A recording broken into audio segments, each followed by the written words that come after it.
Captain's log, stardate 57931.4. The crew is restless.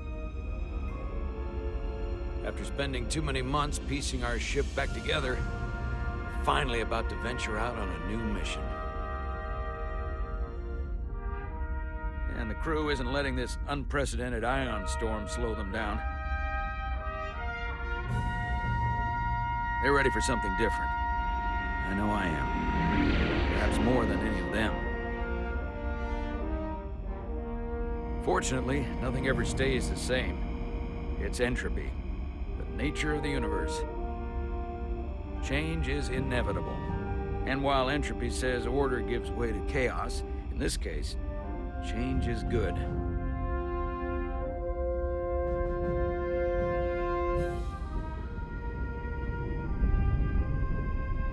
Our new first officer is en route to the Resolute.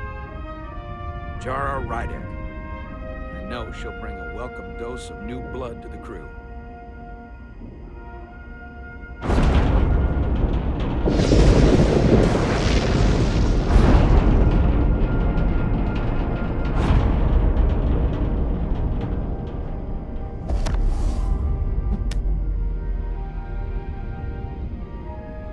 Thanks. No problem. I'm not great with flying. You don't like flying. And yet, you joined Starfleet. There's a reason I'm not a pilot. You should try it sometime.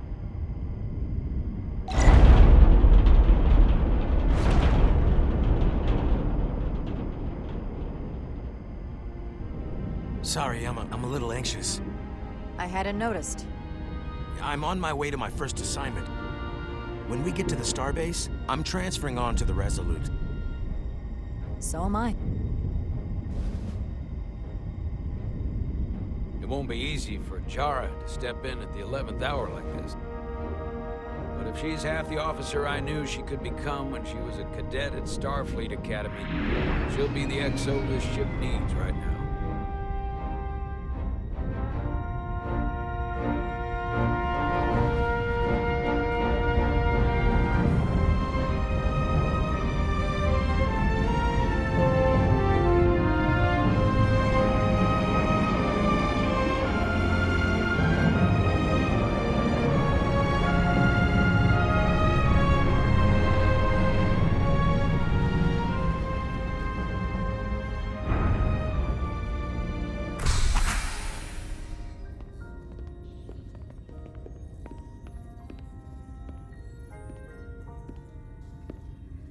A starbase on the very edge of Federation space.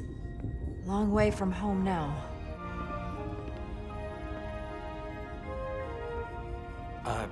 Commander?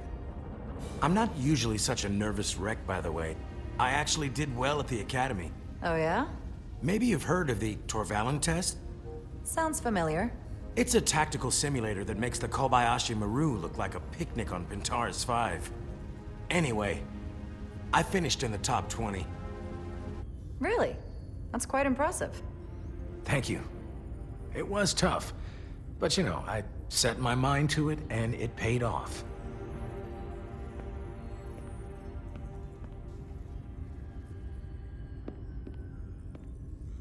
Please place your hand here.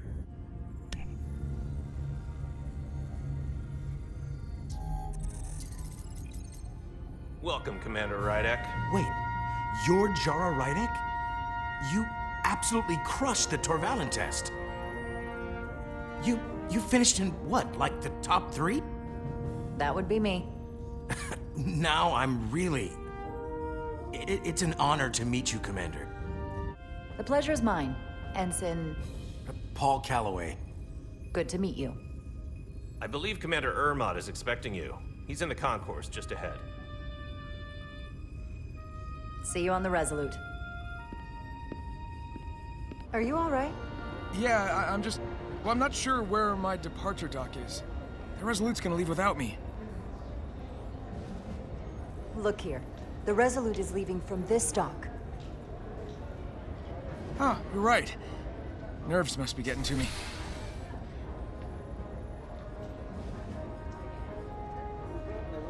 Thanks so much, Commander.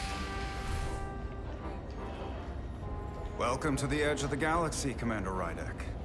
I'm Commander Jan Ermot, Operations Officer on the Resolute. Commander? I hope there wasn't too much trouble getting here. It was a bit bumpy, but otherwise okay. My apologies. This storm is unlike anything I've seen before. We're grateful you were able to come fill our first officer vacancy at such short notice. From everything I've read and everything I've heard, we're lucky you were available to us. Coming from a premier starship and all. To our little research vessel. What exactly have you heard about me? First in your class at the Academy. Received the Starfleet Award of Valor during the Dominion War. Most recently, Tactical Officer and Chief of Security on the USS Endeavor. You've done your homework. Like I said, we're very lucky.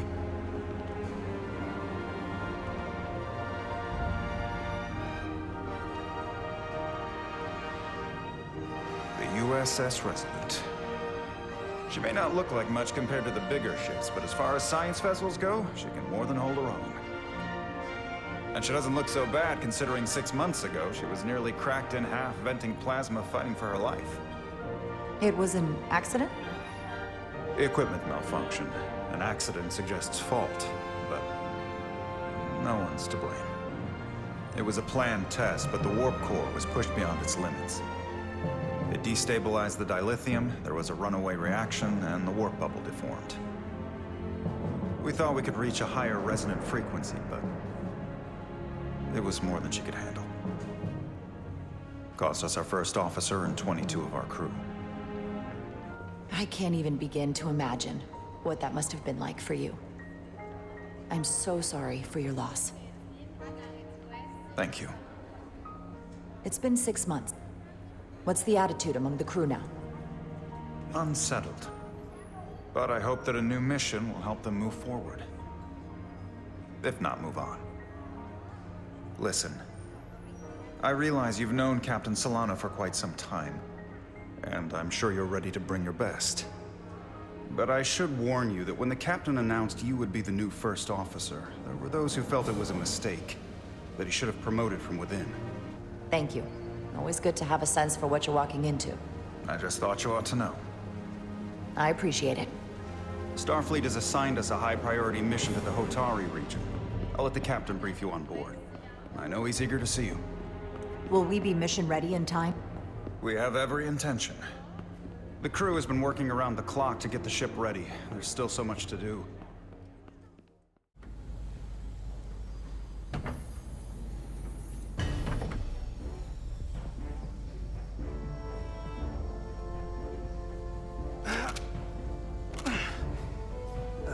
Stuck.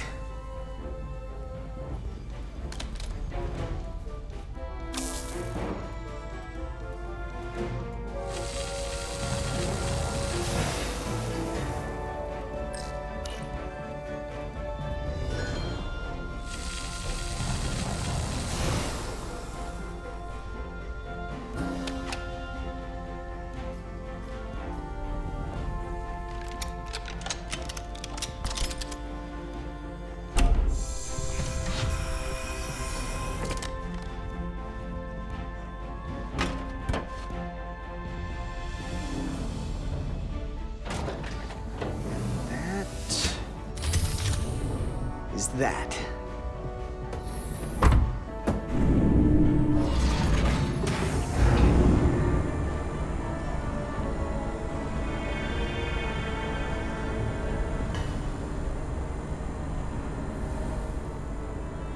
I thought the thing was totally fried.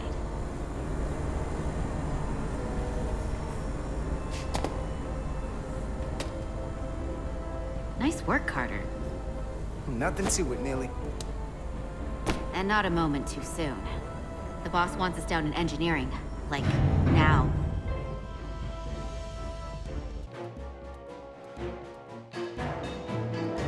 Engineering. I heard the new XO just arrived. Won't be long before we get underway. I just hope whatever Chovok called us down for is something good. I can never tell with him. I'd rather not end up degaussing plasma manifolds. Hanging upside down makes me queasy. You and me working together, we can tackle anything he throws at us. Your optimism is positively contagious.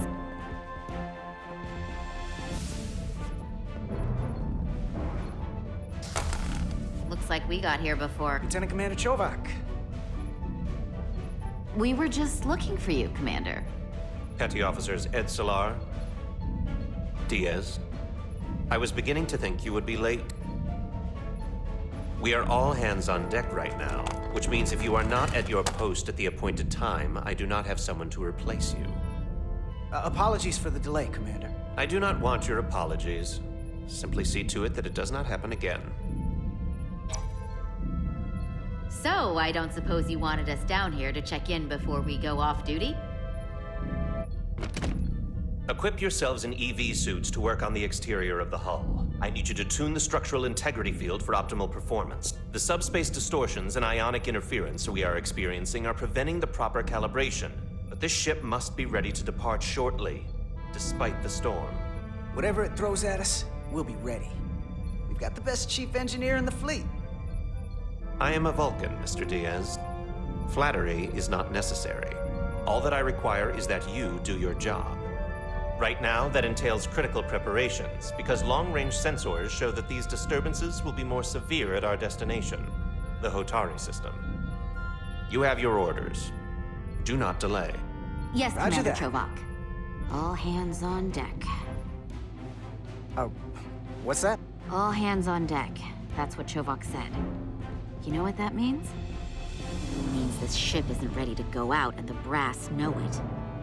Won't get an argument from me, Nili. Sure seems like everyone's still scrambling. And I get it. When has a relaunch ever gone off without a hitch? But this isn't just any old refit or any old relaunch. Oh, whoa. Excuse me. A lot of new faces coming on board. It's gotta be tough coming as a replacement. They seem all right. Something that happened 6 months ago while they were off on another ship? Well, that's nothing to hold against them. Yeah, you're right. I guess getting a little new blood on board doesn't hurt. Hold on. Now there's an old face I didn't expect to see again. Hey, Miranda! You weren't gonna leave without me, were you? Miranda, you're here? We thought you were staying on the Adirondack. Transfer came in at the last minute, so I figured I'd slum it on this bucket of bolts. I'm gonna take the high road here, pretend you didn't say that, and welcome you aboard. He's a better diplomat than I am. He still owes me a bottle of Saurian brandy. Don't think I forgot. Oh yeah, it's coming back to me now. Maybe Carter can rustle up that bottle and we can give you a proper welcome. As soon as we wrap up this quick little spacewalk.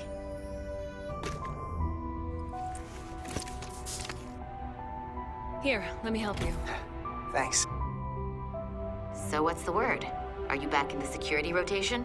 Yep. Still running with the usual suspects. Whoa! Good to go.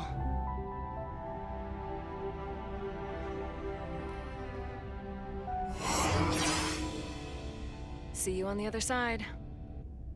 Activating magnetic souls.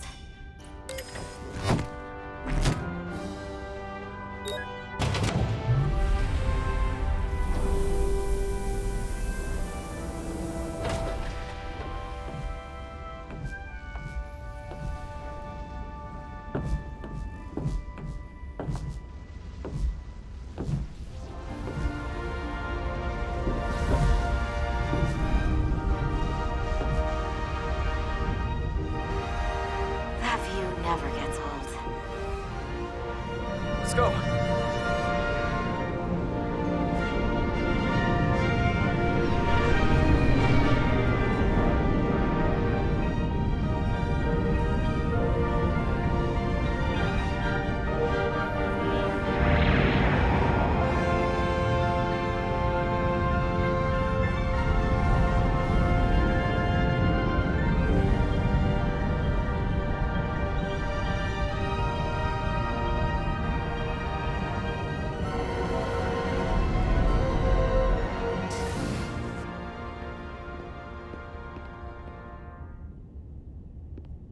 Captain Solano should be here momentarily.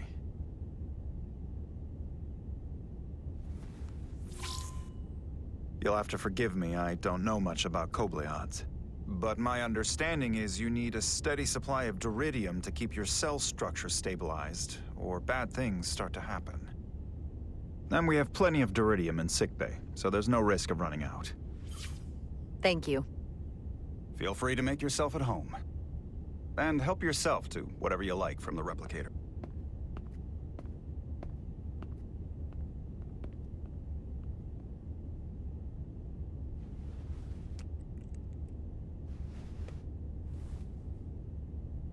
Tea.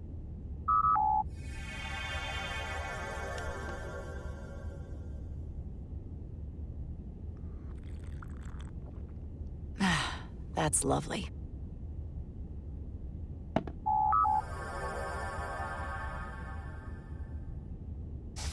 Jara Rydek. Last time I saw you, it was graduation from the Academy. You'd already secured one of the most prestigious assignments possible.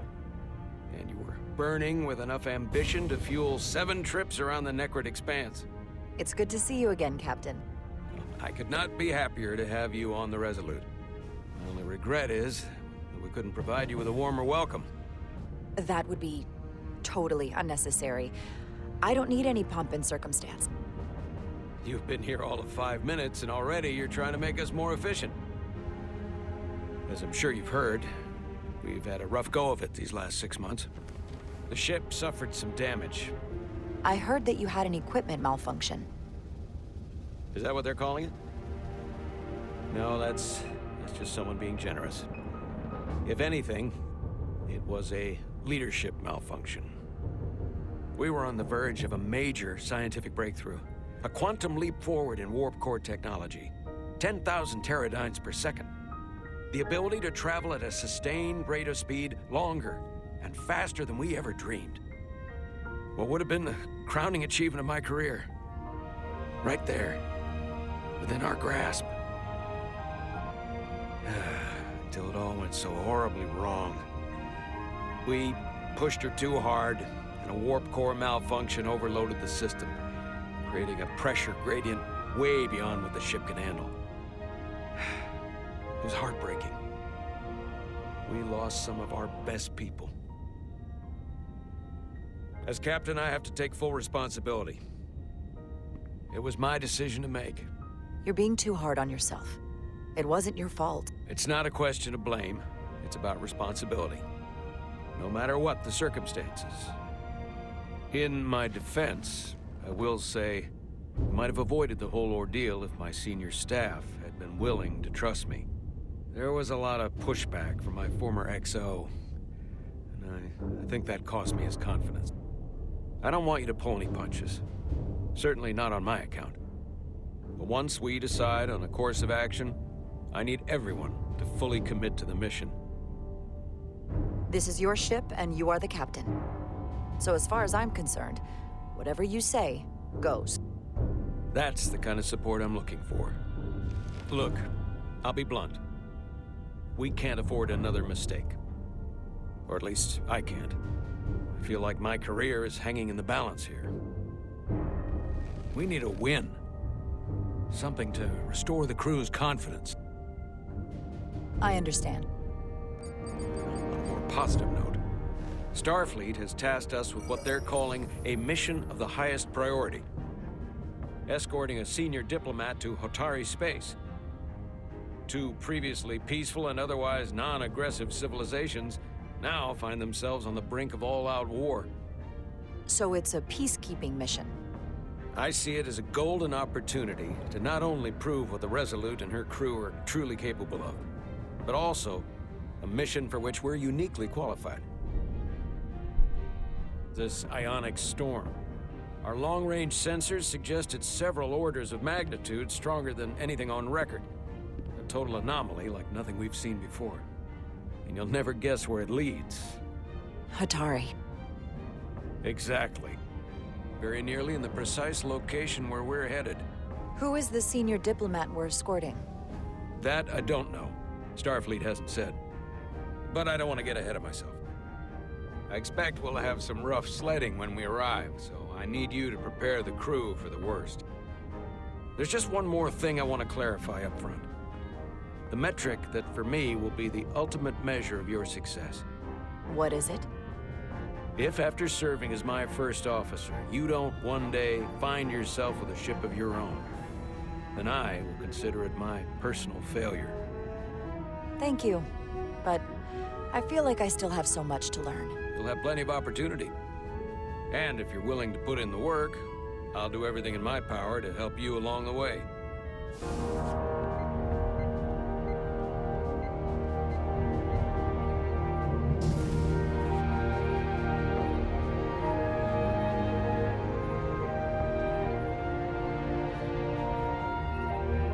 Everyone, if I could have your attention for a moment. I'd like to introduce Commander Jara Rydek, our new first officer. Some quick introductions. This is Lieutenant Handar, our helmsman, one of the best in the business. One of? Well, what he lacks in humility, he more than makes up for in ability. A pleasure to meet you, Commander. Likewise. Next, we have Commander Westbrook, our Chief Science Officer. I've come to rely on his expert counsel on a regular basis. Pleasure. Commander Rydek, it is such an honor to meet you. This is our tactical officer, Lieutenant Bedrosian, who's been looking forward to meeting you for about as long as I can remember. I've been following your career for quite some time. That's very kind of you to say. I'm happy to be here. Well, I have to admit, one of the reasons I've followed your career is because you're part Kobliad, because of what you've overcome. Starfleet stands up for people who can't defend themselves, and you were one of those people once. But since then, you've done so much to protect others who need it. I really admire that. I don't know what to say. That's incredibly flattering, thank you. I hope someday I can follow in your footsteps. I'm sure you will. And then, of course, you've already met Commander Ermont. Please, do everything you can to make Commander Rydek feel at home here. I'll be on the starbase. I have an urgent meeting with the starbase commander to get our authorization to get underway. The bridge is yours. Operations. Staffing, supplies. There's a lot to keep track of on a starship. Good thing we have Commander Ermont. The helm. The Resolute is a refitted Centaur class, meaning it's capable of quick maneuvers. Science station. The Resolute is a science vessel, primarily. Might explain Commander Westbrook's attitude. I'll have to speak with him later. Tactical hollow dais. Just like they've got on the Excelsior. Tactical station. Hopefully a diplomatic mission won't require we use our weapons much. But if it comes to that, we'll be ready. The first officer seat. My seat. Right now, though, I need to fill in for Captain Solano. So many decks. Full of crew that are now my responsibility. Commander, Chief Engineer Chovak needs to lower the structural integrity field. He's sent a crew out to recalibrate the emitters in response to the danger posed by the storm. Permission granted. Lowering structural integrity field, now. Entering maintenance mode. Condition blue.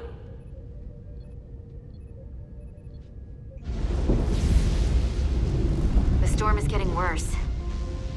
Looks like they turned off the SIF. Great, let's get to that emitter. Sometimes it feels like we're just part of the machinery. Don't you want more than that? I mean, Starfleet is noble and all, but it's still a machine. I am more than that. And so are you. You wanted to get away. I enlisted because I didn't want to wait years just to get out and see the galaxy. I wanted to go somewhere. See new worlds. Look up at a sky no one's ever seen before. Just because I'm cranking a hyperspanner up in a Jeffries tube today doesn't mean that's all I'll ever be.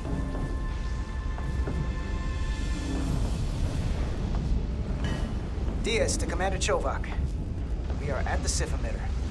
Acknowledged. You may proceed with the recalibration.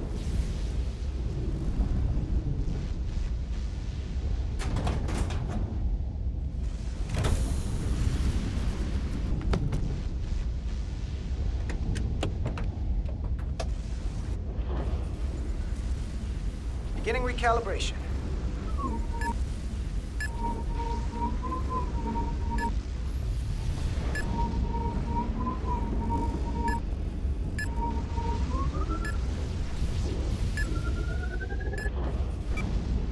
Looks good. That wasn't so hard.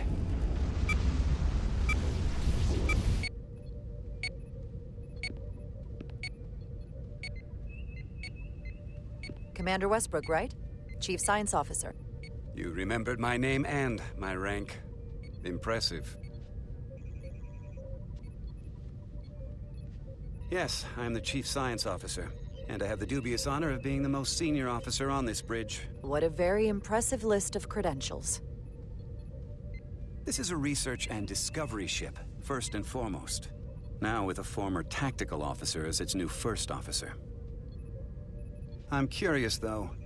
A Kobliad, or half in your case, is an odd choice for first officer, given your vulnerable condition and all.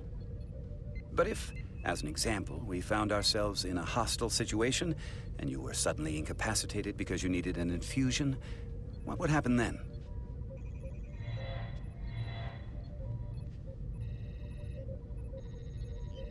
You'd leave Captain Solano without an XO.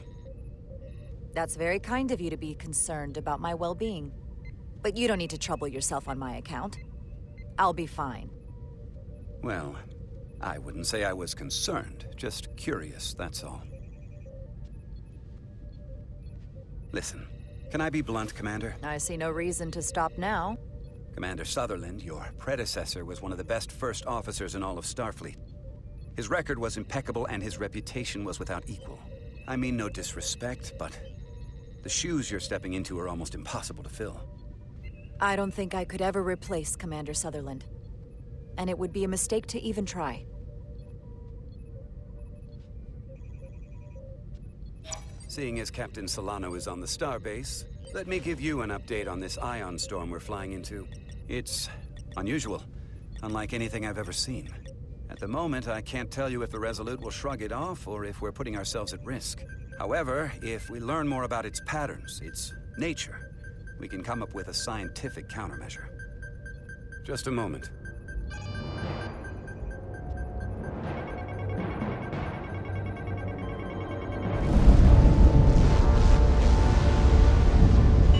We've got a massive energy wave inbound. On screen.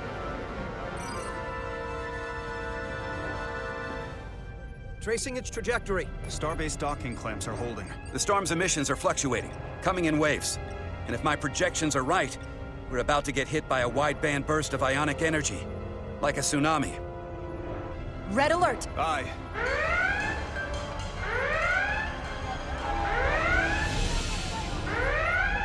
Evacuating main gangway and retracting. Putting sensor visualization on screen. With the structural integrity field shut down, we can't take a direct hit. Time to impact. 1 minute. Shield systems are severely impacted. We have limited protection. I need every available solution. What are our options? We can weaken the impact of the storm with a deflector pulse. I'm sending all auxiliary power to the deflector dish. Send the aux power to the shields. We can't reactivate the entire shield bubble, but it's a directional threat. So we can orient all we have towards the wave. You have to believe me. Get those shields up. Rerouting power to shields. Stand by. I need a heading. We've only got one shot. Understood. On my command.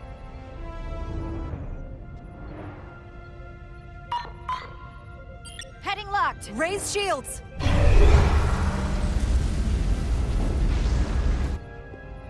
This is it! All hands, brace for impact.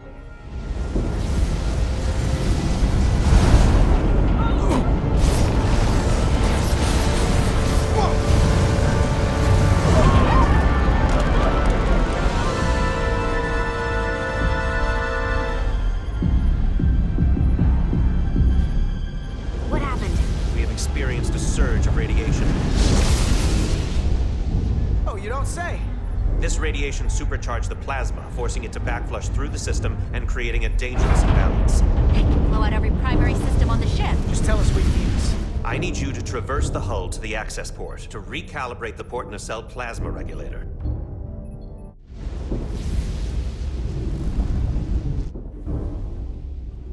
We've reached the first access point. Understood. Do you see the override for the level 1 failsafe circuits?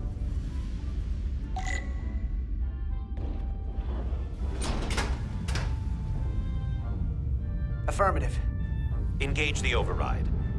It should allow us to stop the EPS flow to the warp engine without triggering an automatic core shutdown.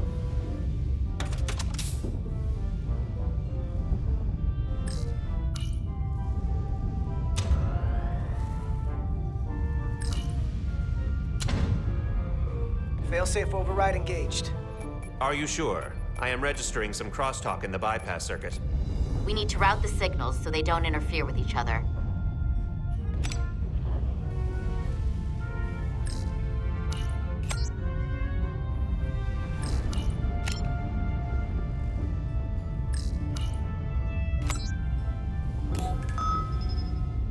Diaz to Resolute. The failsafes are temporarily disabled. Moving on to the EPS regulator. Heads up, Carter. What is that? One of the discharges coalesced. It's coming right toward us.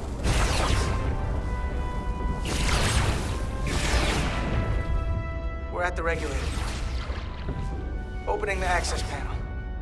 I am now halting the EPS flow to the port nacelle. We have little time before it causes an overload in the engine. You must work efficiently.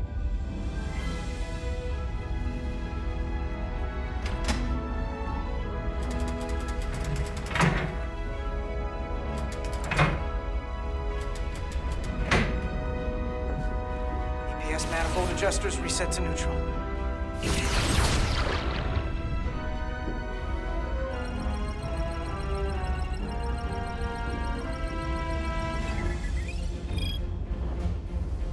EPS lines to the port warp engine are back in balance. Almost done. Once I cycle the manifold nozzles, Chovak can...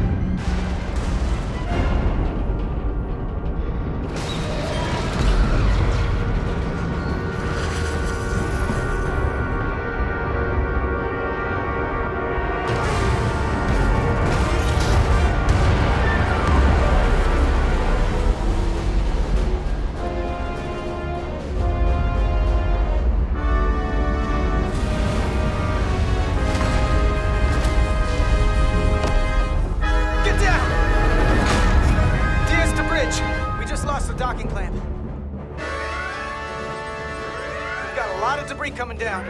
All vibrations, too. We can't finish the EPS regulation in these conditions. Please advise.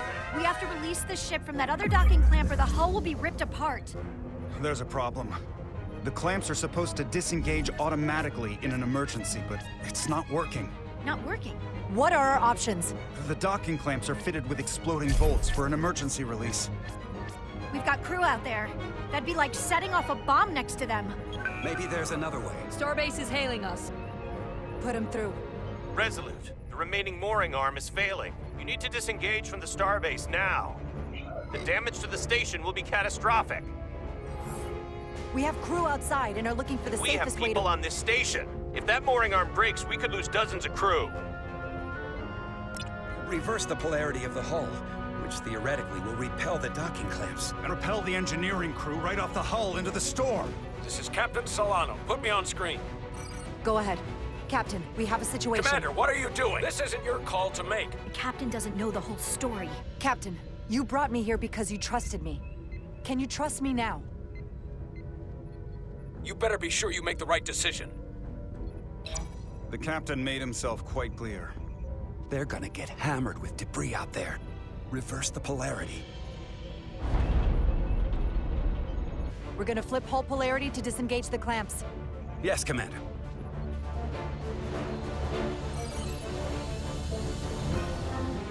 Repair crew, this is Acting Captain Jara Rydek.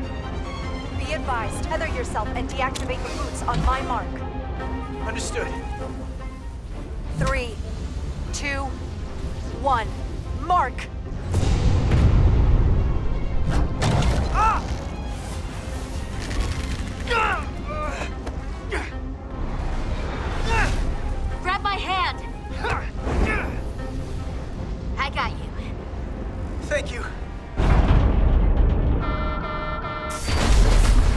balance is reaching critical condition. We are moments from primary system failure. I got it.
Edsilar's hurt and unconscious. I'm gonna have to tow her back to the airlock. Mr. Diaz, the situation has changed. There's an auxiliary hatch near you on the far end of the pylon. You must bring Miss Edsilar there to access the interior. I'm at the auxiliary hatch.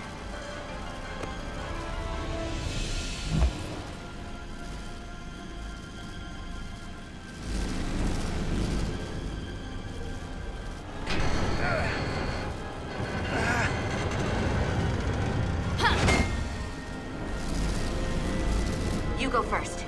What? Let me save your neck this time. You better be right behind me.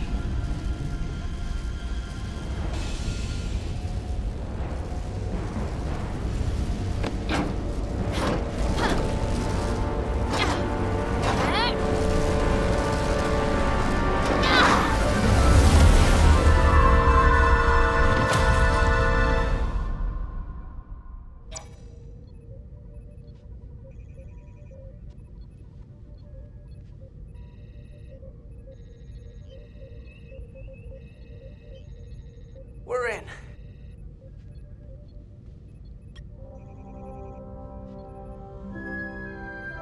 They're safe, bringing the SIF fully online. Do it.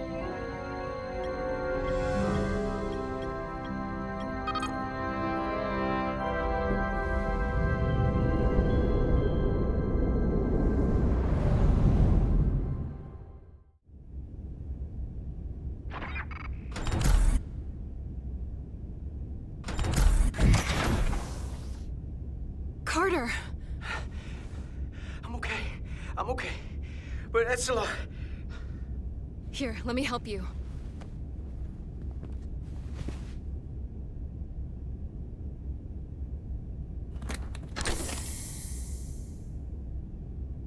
Medical. We've got one wounded at my location. Nili. Oh, man.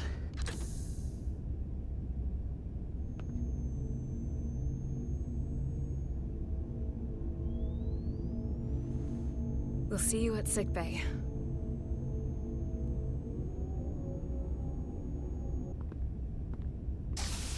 Status report. The repair crew made it inside. EPS flow is back to nominal levels. The SIF is back up. How does this affect mission readiness, Mr. Ermont? Releasing the docking clamps using hull polarity minimized damage to the Resolute. We'll have some last-minute repairs to make, but if we reapportion some of the staff, we can make our departure on time. As of now, however, we are successfully moored to the station.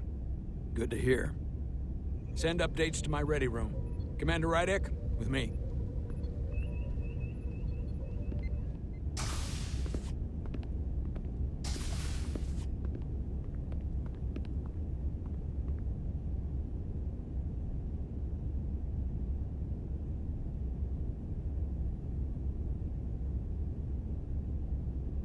You disobeyed my orders. Respectfully, Captain, I made the right choice given the information I had. You disobeyed my orders! And not just in front of the bridge crew, but the Starbase staff as well. That's going to get around. My name's already tarnished around the fleet. But what is it going to do to my credibility on this ship? Maybe I shouldn't have disobeyed a direct order, but you were wrong.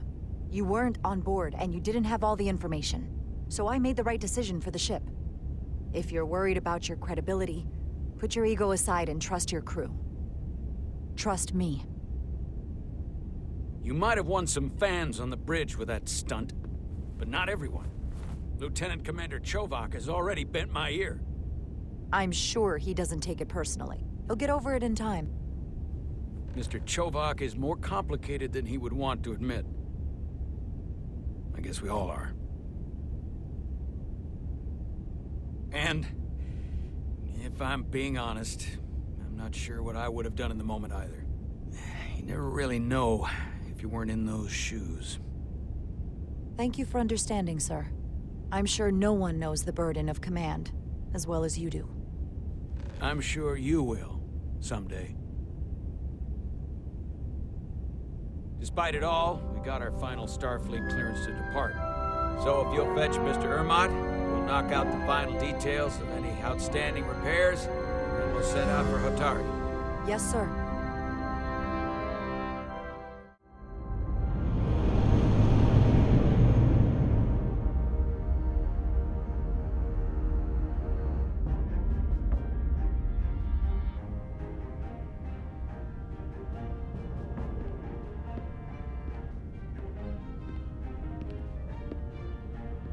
All departments reporting full mission readiness.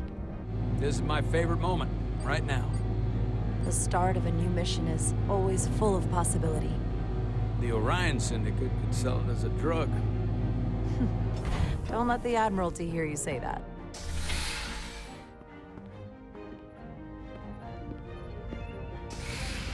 Captain on the bridge. Sit, everyone. You all know, I'm not big on speeches. We're embarking on the first mission since our refit. Let's make it a good one. Disengage docking clamps.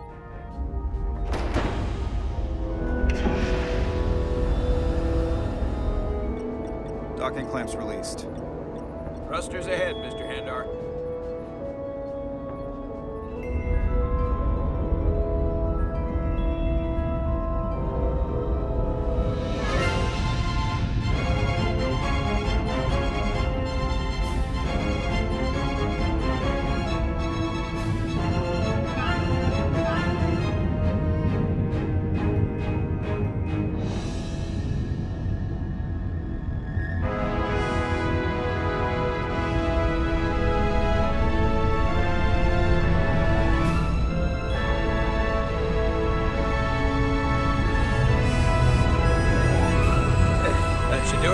Set a course for the Hotari system. Prepare to go to Warp 8. Aye, Captain. You know what? You take this one. Helm. Make way.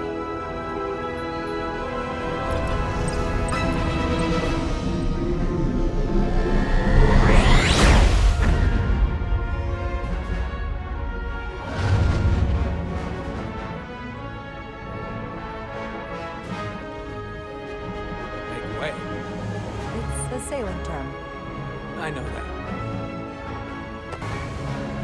Easy. Thank you. I'm fine. Really, You don't look so good.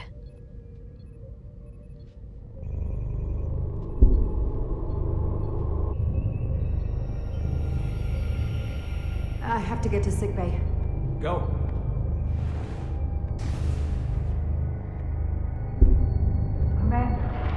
Help me get her inside!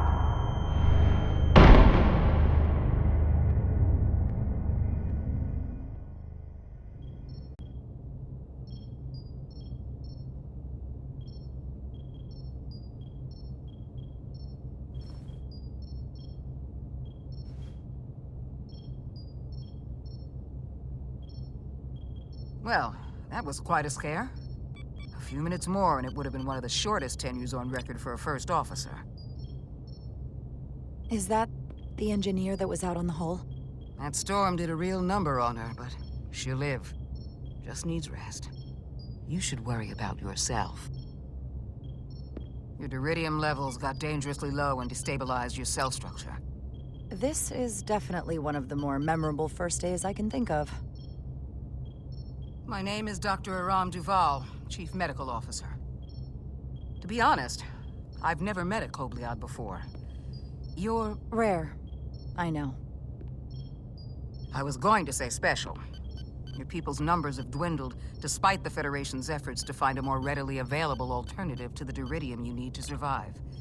Yet you joined Starfleet, and managed to thrive. I imagine the responsibility must be overwhelming. It does make me unique, but it's not a burden at all. I'm honored to be Kobliad, to represent my people. As you should be. And don't worry, I won't treat you like a science experiment. I just do the science and leave the experiments to Solano. You don't agree with his methods? I don't agree with his definition of acceptable risks. Not when the lives of your crew are at stake. My professional opinion is that the accident took a toll. More than he's willing to admit. He's overstressed, operating in the pressure cooker of his own mind. Which is never a good headspace when the lives of your crew are at stake.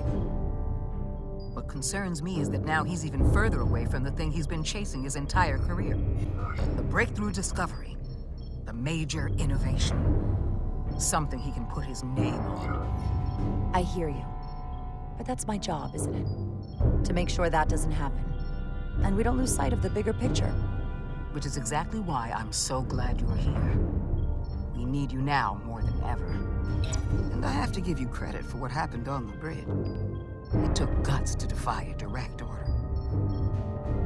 Huh. I guess word travels fast around here. It's a small ship. And everyone's curious about the new XO. Fortunately, your cell structure's almost completely stabilized. And I'll spare us both the lecture, but I do feel it's my responsibility to remind you, without regular infusions of duridium, you will not live. It's as simple as that. Understood. And my work here is done.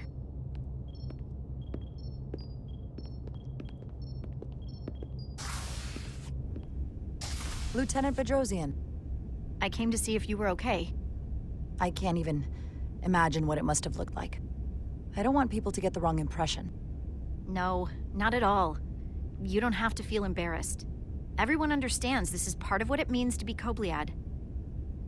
You trusted me earlier with the shields, and I appreciated that. I want you to know that I have your back. Thank you.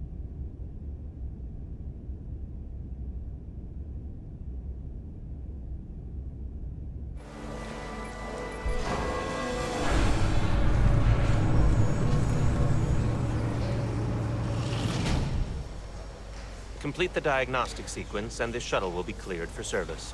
Yes, sir. Storm in the Hotari region will interfere with our transporters, so we need all available shuttlecraft in working order. Excuse me, Commander Chobak. Petty Officer Maris, I will leave you to your work.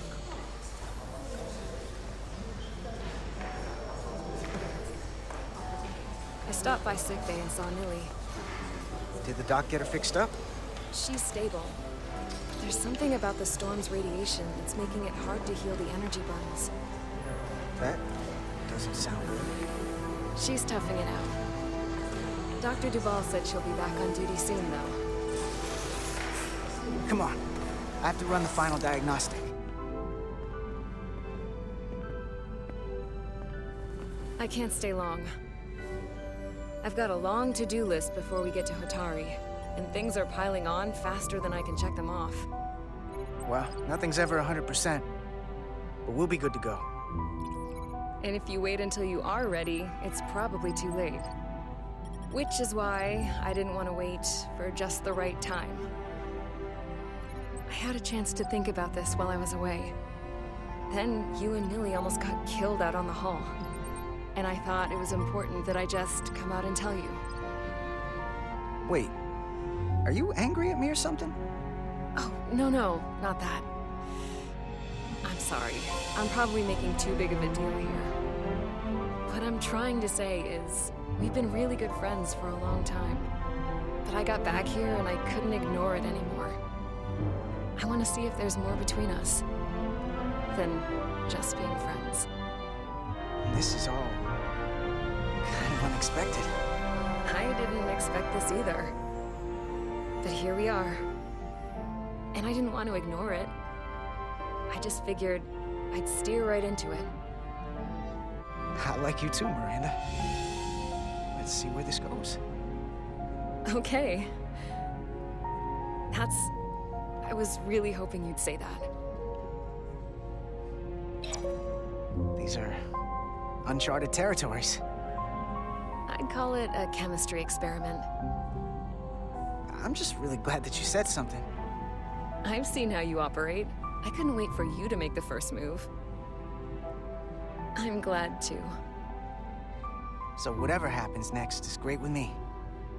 Level 1 diagnostic complete. I have to get back to that to-do list. They're probably looking for me. Can't blame them.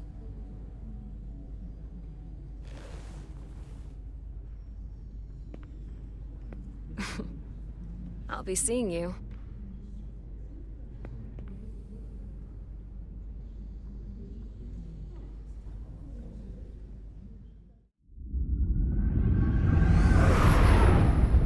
Approaching the rendezvous point outside Atari space. Helm, bring us out of warp. Dropping to impulse. Ionic interference surging, Captain. Shield integrity holding. We can take it.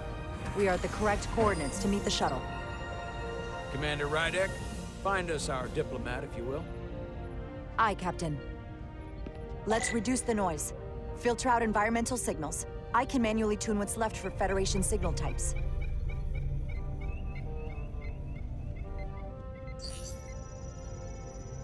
I've located the shuttle. Opening comms. On screen. Shuttle to Resolute.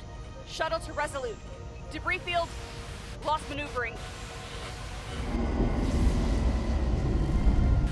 Losing. I can't get it any clearer. We won't get a transporter lock. It's just not happening. Power up the tractor beam. We'll pull them directly into the docking bay.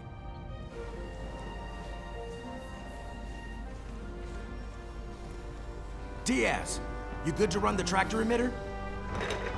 Yes, sir. Come on, Diaz. First thing, lock onto the shuttle and stabilize the rotation.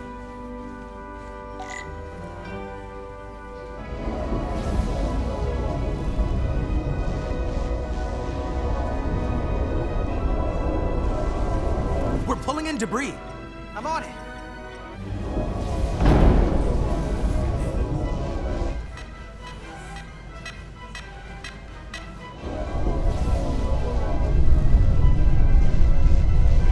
That's gonna take out the shuttle. Diaz to bridge. There's a large piece of debris headed for the shuttle. The tractor beam can't handle it. Can our shields take it? I believe so. Commander Rydek, plot an intercept course. Here we go. Maneuvering thrusters bearing 53 Mark 17. 200 meters on an intercept course. Maneuvering.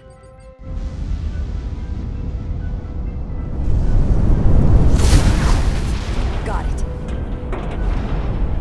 Whoa! Someone's working hard on the bridge.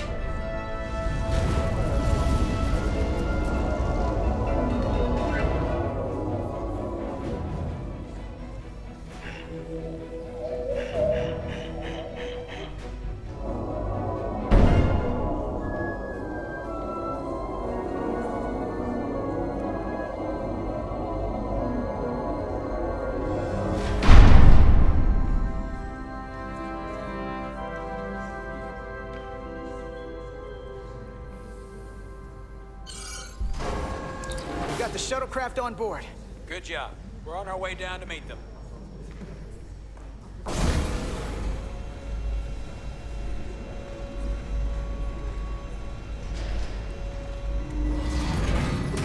Terra firma, so to speak.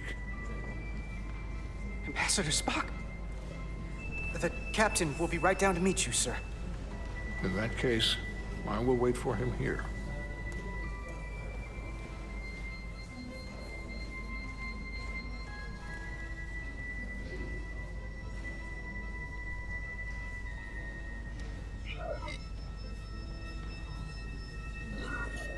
Apologies for the landing, Ambassador.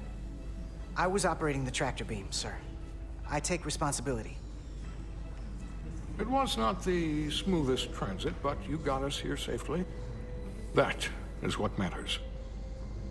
We thought we were prepared for our arrival in Hotari space, but it is evident my craft was not sufficiently robust for such intense ionic activity. The storm has been pretty intense. There was an element that was most unusual.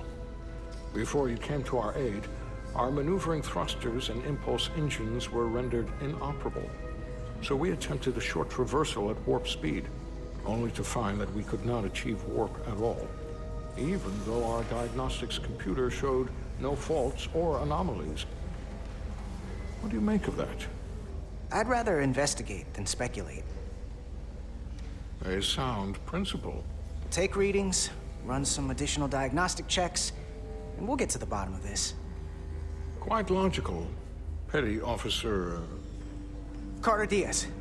Sir. Thank you. Ambassador Spock. Excuse me. I'm honored to have you aboard. I'd like to get right to it. We're already behind.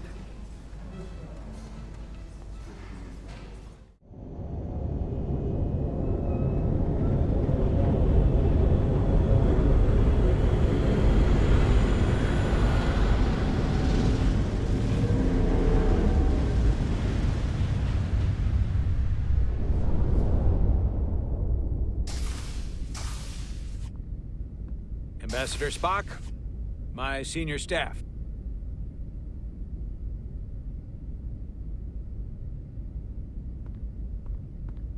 It's not every day that a captain gets to welcome a Starfleet legend aboard. You flatter me, Captain Solano. But legend implies the past tense, whereas I am very much focused on our present circumstances. I didn't mean to suggest you were stuck in the past. Your experience comes from the past. But our present situation calls for it. True enough. We were hoping you could fill us in on the details. We got the basics from Starfleet. Two formerly peaceful neighbors are now on the brink of war. Indeed, and the tension between them grows fiercer by the hour.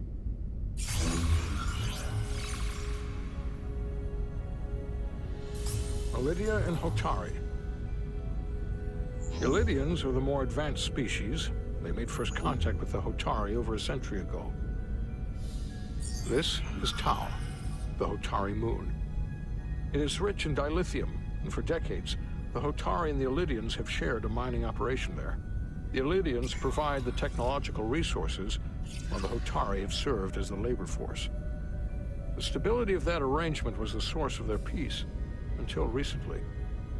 The Hotari have suddenly and forcefully seized control of the mining operations and expelled the Lydians from their system.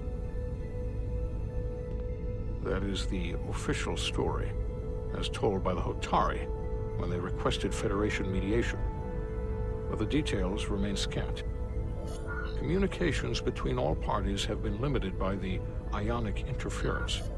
Have the Lydians retaliated against the Hotari? Or taken any action against them? Surprisingly, they have not yet responded in kind. They were open to a Federation presence, but it is unlikely the relatively primitive Hotari forces would stand a chance against the Lydian fleet in open war. Left unchecked, this conflict will result in more bloodshed, which is what we are here to prevent. And the dilithium trade hangs in the balance. Clearly, the Hotari have been exploited in this relationship. Maybe we can persuade them peace is the more profitable alternative for everyone. We can call it profitable or mutually beneficial, but at the end of the day, the Hotari are still being exploited for their own resources. True peace is not merely the absence of war. And as such, this conflict will surely come again. Neither the Lydians or the Hotari are members of the Federation, so we can't make them do anything. There is an additional complicating factor I should mention. In the past, the Federation has relied on the Lydians as a source of dilithium. That certainly changes things. So we've already played a part in this. Unfortunately, that is indeed the case, Commander Rydek. We're morally obligated to make this right. Hold on. Our only obligation is to negotiate the peaceful resolution of this conflict.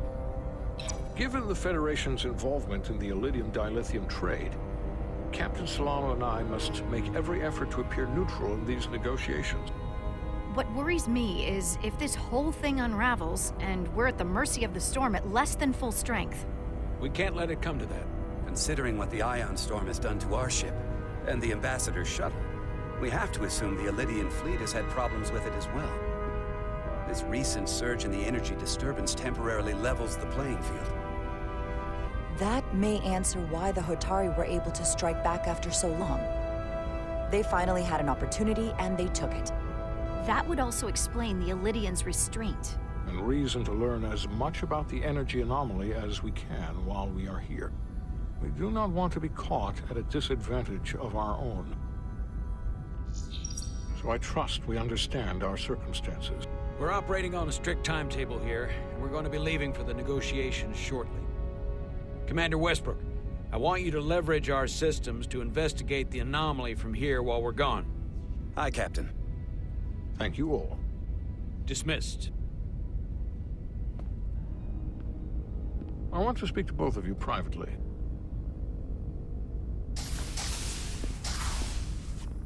Ambassador Spock, I'd like to make a formal introduction. My first officer, Commander Jara Rydek. Commander, as you are aware, there are limits to what Captain Solano and I can do in our official capacity as representatives of the Federation. But someone in an unofficial capacity, Commander Rydek could ingratiate herself to certain parties behind the scenes. I'm perfectly happy to work outside the lines. And by extension, you will be doing your duty, Commander. Just not too far outside the lines. Well, I hope Commander Rydek will have more luck finding out what really happened than we will through official diplomatic channels. The fate of the negotiations, the interests of the Federation, and the prospect for peace may very well depend on it.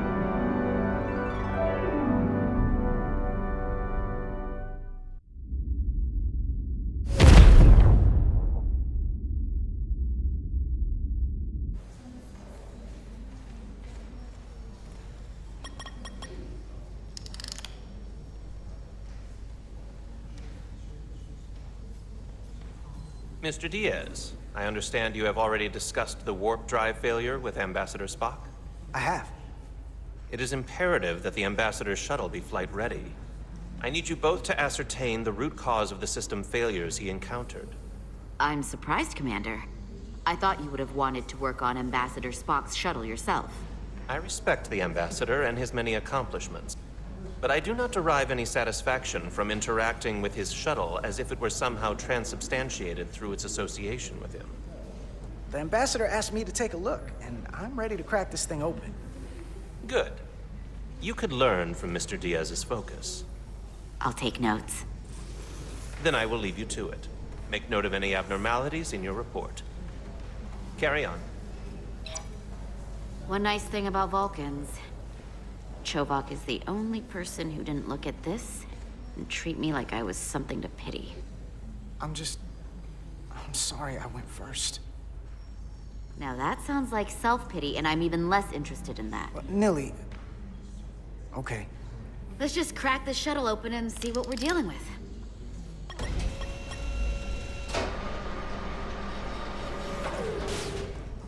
Ready to go? All set. Let's run the diagnostic. So... I know about your talk with Miranda. You do? She sent me a Priority 1 dispatch right after your conversation. I'm happy for you. Both of you. Thanks. But I'm only going to tell you this once. Don't screw this up. Because I would be very unhappy if you tried this out and then, I don't know, 6 weeks or 6 days later, I have to start splitting holidays between the two of you. That's not gonna happen, okay? And why are you even going there? We haven't even gone on a date yet.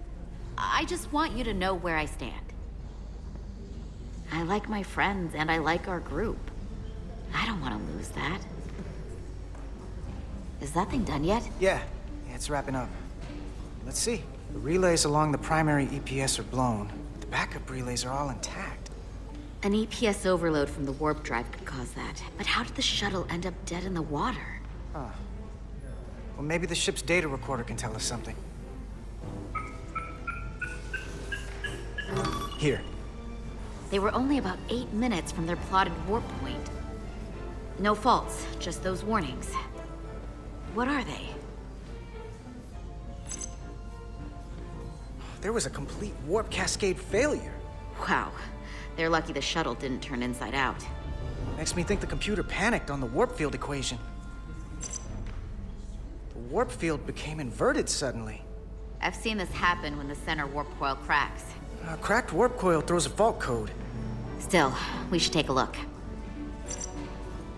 Subspace variance out of tolerance. What does that mean? It means the main navigation array lost sight of space somehow. Would the array going offline cause that?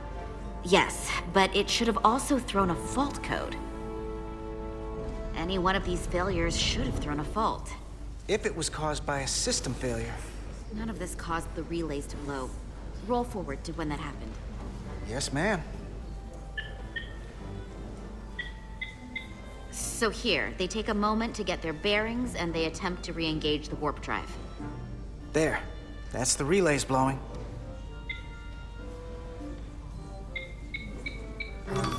And look, there's another warp system alert. They're all the same. Subspace variance out of tolerance, or warp inversions. Finally, there's a complete warp cascade failure. Then it's one of two things. Either a warp coil is cracked, or the navigation array is offline.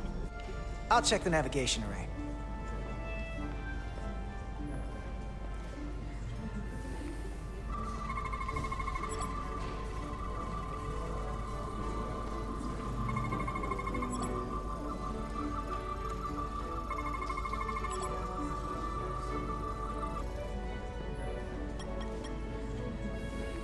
Navigation array checks out, so it must be a coil. Except it's not. Checked and double-checked. Well, the readings don't lie. Here comes the security detail for the way team.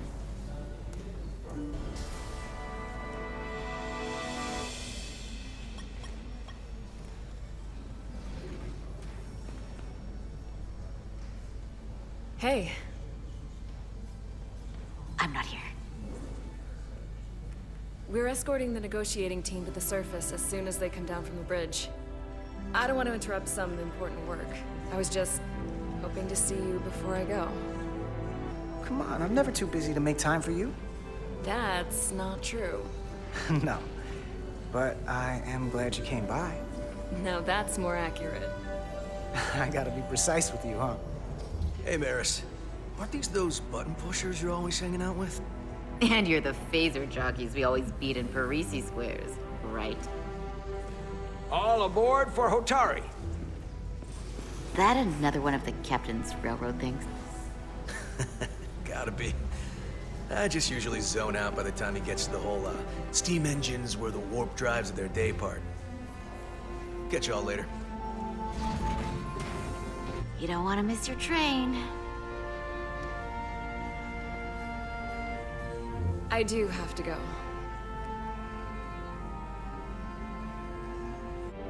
Go on. Do your job.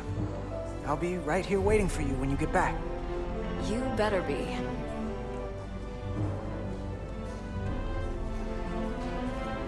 Be seeing you.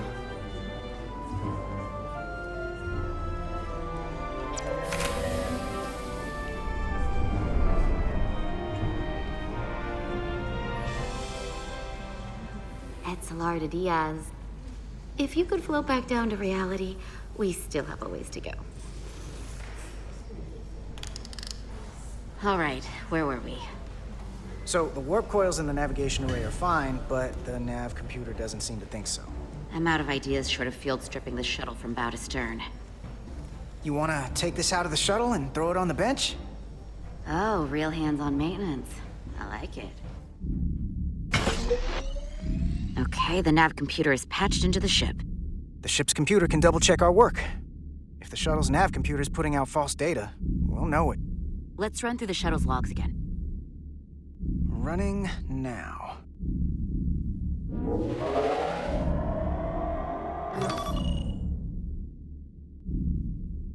Same. Warp field inversion and a cascade failure. However, the Resolute computer doesn't show the same subspace variance. We're in the same conditions that the shuttle was in when it failed. Why wouldn't the ship's computer get a matching result? What if the subspace variance was a momentary occurrence? That's a possibility, and it would explain why the simulation under our current sensor readings failed to reproduce the issue. But a subspace anomaly strong enough to cause a warp field collapse would leave graviton ripples for days. Let's run with the momentary subspace variance theory for now. Roll forward to the shuttle's attempt to re-engage the warp drive. We need the conditions of space around the shuttle at the moment of warp failure. Resuming simulation.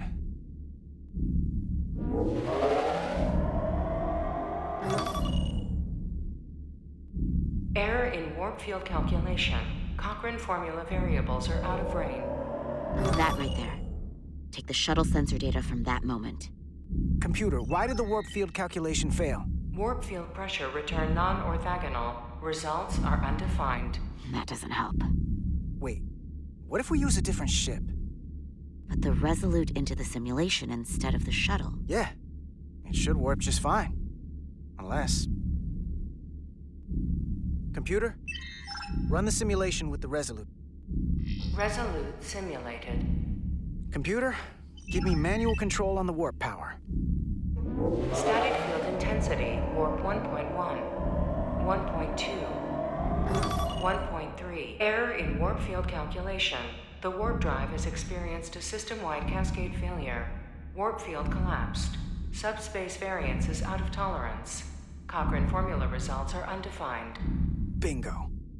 What-o? The same moment when the shuttle failed to warp, so did the ship. Whatever happened to the shuttle just happened to us. The Resolute will not sustain warp. We can't leave Hotari space.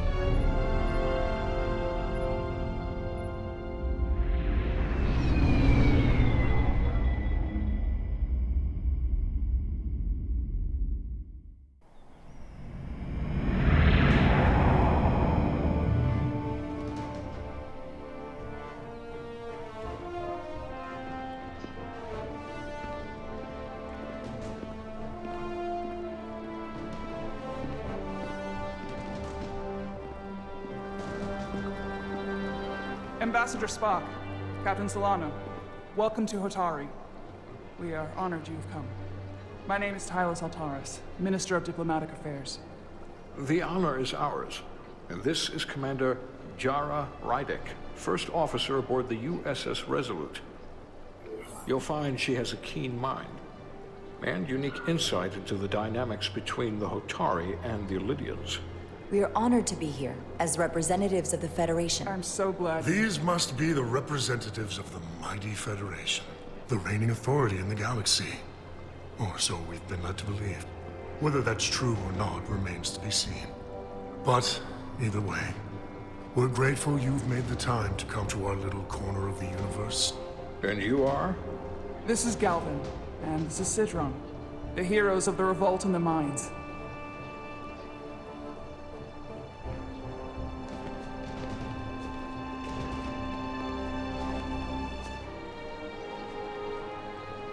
Let's hope this is the last time we ever have to come here. If you'll excuse me.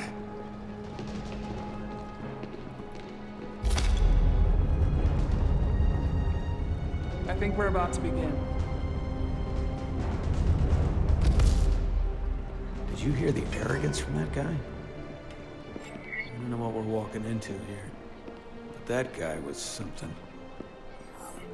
That may be true. But let's keep an open mind going into the negotiations. Hopefully he's just one voice amongst many. Then let's hope he's the outlier. The Hotari have invited us as their guests, so we must show them the proper respect.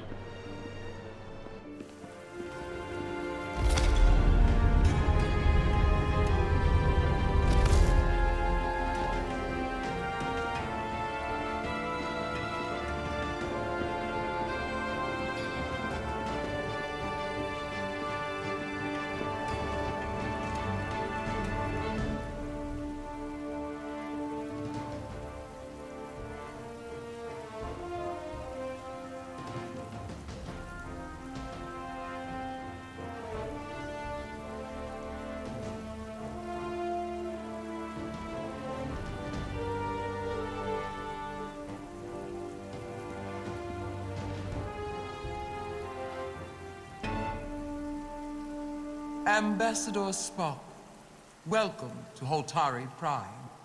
The honor is mine, Your Majesty. That the Federation would send one of their most respected representatives is not only an honor to the Hotari people and their queen, but a recognition of our stature and importance. Let's get on with it, shall we? With all due respect to the Federation and their ambassador, they have no authority here. We are not members of their alliance. We are not subject to their rule, nor yours. We demand the immediate return of all mining operations to Elydian control, as it has been for centuries and will be for centuries more. That has always been our understanding. That understanding has changed. Then you invite war! And if you cannot remain silent, you will be silenced. But his point is well taken. What is the Federation's interest in this matter? Perhaps you would have us trade one oppressor for another? The Federation remains neutral. Our only interest is the peaceful resolution of this conflict. We are here at your request, Your Majesty. For now. I'm trying to keep an open mind here, but it's not easy. I thought they wanted us here. Was there something you wanted to say, Captain? Oh, no. My apologies. And what about the Kobliad? She's not part She of... can speak for herself, can't she? Then let her.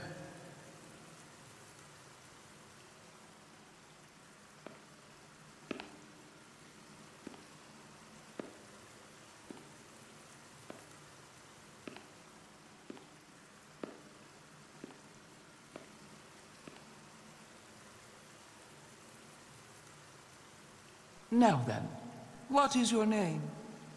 Commander Jara Rydek, Your Majesty. Being a Kobliad, you would know better than anyone. Your people suffered brutal treatment at the hands of the Cardassians. Their injustice towards the Kobliad is as unimaginable as it is unforgivable. Not unlike how we have been treated by the Elydians. As much as they'd have you believe they are the victims here, remember it was the Hotari who attacked us. Hundreds of innocent Elydians were slaughtered without mercy in those mines. The blood is on their hands, not ours! Quiet! If after all the Kobliad suffered, you finally had the chance to right that wrong, to get out from under their control, would you take it? Or would you negotiate a peace? I can't speculate on something that never happened, Your Majesty. Sadly, that opportunity never came for the Kobliad. No, it did not. But we'd be wise to learn from their example, before we too find ourselves facing extinction. The Federation is the most powerful, most advanced alliance in the galaxy. It's widely known we have an abundance of dilithium in our mines. And it's in your interest to secure a steady supply. Your Majesty, if I may. Ambassador Spock would have us believe you're here as a neutral party in the interest of peace. So why are you really here? It's possible the Federation has an interest in both peace and securing a steady source of dilithium. One does not preclude or prevent the other. But that's just my personal opinion. Given the Federation has done business with the Elydians for decades, I would agree. It's entirely possible, if not highly likely. What they haven't said, but cannot deny, is a simple truth.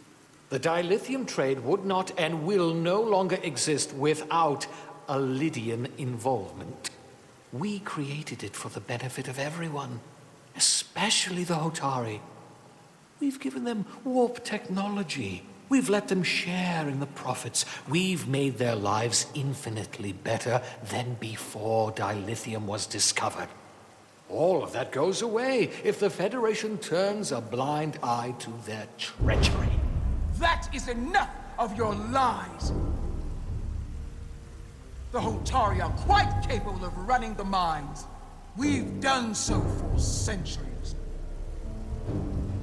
So tell me, who deserves control of the dilithium trade and the mines on town? Who should the Federation recognize? The Hotari or the Elidians? If I have to choose only one, then it would have to be the Hotari. Well said.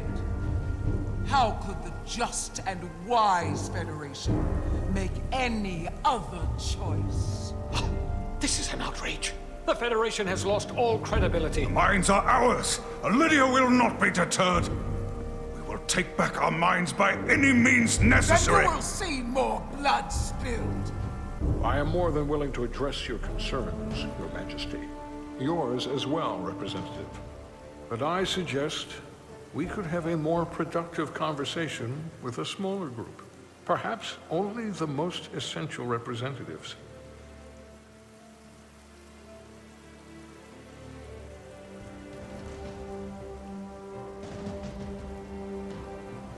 I suppose there is some sense to that.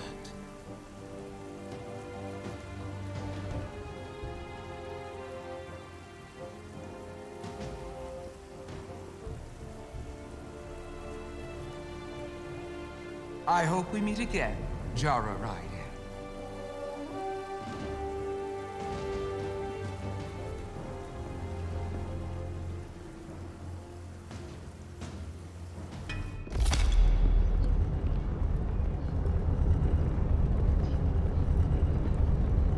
Spock and I will cover everything on the diplomatic front. You make nice with the locals and see if you can get some answers. We need to find out why the Hotari are so willing to risk war. What happened in those mines?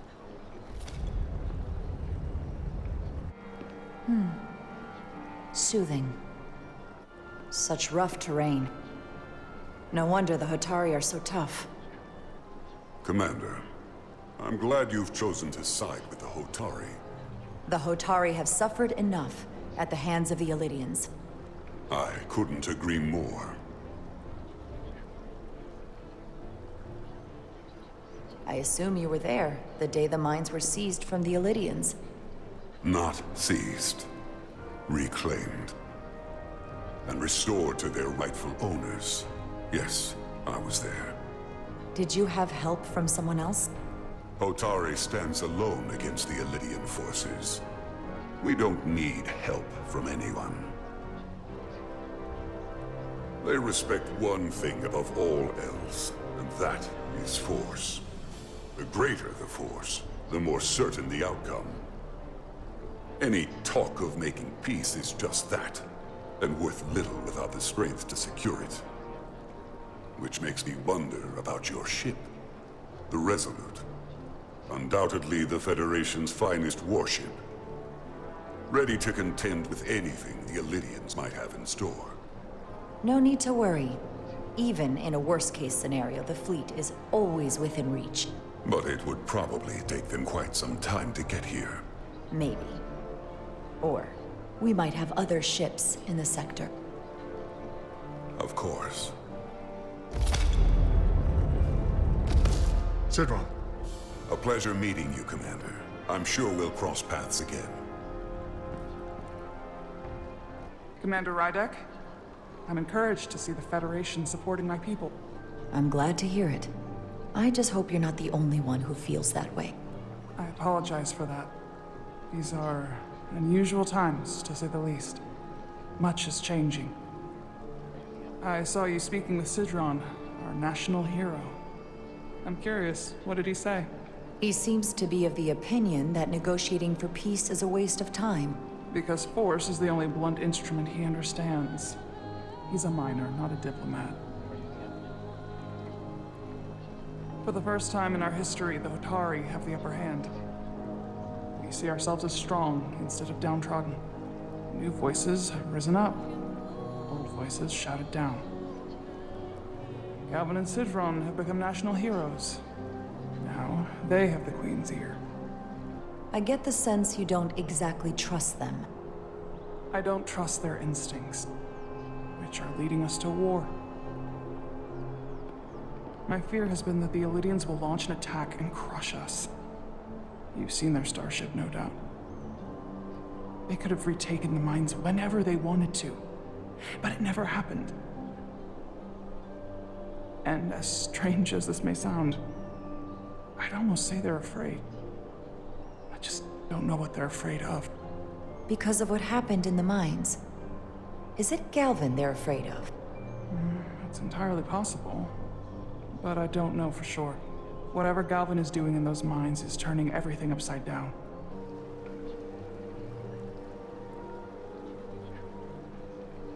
Since the day of the revolt, Galvin has seized control of the mines and restricted all access. No one's allowed without his personal authorization. And they've taken over a section of the palace with just as much secrecy and security. I'm told it could be something they brought back from the mines. What do you think it is? I've heard rumors it's some sort of ancient artifact, but I haven't seen it myself.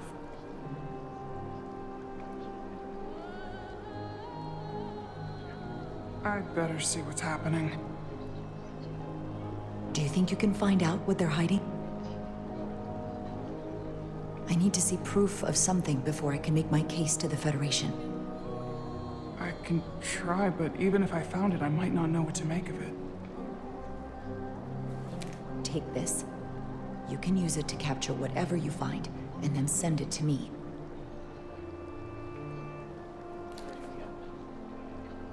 Thank you. I will let you know what I find. And I look forward to our meeting again.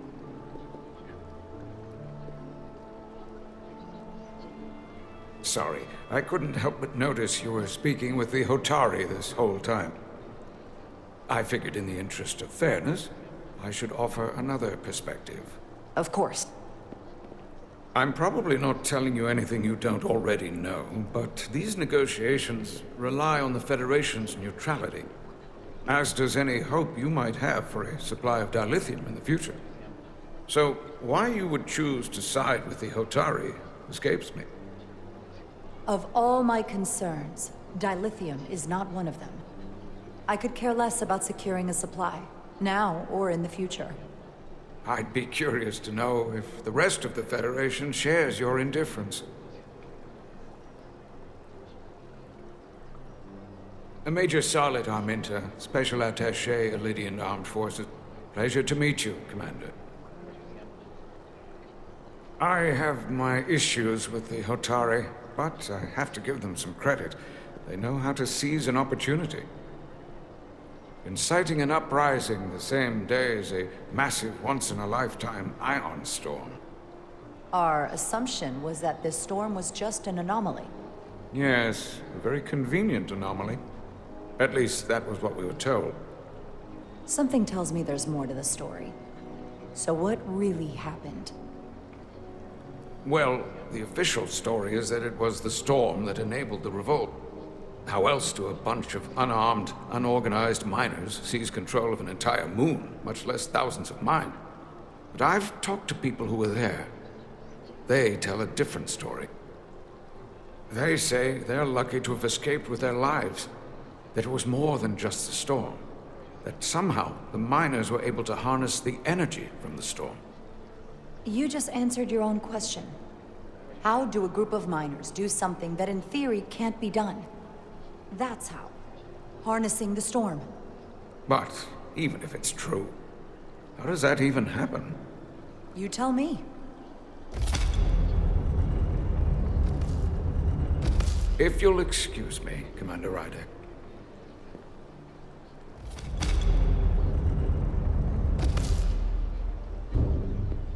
Well, that was a disaster. What happened? The Hotari refused to concede anything, so the Illidians stormed out. The Hotari did not invite us here as peacekeepers. I hope your efforts were more fruitful than ours.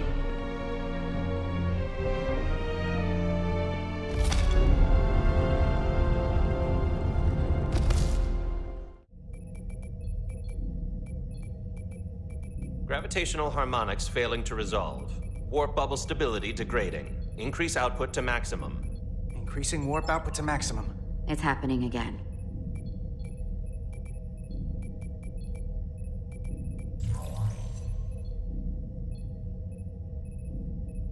is evident that presently, the Resolute cannot achieve warp propulsion. Since our diagnostics rule out any problems with our warp systems or anything about the ship, the problem appears to be the fabric of space itself. Space itself?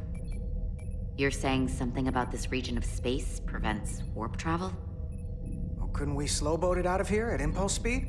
It may come to that, but we don't know how far this warp dead zone extends. Captain Solano is on his way back from the negotiations, and I want to have some answers for him when he gets here. Indeed. Given the facts at hand, we may be able to deploy subspace probes around the ship to construct a clearer picture of the phenomenon. Around the ship. I'll prep a shuttle.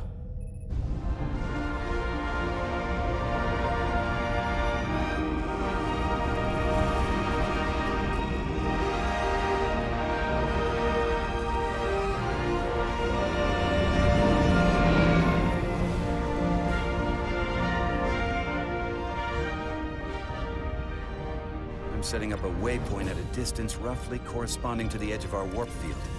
When we get there, I'll deploy the first probe. Commander Westbrook, the Resolute systems are calibrated to receive the probe's readings. We are standing by to reproduce the warp field collapse after the first probe is deployed. Thank you, Mr. Chovak. We'll be in position shortly. And, Mr. Diaz, do take care in piloting the shuttlecraft. Now is not the time to indulge in the human penchant for joyriding. This is far enough.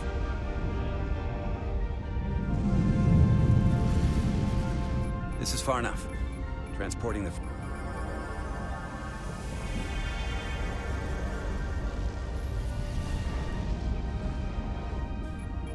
Westbrook here. The first probe is deployed. Understood. We are reading it. We are about to replay the simulation.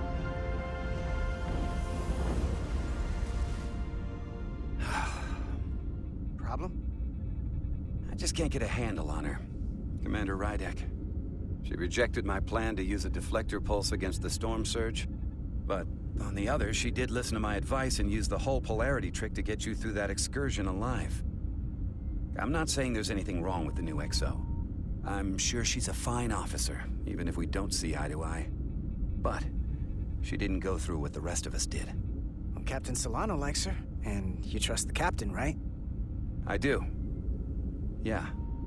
I'm not sure if the transitive property is really applicable here, Diaz, but I catch your drift.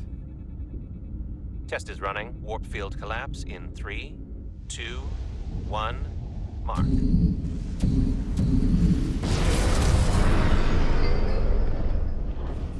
Whoa. All right, that is definitely a problem with the fabric of space. We need to get another probe out there.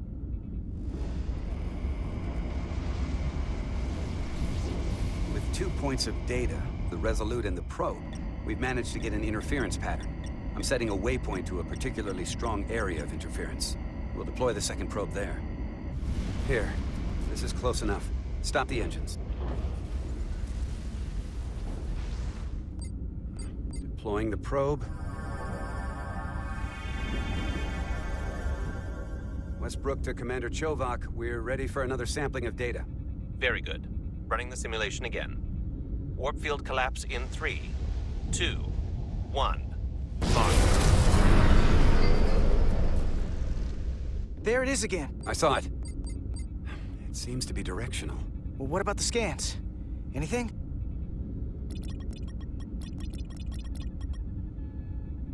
Here's the readings in relation to our local space. We've got the Resolute, Otari Prime, and the probes. All this interference is overloading the sensor buffers. We're gonna have to triangulate the sensors manually. Hold up. This is coming from the moon. A beam that blocks warp travel. Aimed right at us. Someone is doing this intentionally. We're under attack and we didn't even know it. We need to stop them. Unplug whatever it is they're hitting us with. Now, look here. It's our current readings of the ion storm. These concentrations. They line up with the interference pattern. The storm and this beam, they're coming from the same place. Carter, whatever petty local conflict brought us here, it's just a small part of something much bigger.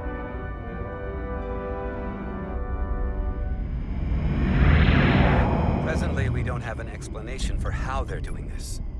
One thing is clear. This is no fluke. Thank you, Mr. Westbrook. I want a full briefing when I'm back on board. Solano out. A targeted weapon that inhibits warp travel. Coming from the moon Tau. That would explain the difficulties my shuttle encountered. More importantly, the tenor of the Hotari during the negotiations. And here I thought the Illidians would be the problem. Coming to peace talks in a warship.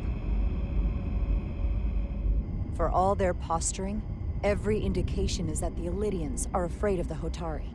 They didn't bring their warship as a threat. They brought it because they're scared. From everything we witnessed, I would say that is highly likely. But what are they afraid of? Tylus, the Hotari representative, said she thought they found something in the mines. Galvin and Sidron brought it back to the palace, but they're keeping it under tight security. She's going to investigate it. I gave her my tricorder. I expect she'll contact us soon. You found an ally. She doesn't like the way Galvin and Sidron have been manipulating the situation. And the Queen. Working with us to go around them isn't the same as betraying her people. That may be true. She's certainly more likely to help than the other Hotari we've met. That raises another question. Specifically, what do the other Hotari have to gain in bringing us here, only to make this hostile maneuver against us? That's the thing. It doesn't make sense to bring us here. Tylus said that Galvin and Sidron have restricted access to the mines, even to the Hotari. So they don't want anybody to learn what they've found. Then calling in the Federation is a funny way of going about it. I don't think the Illidians know what's really down on that moon either. Major Arminta said the revolt defied explanation. That the Hotari miners somehow harnessed the energy of the storm. Harness the energy of the storm? Doing that is beyond even our capabilities. So is a weapon that disrupts warp travel. There have been civilizations and entities, both past and present, far more technologically advanced than the Federation. The Illidians and Hotari don't fall into that category. But that is all the more reason to investigate further. Commander Rydek, sorry to interrupt. We've received an urgent call from Hotari. The Queen's advisor, Tylus, has asked to speak with you. Put her through.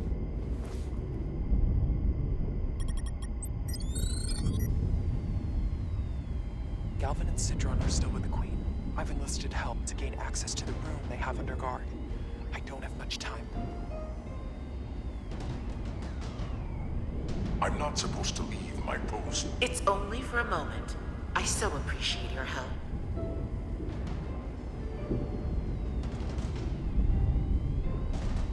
I found something. I'm sending you a scan. Got it. Tylus, if we needed to gain access to the mines on Tau, is that something you could help us with? I suppose it wouldn't be easy, but I have to go. Tylus. Can we reconnect?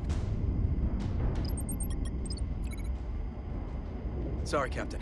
We've lost all contact. We can only hope she escaped without harm. I'm the one who got her into this. If something happens to her, it's my fault. She's one of the Queen's closest advisors. I'm sure she'll be fine. Let's see the scan of whatever the hell that was.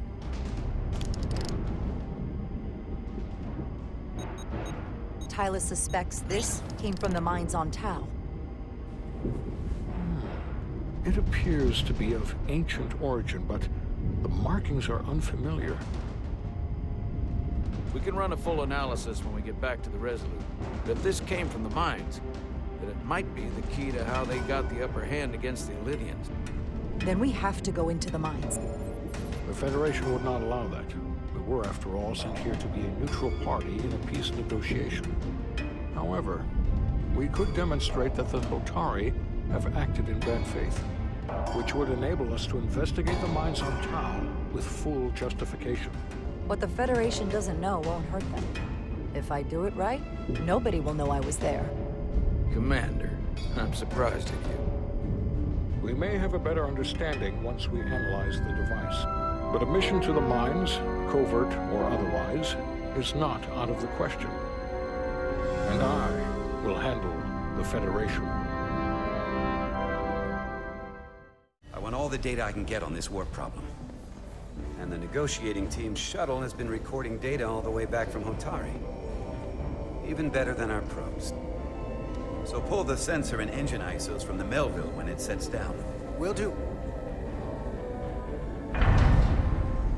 I'll join you and Chovak down in engineering to run another analysis after the briefing.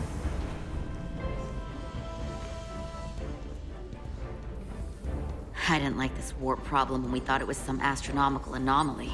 And I like it a hell of a lot less now that we know someone is doing it to us. How does it work? What do we even do about it? What do you say we pull these chips and find out? Took some damage on the way.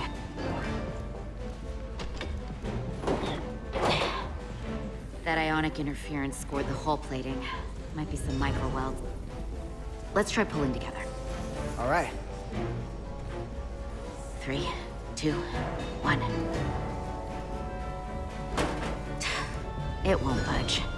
Gotta be the storm damage. We need to... Welcome back. Any excitement down on the surface? Excitement? No. Nothing like that. Hey, can you hand me the EJ7 interlock? From the toolbox. I don't know what that is. Not much use for one on a security detail, huh? Carter? Yeah, I'll get it.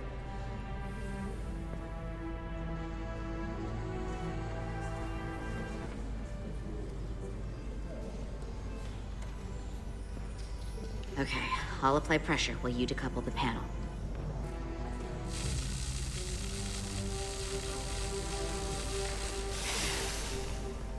Here, I'll help.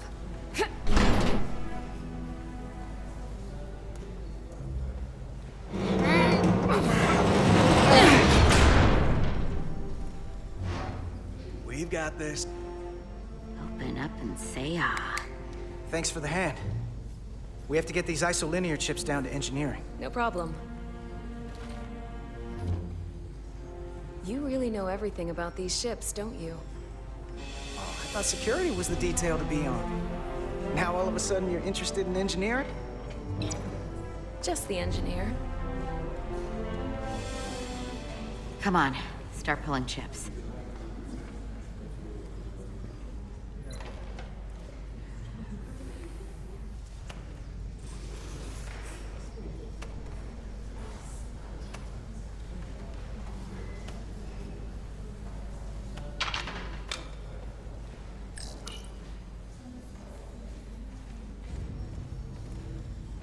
What's this? Whoa. This substance is a quantized spin crystallization of hydrogen, carbon, and lithium. It's emitting tetrametric pulses at an interval of 3.8422 seconds. Quantized crystallization isn't natural. I mean, it's only theoretical as a means to engineer matter on a subatomic level. What's it doing in there?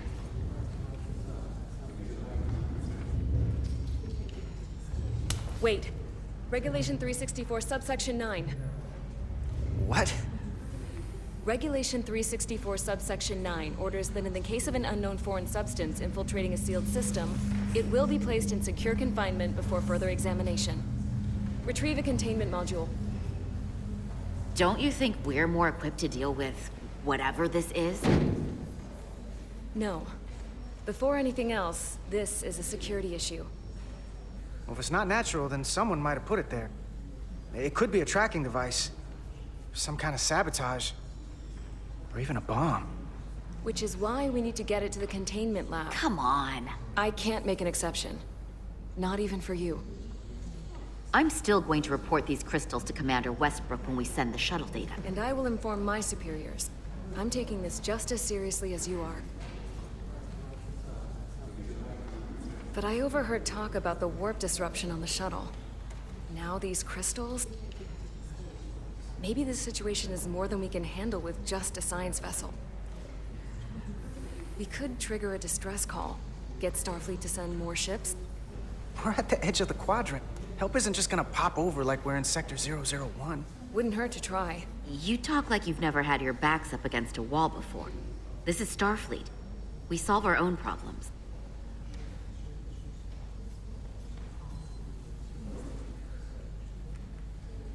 Okay, stand back.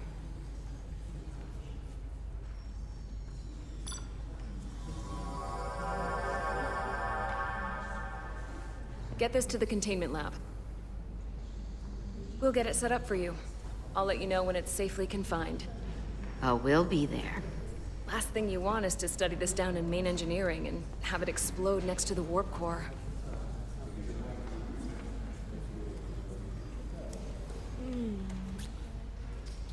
Almost forgot. Can't have that. For a second, I thought she'd gone cold on you. Like she might have changed her mind. But I guess this whole situation has her spooked. But she usually doesn't scare easy. Yeah, there was something a little off about it. Like that talk about sending a distress call?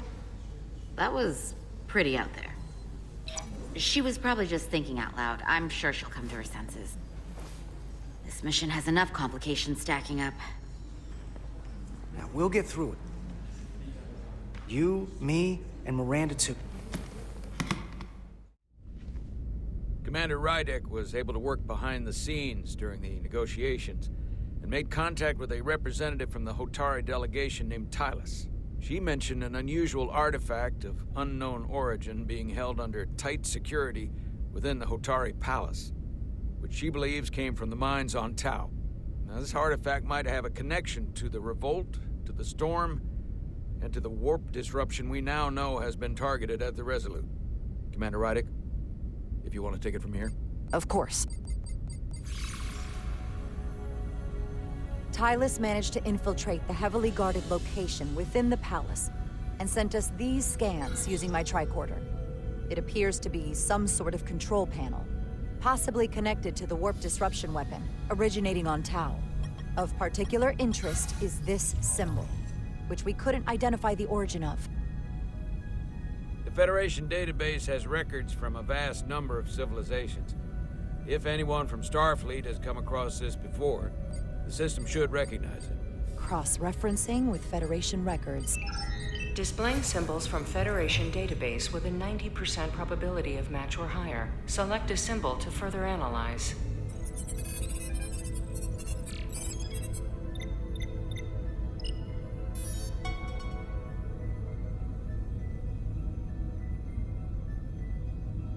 .2% match.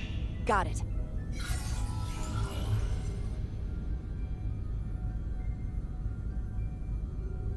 So, what are we looking at?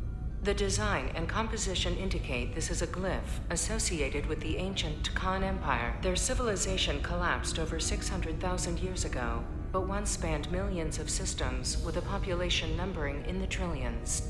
Fascinating.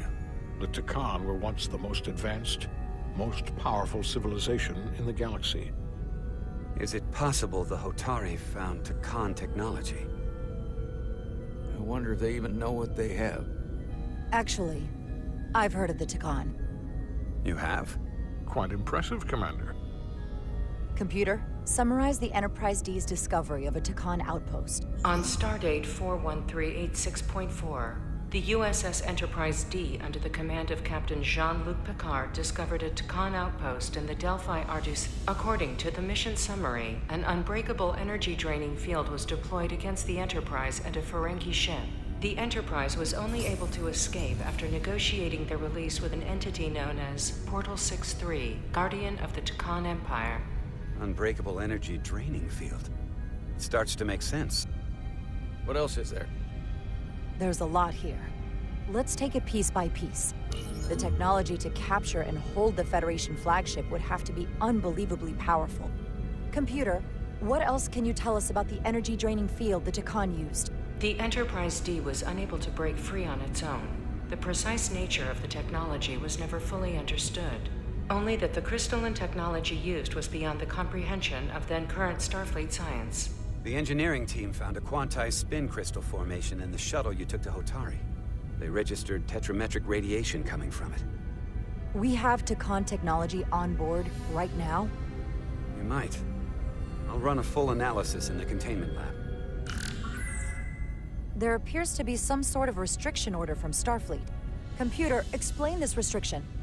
A Starfleet directive similar to General Order 7 forbids entering the Delphi Ardu system or attempting to make contact with Portal 6-3. Starfleet doesn't throw up a no trespassing sign for just anybody. I suppose it makes sense considering what happened to the Enterprise D. What sort of planet is Delphi Ardu 4? Delphi Ardu 4 is an M-class planet, a barren rocky world with little to no vegetation and frequent ion storms. The giant crystals that grow there absorb energy, but it is not understood how they do so. The entire Delphi Ardu system, consisting of 11 planets, was considered completely uninhabited until the encounter with Portal 6-3. Frequent ion storms. That can't just be a coincidence. Someone from the Tacon Empire is actually still around. Or at least was, 16 years ago. Computer, what other information do you have on Portal 6-3, Guardian of the Tacon Empire? The entity known as Portal 6-3 is of an unknown nature.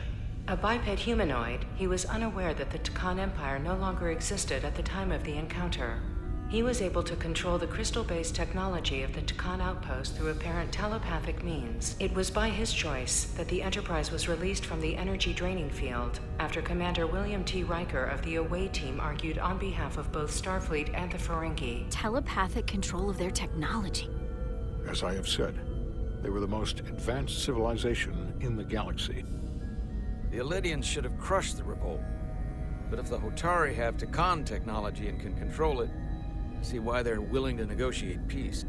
This kind of power in Hotari hands, it could be dangerous. For everyone. Agreed. Which is why we should find a way to neutralize it if we can. If it helps, we've been able to triangulate the source of the ionic interference and warp disruption to a specific mine on Tau. Engineering used the latest data from your shuttle to pinpoint its origin. There. So we know where to look. We need to know what's down there. What the Hotari are hiding, to better understand what we're up against. And to neutralize it if we can. Captain, embarking on a mission to the Hotari moon would not be viewed favorably by either side. However, given the circumstances, we are entirely within our rights to defend ourselves. I just want to make sure this doesn't blow up in our faces. Which is why I'm thinking of sending Commander Rydek on a covert mission to Tau. Assuming you're up to the task. I'll get the Away Team in and out. Under normal circumstances, that would be the case. But given the sensitive nature of this incursion, I'm afraid you'll have to go it alone. I'm hoping Tylus can accompany you. The priority is to avoid detection. It's a calculated risk. The last thing we need is to get caught and then blamed for violating our neutrality and aggravating an already tense situation. Yes, sir. I'll do everything in my power to make sure no one knows I'm there. Good. Of course, you'll have full support from the Resolute. We'll make sure we take every precaution. Every precaution. Get in touch with Tylus and make the necessary arrangements as discreetly as possible. Bridge to Captain Solano. The Illidians have moved additional ships to the edge of the Hotari system. Current heading is straight for the homeworld. Understood. It would seem we no longer have the luxury of waiting. In that case, may I suggest you and I return to Hotari Prime. Doing so will provide Commander Rydek as much time as possible to complete her mission. Agreed. We'll hail the Queen's delegation from my ready room. We all know what we need to do. Dismissed.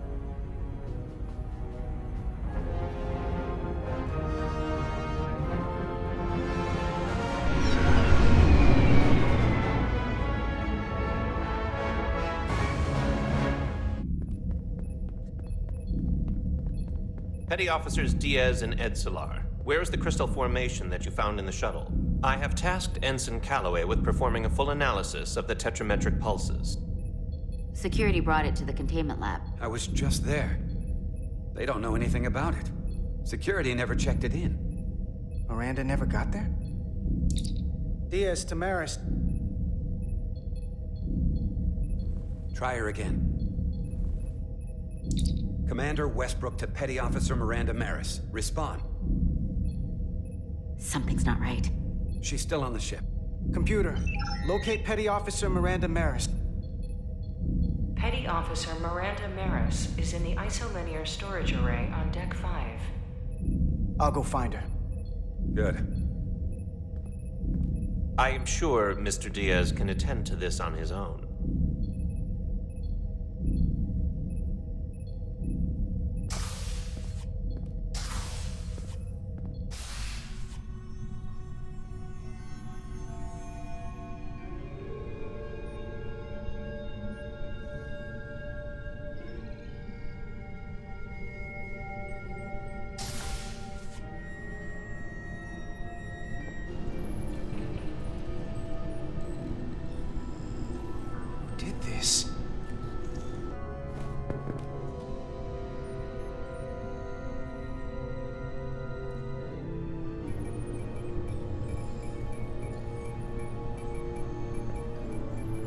What the?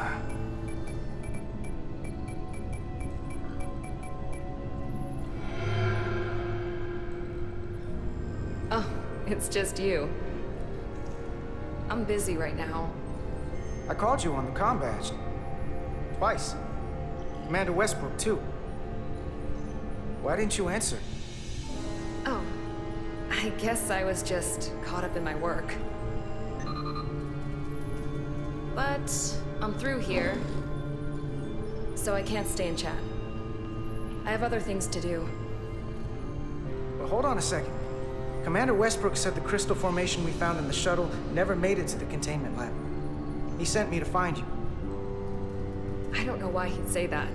I brought the crystals to the lab myself. Westbrook wouldn't lie about that. Are you really so sure? I just said he wouldn't. Then maybe he's mistaken. I don't know. Look, I appreciate that you came to check on me, but I'm fine. I'm worried because you're acting strange. 1 minute you're citing regulation to take the crystals, and now you don't seem to care that they've gone missing. And what are you even doing in here? Will you drop it? I don't like being interrogated, Carter. Hey, wait up!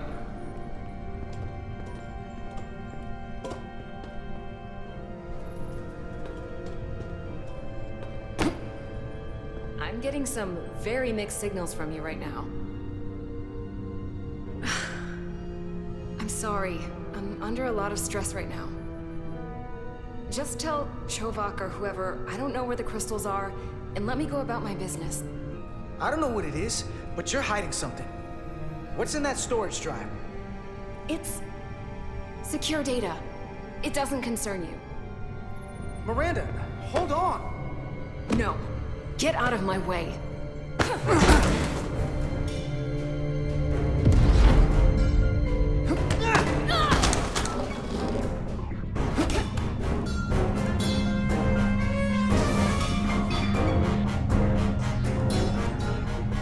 So I see you found each other.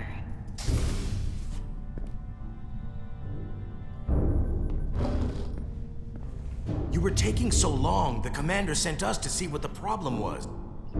Diaz, you were sent here with specific orders, and fighting your crewmate wasn't one of them. What the hell is going on here? Let's just let them explain. There's something seriously wrong with her. She's not herself, I'm telling you. What does that mean?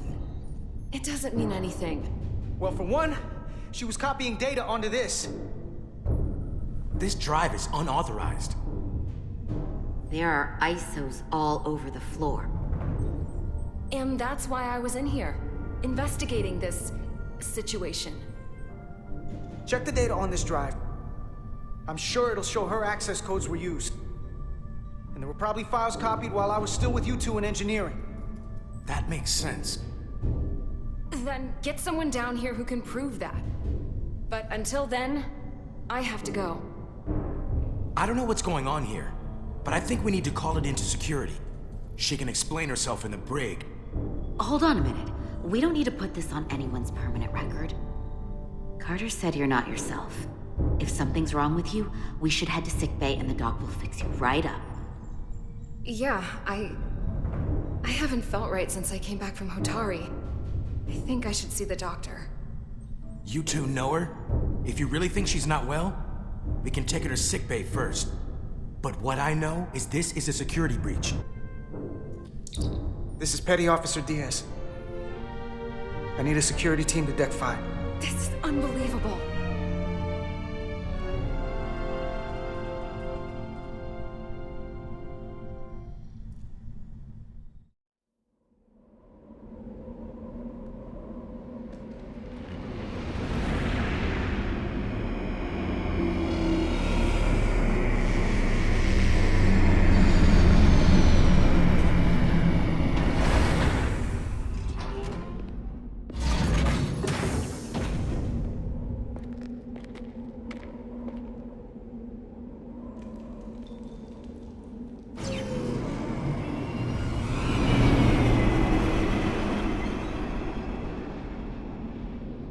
Rydek here.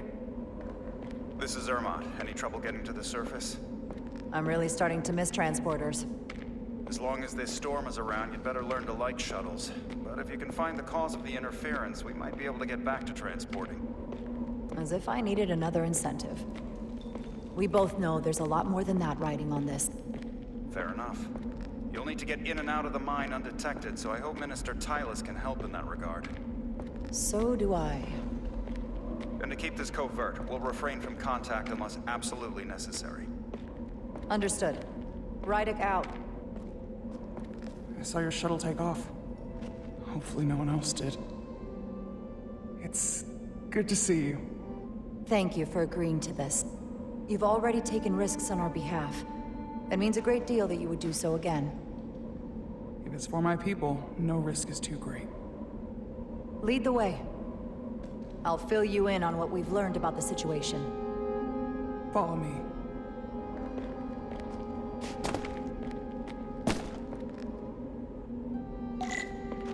The device Galvin and Sidron brought back from the mines is being used to control some sort of warp disruption weapon that has the Resolute trapped in Hotari space. According to our readings, the power source for that device is on this moon, at the specific coordinates I sent you. That sounds impossible. But explains the rumors of the Hotari controlling the ionic storm. We strongly suspect the device was created by an ancient empire known as the Takan. The Takan? Once the most powerful civilization in the galaxy. But they've been gone for over 600,000 years. It's hard to believe there's something like that on Tau. Which is why I need proof. If we find hard evidence that Galvin and his allies are hiding dangerous Takan technology, I can convince the Federation to let us intervene. Understood. We're almost there.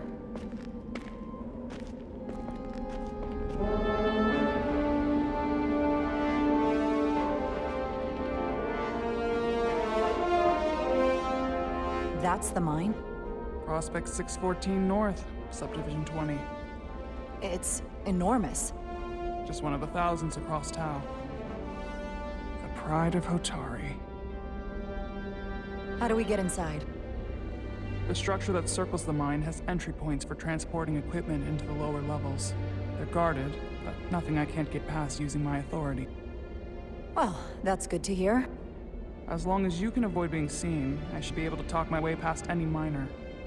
And provide a little distraction for you in the process. How do I avoid being seen?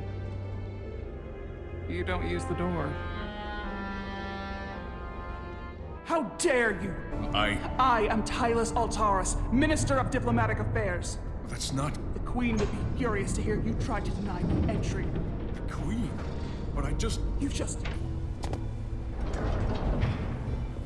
I didn't come here to educate an imbecile on royal protocol. Of course not, Minister. So I will be about my business here, and you will take yourself out of my sight.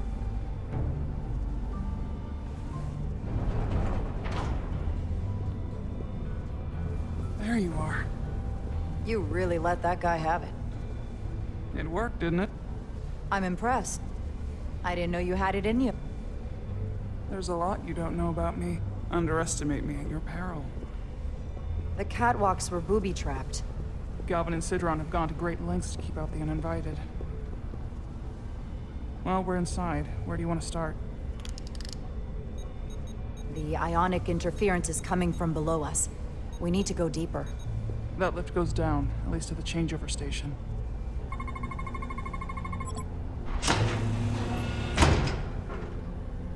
I'll get it started.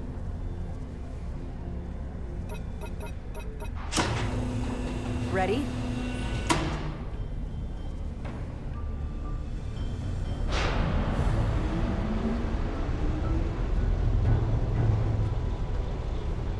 I'm a little afraid of what we might find down there. We'll be okay. I've survived worse than this. Well, I haven't. But I'll put my faith in you. For now. Stay back. There's a guard at the station. You'll have to hide.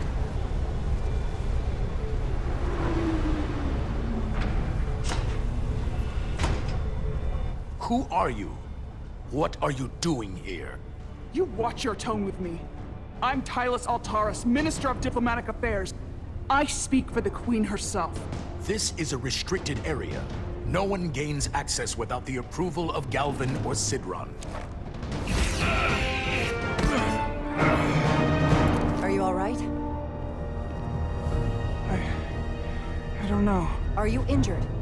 No, I thought if I could talk my way through like always, I'd be fine, but... I'm a diplomat. This isn't what I do. Tylus, you can do this. I don't see what you're basing that on. All you've shown me so far is an iron-willed determination to save your people. I don't expect that's changed.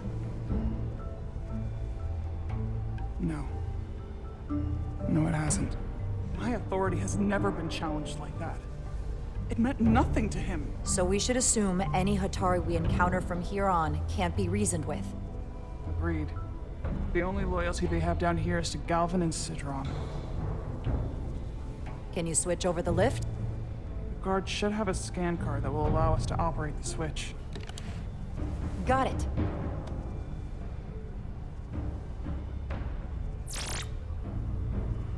He's not dead, is he?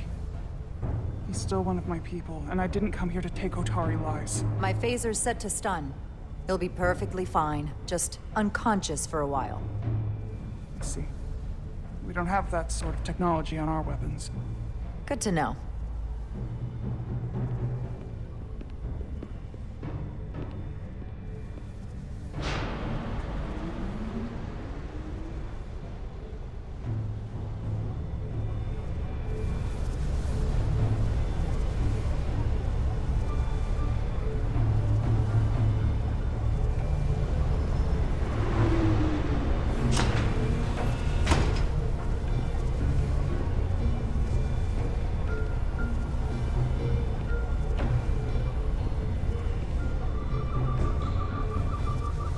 The energy readings are emanating from this tunnel.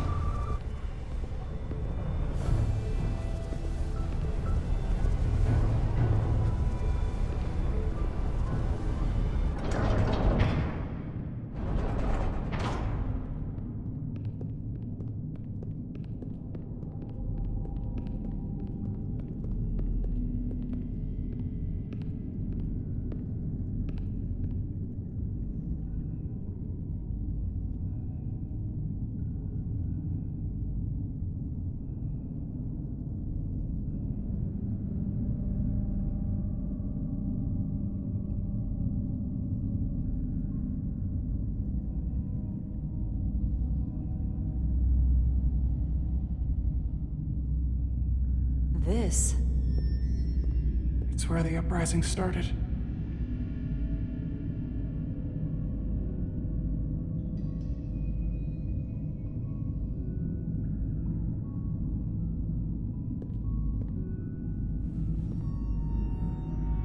Otari don't do this. We defend ourselves, but we don't kill on this scale, this level of savagery. There's no such thing as a bloodless rebellion. I don't know if we should keep going. We'll make sure they didn't die for nothing. What we learn here could save the rest of your people. Okay. Okay. Whatever happened here, it made the Illidians abandon the mines. Let's find out what they're so scared of. Is this the effects of an Illidian disruptor? Yes. Disruptors are cruel weapons. These crystalline particles, they're not dilithium. Are they common in the mines? Not that I've ever seen. Footprints. Illidian boots. Running back the way we came. What? What kind of weapon did this? This is like nothing I've ever seen or heard of. My people don't have a weapon that does this. Tylus, you may not want to look down there. I've come too far to... What is this? They've been dumping bodies down here.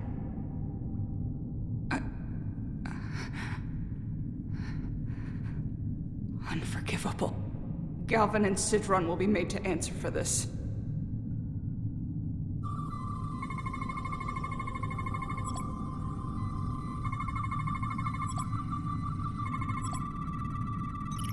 What an awful way to die.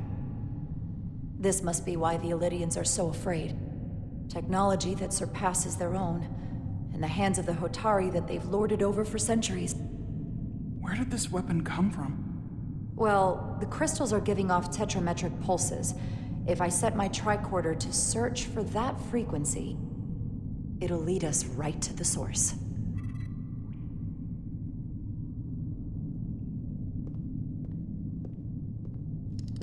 Think they parked this here on purpose? One way to find out. Need any help? I've got it.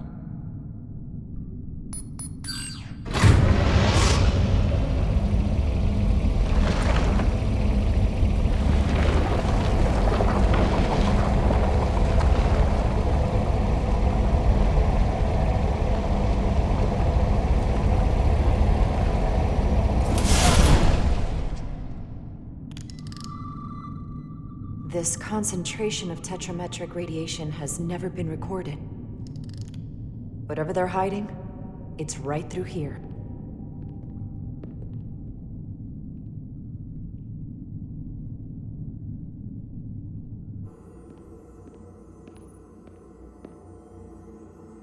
This feels strange. The crystals are increasing, growing outward, replacing the soil. It's like an infection. A parasite. Growing inside Tau.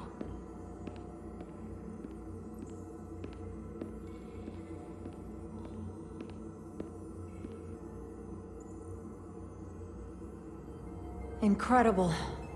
Every strange thing we've seen in this system, it might all come from this room. We need to learn everything we can. What are we looking at? It's made of the same crystalline material as the rest of this place, but I can't tell much else. Might be some kind of sleep mode.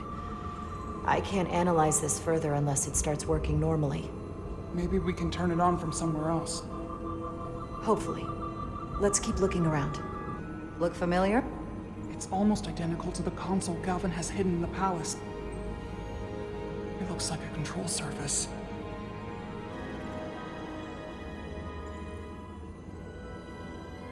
What is it?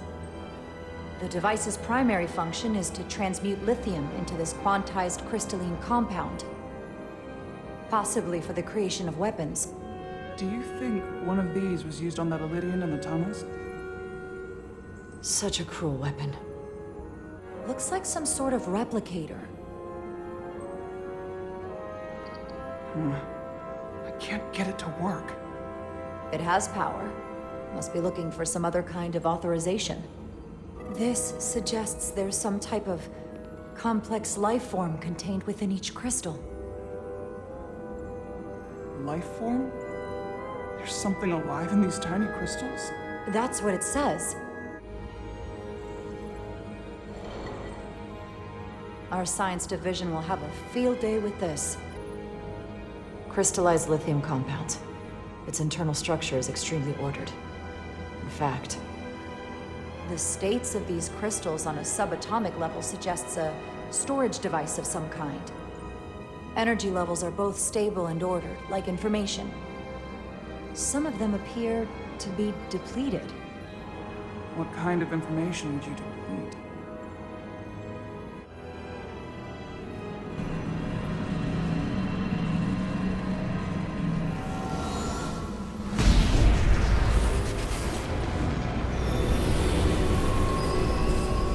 Jara? I see it.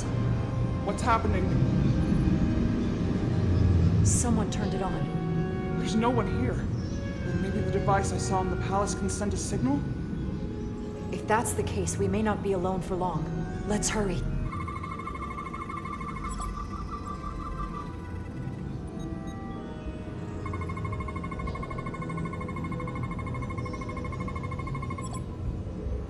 This can't be right. It's putting out almost 50 zettajoules of energy. I assume that's a lot? Enough to power this entire quadrant. This amount of power, the kind of radiation it's putting out, it's the cause of the storm. The warp disrupting beam, all of it.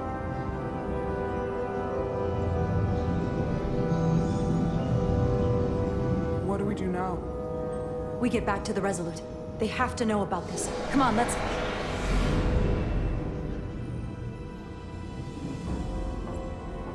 Quickly. We have to hide.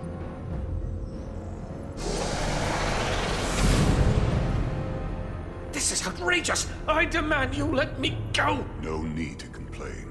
You're about to receive a gift beyond your wildest imagination.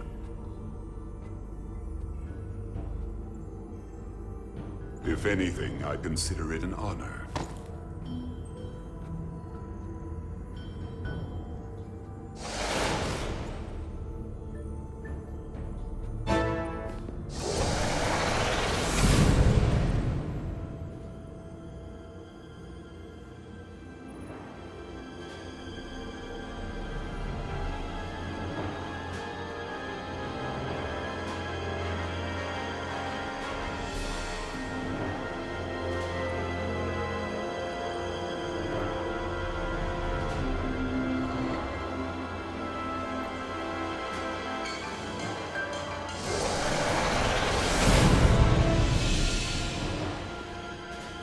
What is that? What are you doing? You'll see soon enough. I can influence the course of the negotiations. I can make sure the Hotari get the better end of the bargain. So can I.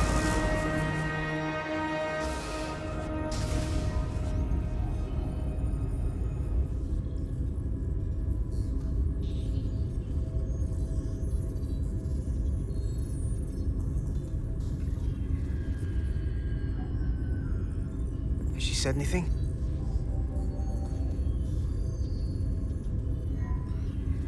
Miranda won't be in here for long. Just gotta sort this all out.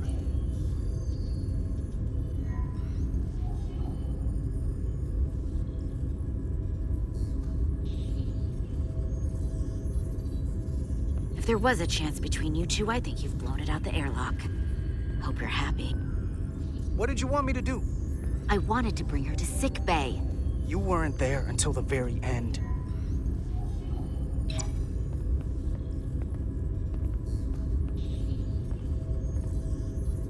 We were at the start of something good, and you throw it away like that.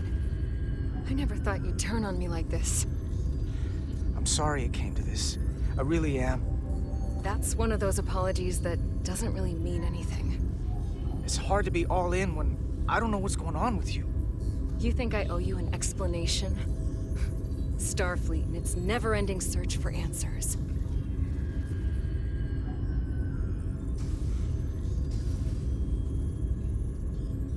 Tried to find the other members of the security team that went to Hotari, but they're missing.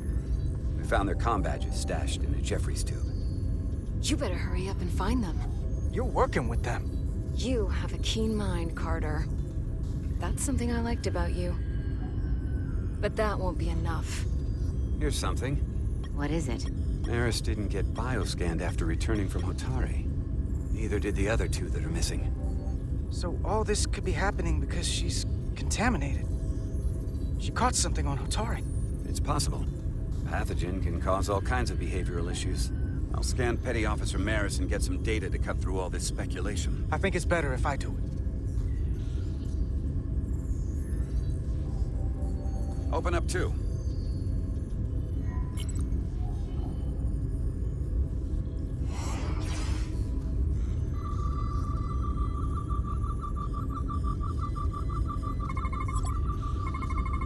I can't believe this.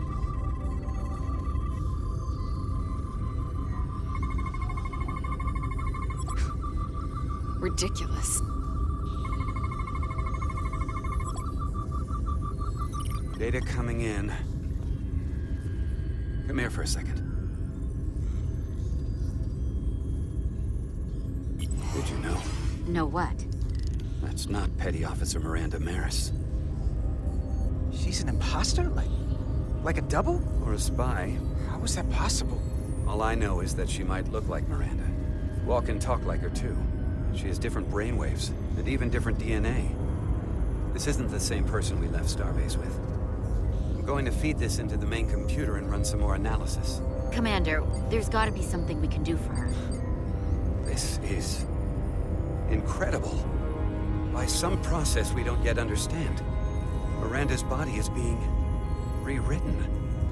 Her mind has been remapped to another personality, and her DNA is resequencing. I'm not sure the extent of it, but it appears to be pervasive.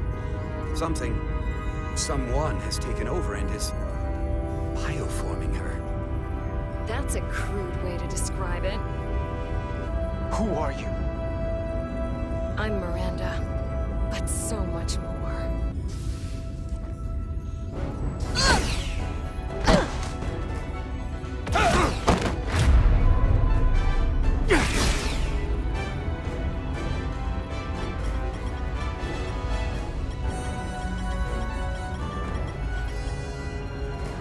Don't let them get the storage drive!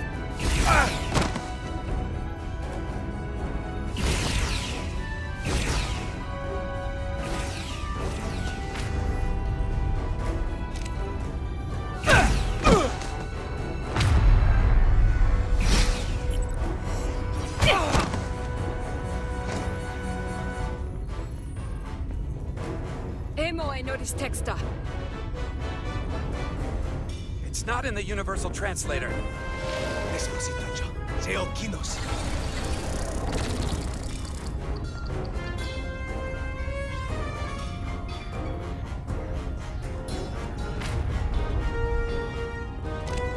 Who the hell are you? We are the Scions of the Flame. Stop her!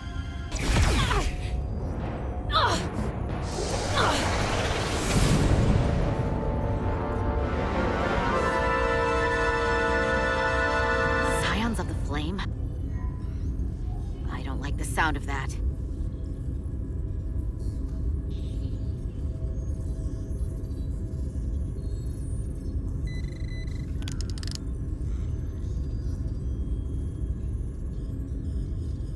You're never gonna believe this. The reason the Universal Translator didn't recognize that language is because it's only ever been read. It's the Takan language.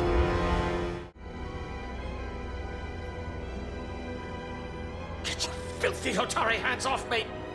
We'll burn your planet to the ground. Animals. Wait. No.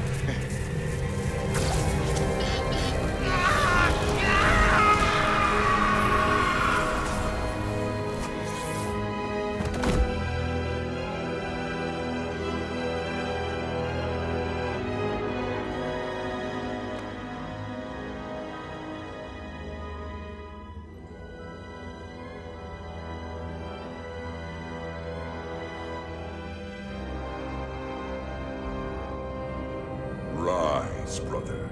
Rejoin the flame.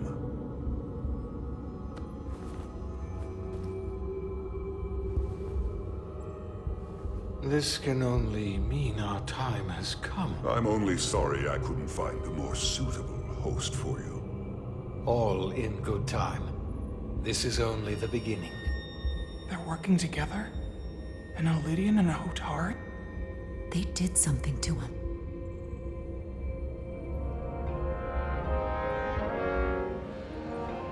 Secure the Cartabula. Cartabula? It's the energy source.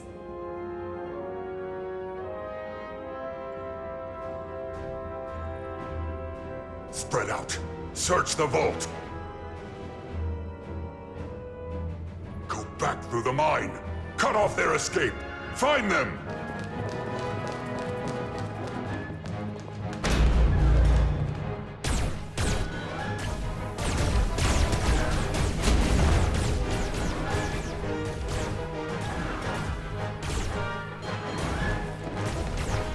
They're blocking the only exit.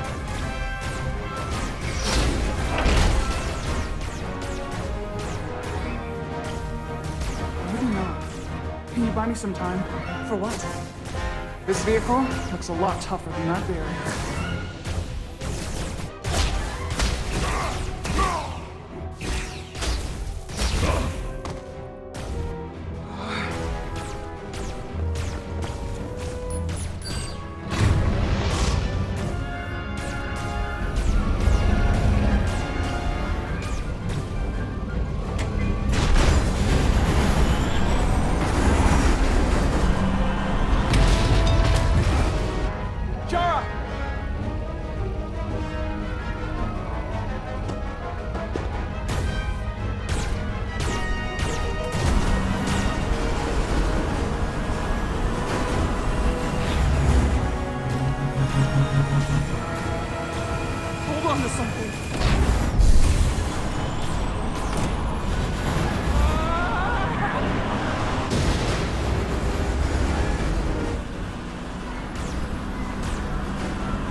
Resolute, 2 to beam up immediately.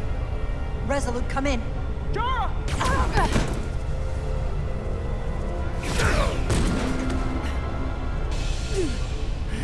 Are you all right? I think so. It hurts.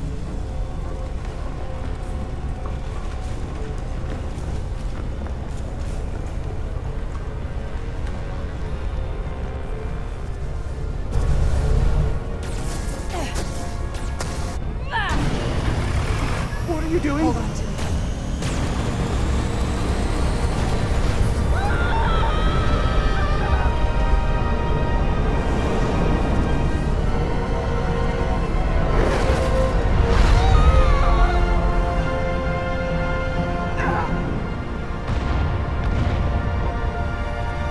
Commander, we read you, but there's too much interference. Transporters still can't get a lock. Miranda was able to transport through the storm. There has to be some path through that we're not seeing.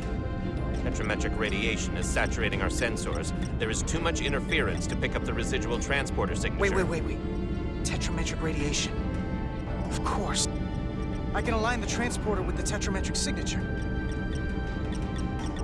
The crystals emit tetrametric pulses every 3.8422 seconds, roughly 26 centihertz. All of this is connected. The storm, the warp-killing field, the crystals, Miranda's alien transporter tech. Okay, I've got the transporter in calibration. There are a lot of biosigns in that mine, all stacked on top of each other. I need something to identify the commander's signal. Something loud, energetic. Understood.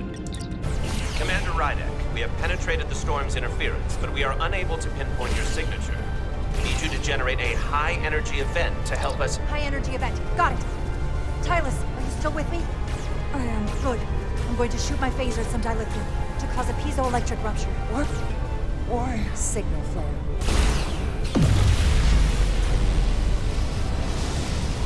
Whoa! Dilithium explosion!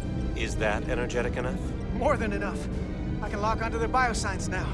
I've got a lock. Energize.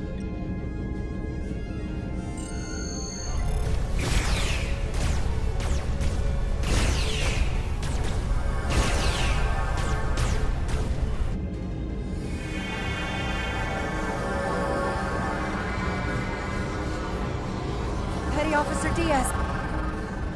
We're losing her! The pattern is degrading. Can you hold the signal? I'm trying. Come on.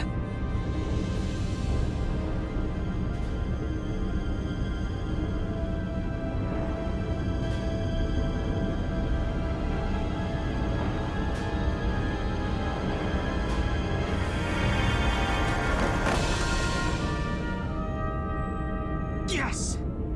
Get her to sickbay. Captain Solano and Ambassador Spock have just returned from Hotari. Take a look at that. Rydek, I need you on the bridge, now. I'm here. The Elydians are preparing to attack Hotari. Status report. The systems are now fully powered. All torpedo tubes open. They're preparing to fire. We should hail the Elydian flagship, Captain. Readying phasers if you want them. Stand by. Await my order. Recommendation, Commander? We need to act quickly. Maneuver the Resolute underneath their warships.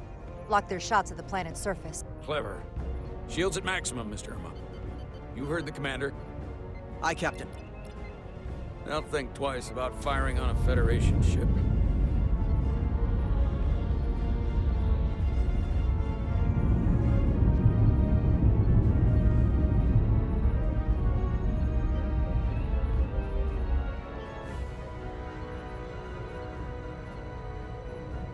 Elydians. They've powered down their weapons. Odd. You sure about that, Mr. Irma? They're venting some kind of gas from their ship. Hold on. Now all of their systems have shut down. Commander Irma, scan them again. We have to be sure. No mistaking it. They're dead in the water.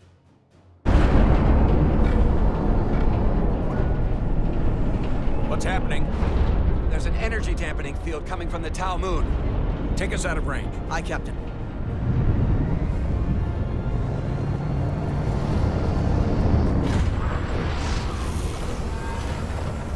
Captain, the flagship is hailing us. On screen. Zeldi to the starship Resolute. Our main power cores are completely disabled. The more power we give, the more it takes. Running off batteries. Life support systems have failed. Unable to ventilate. Contaminated atmosphere. Admiral, you are about to launch an attack on a defenseless planet. Kobliat, you sided with the Hotari in the negotiation. But that does not matter now. My crew is going to die. Please, I beg of you. We'll help you. Yes, we will. Thank you.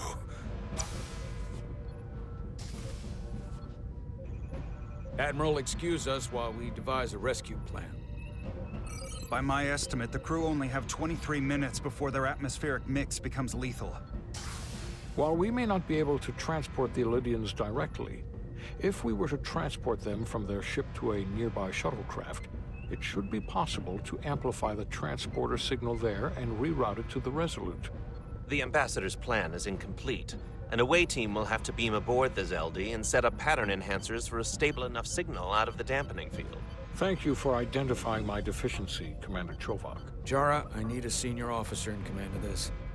Take Chovak and Bedrosian in the shuttle, and get it done. Petty Officers Diaz and Edsilar, you will be part of the rescue mission. As will I. We will bring the shuttle within transporter range of the Zeldi, then beam you both aboard. Beam us on board. Why? The pattern enhancers must be placed on the Zeldi to make it possible to beam the Elydians back to the Resolute. Gather the pattern enhancers, and get to the docking bay. We're going on the wrong mission. What's that? We're going to rescue the Elydians, the people that oppress the Hotari, when we should be going to rescue Miranda. This thing that's happened to Miranda is like the Trill symbiosis joining, only worse. And I've seen too many people I care about wiped away by some greater entity to stand by while the same thing happens to her. Not gonna get my hopes up just yet. We don't know if what's been done to her can be reversed. Don't give up on her so quickly. Right now, we've got other lives to save. Yeah.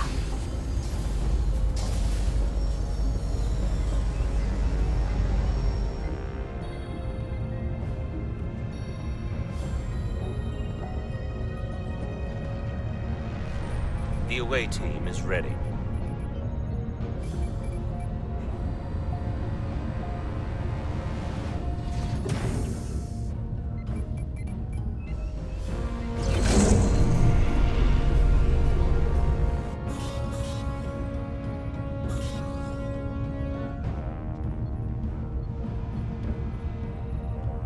Resolute to Shuttlecraft Melville.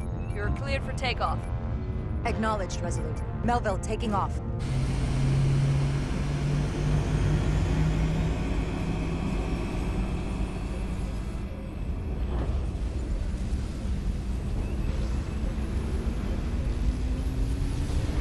We are within range. Any closer will put the shuttlecraft at risk.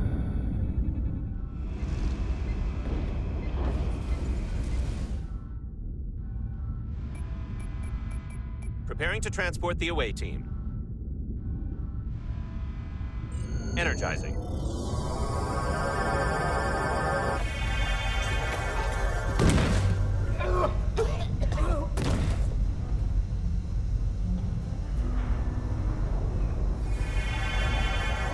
The ship's life support. It's almost completely drained. And the other systems, too. It's not working. No power's running through any of this. We gotta get him open manually. I am the ranking officer here. State your intentions. Our intention? Your leaders asked for our help. And they sent you? Yeah. Whoa there. I am still able to stand. What are you trying to do?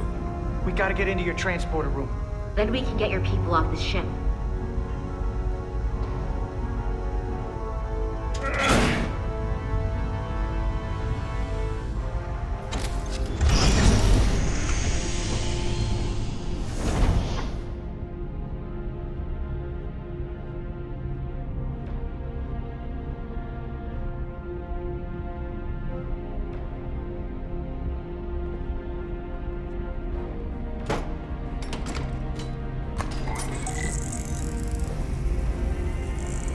Make sure they're evenly spaced.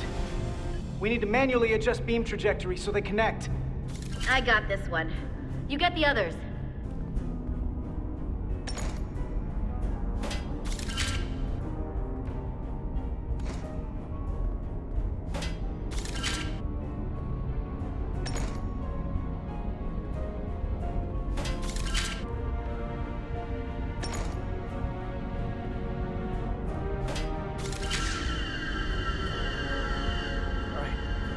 Enhancers are aligned and ready to go.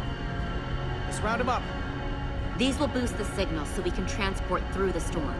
We have a shuttle outside this ship that will route the signal to the Resolute. All crew to Transporter Room 2. We are evacuating.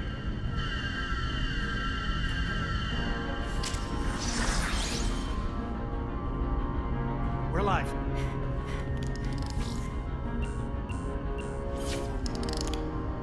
Here they come.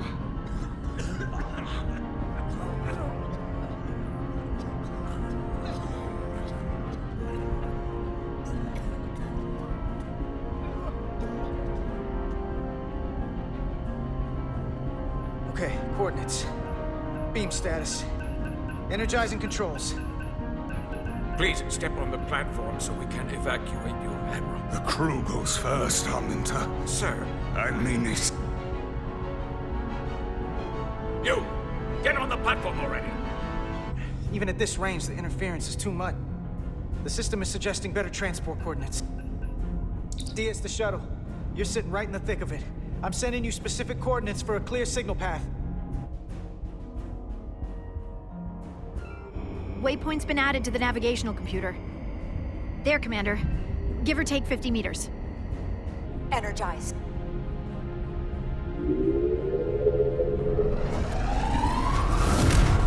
I have the first group of Illydians in the pattern buffer. Redirecting and transmitting to the Resolute now.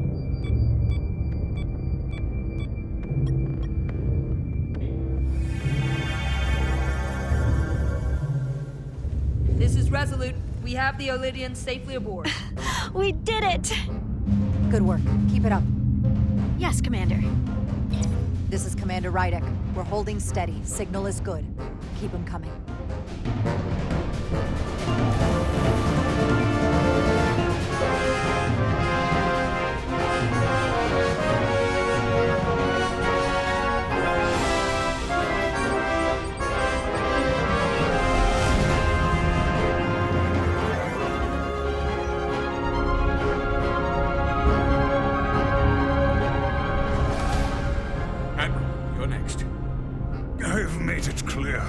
I only leave after those in my charge. Sir, I must insist you go so you can lead our people.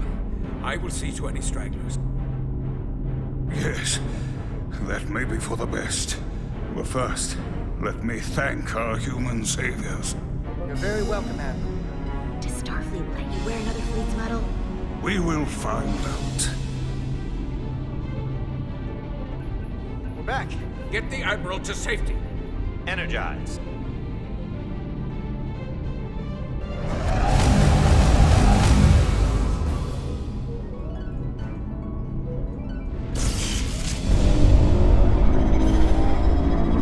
Massive power surge! Sending available power to the annular confinement beam.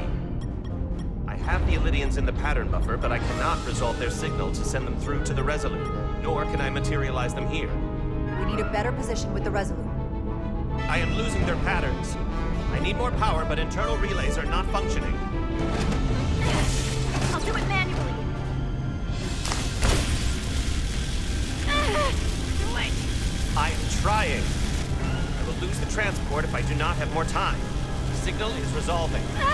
Please!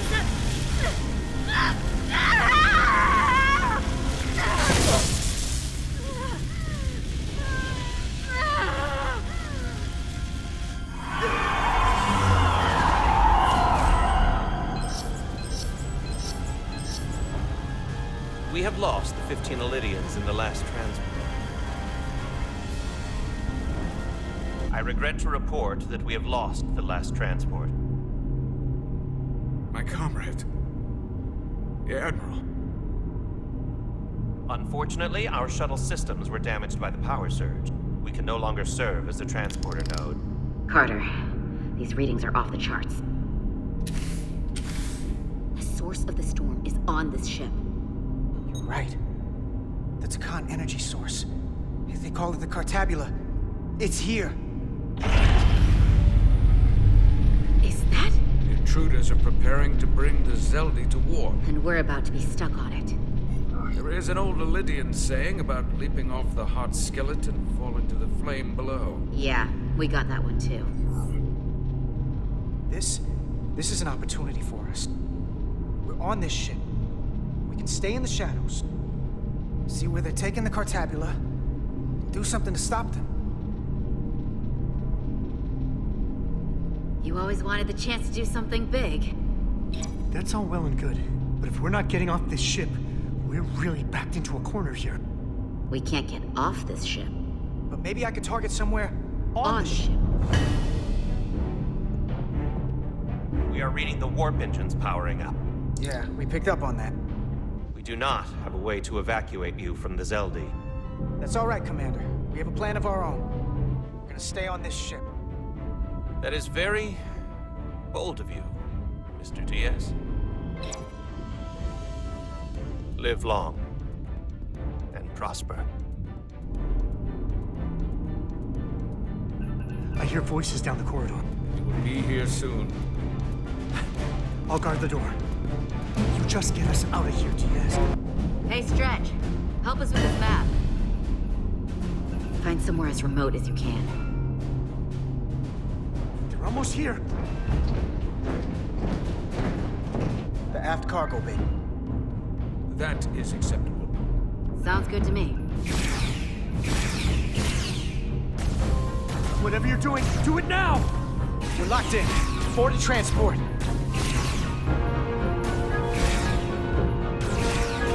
Come on, Val! Val!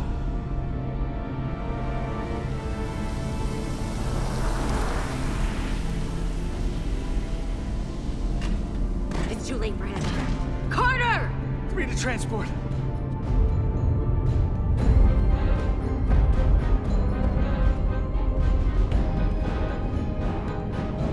Energize.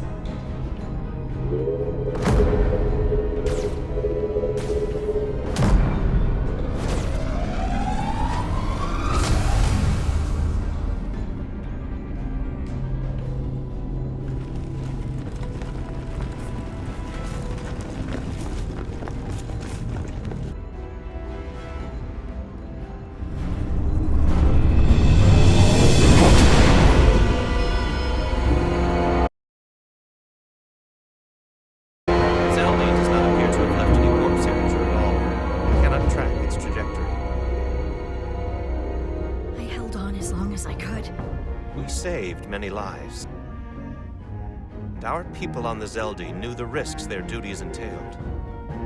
Contact the Resolute, Mr. Chovak. Have them bring us back. Yes, Commander.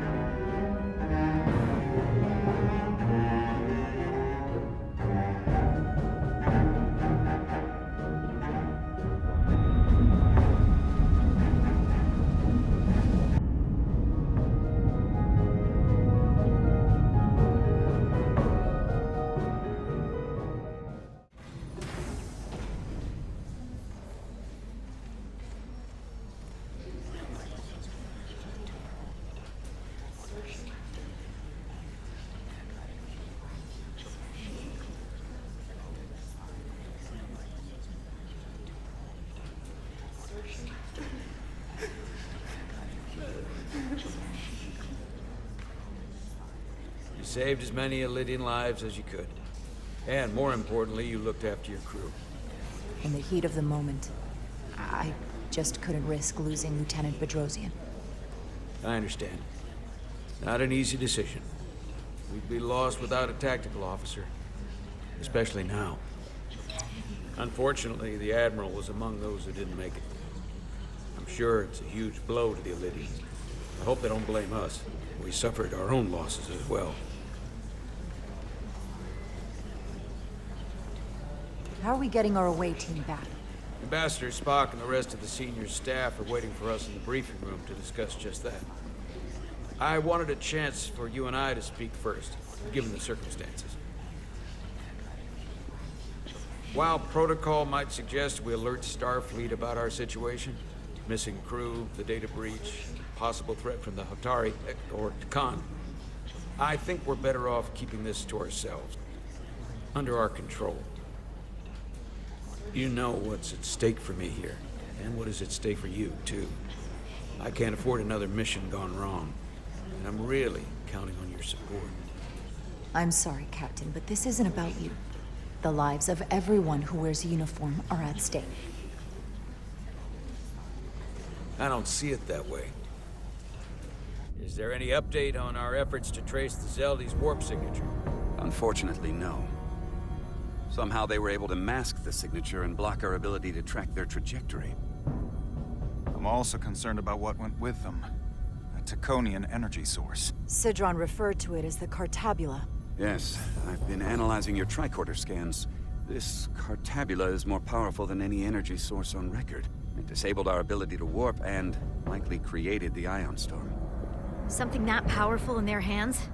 We have to find that ship. The Hotari must know where the ship is headed. If you can even call them Hotari at this point. Whoever they are, they've cut off all communication. And our only source on the inside is now in sickbay. Tylus. The Takan also compromised our systems when Petty Officer Maris stole data from our computer core. We're assessing what was lost as we speak. It's just too soon to say exactly what they had access to. Starfleet needs to know about this. We're not contacting Starfleet until we fully understand the situation. We shouldn't take any chances. We should at least alert Starfleet that our system was compromised. I agree with Commander Rydek. We should let Starfleet decide how they want to handle it. And essentially tell them this mission was a failure before it's even over? No. That's not how we're gonna do it. Not on my ship. I want to speak with the Hotari and get to the bottom of this before we get Starfleet involved. I expect we'll meet resistance. The Hotari think we violated our neutrality by entering their minds. Assuming the negotiations are off, we no longer have an official role here. We still have a responsibility to the Hotari and the Elydians. The Takan are a threat to both their civilizations. No. They're a threat to us all. The device Commander Rydek found in the Taconian Vault is an advanced delivery mechanism for a complex biogenetic transformation process. Meaning what, exactly? Not only are they bioforming innocent hosts, transforming them into Takan, they're taking the DNA and engrammatic data of a specific Taconian and displacing that of its host. It's a hostile takeover on a cellular level. Is there some way it could be reversed? That's exactly what I've been trying to find out. So far, it appears the answer is no. Once the Taconian takes control, the displacement of the host is irreversible. And the bioforming appears to be permanent. Petty Officer Maris called herself a scion of the Flame, but the computer had no information about it.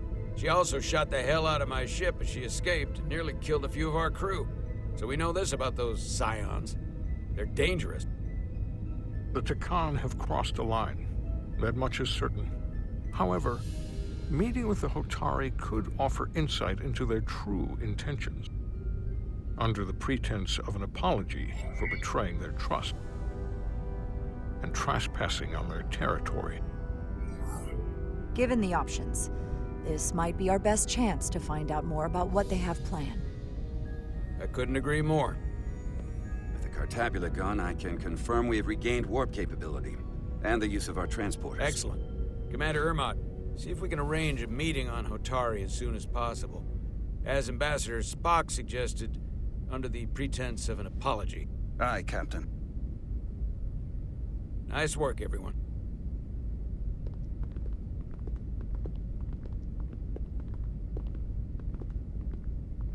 You're long overdue for a Duridium infusion. It looks like I am.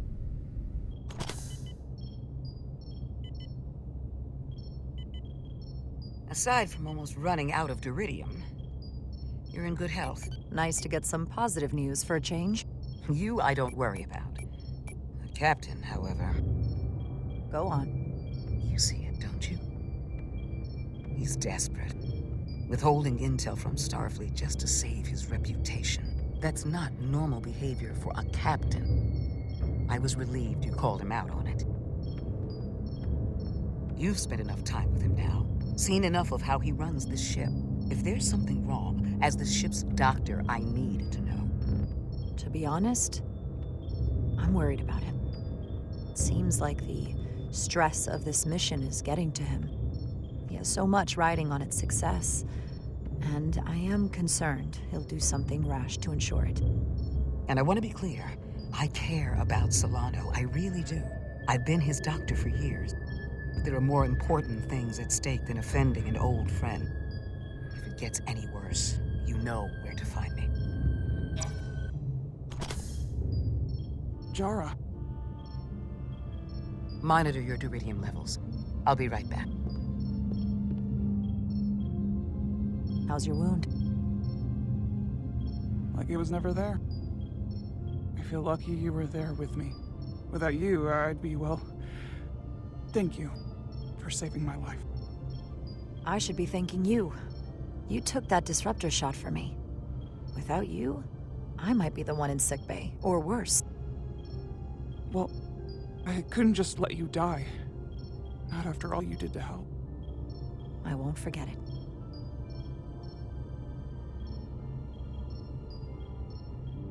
We saw the truth down in those mines. What Sidron and Galvin really are. Who they've become. The lengths they're willing to go to.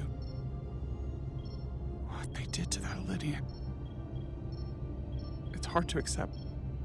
What we learned down there will help us win this fight. Truth is power, and we'll use that to stop Galvin and Sidron. If you're right, then it was worth it. I truly hope you're right. Commander Rydek, you're needed on the bridge at once. What is it? The Hotari have agreed to meet.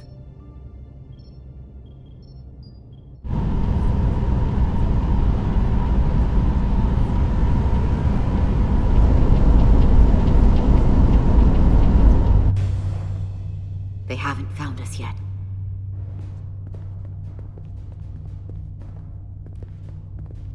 We can't just wait to be rescued.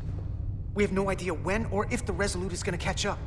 But if we can get access to the Zeldi systems, we might be able to figure out what the Takan are up to. You got somewhere we could do that? Up there? All right. Edsilar, let's do this. The internal sensors. The what? When they scan the ship for life signs, they'll know right where we are. There must be devices that perform the scan. Right there. And there. There's several of them around the room. Got it. We'll disable them. How? They're too high to reach, even for me. Not too high for our phasers. Low power, Nili. Let's not set off any fire alarms. I got the ones over here. Hurry, Carter! I am! Here it comes.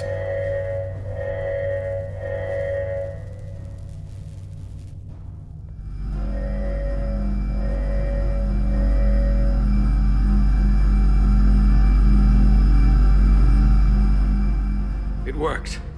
They won't be able to detect us. That buys us some time. Now that the Zeldi has its power again, I might be able to access some of the ship's systems from here. I'll take care not to give away our position. The Takan might not even know we're still on board this ship. Miranda only saw us transport away. She probably thinks we're back on the Resolute. Miranda. Don't give up on her yet, Carter. The person who shot at us wasn't Miranda. Don't think for a second that she turned on us. Because I don't. Neither do I. I know it seems like we could never trust her again.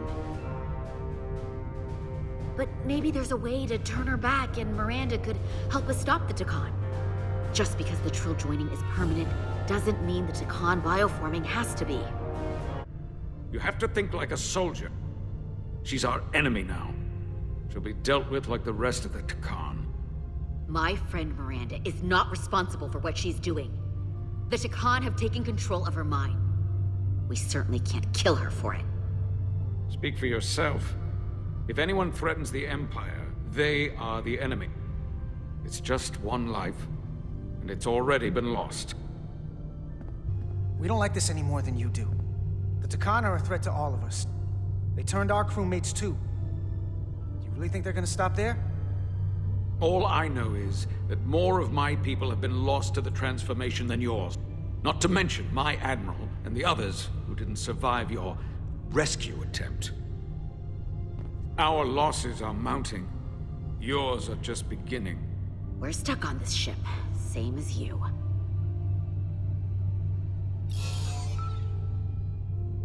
I'm blocked out of helm control. Propulsion? And they're closing down systems faster than I can check them. They're always changing these interfaces. I can hardly keep up. Let us help. Fine.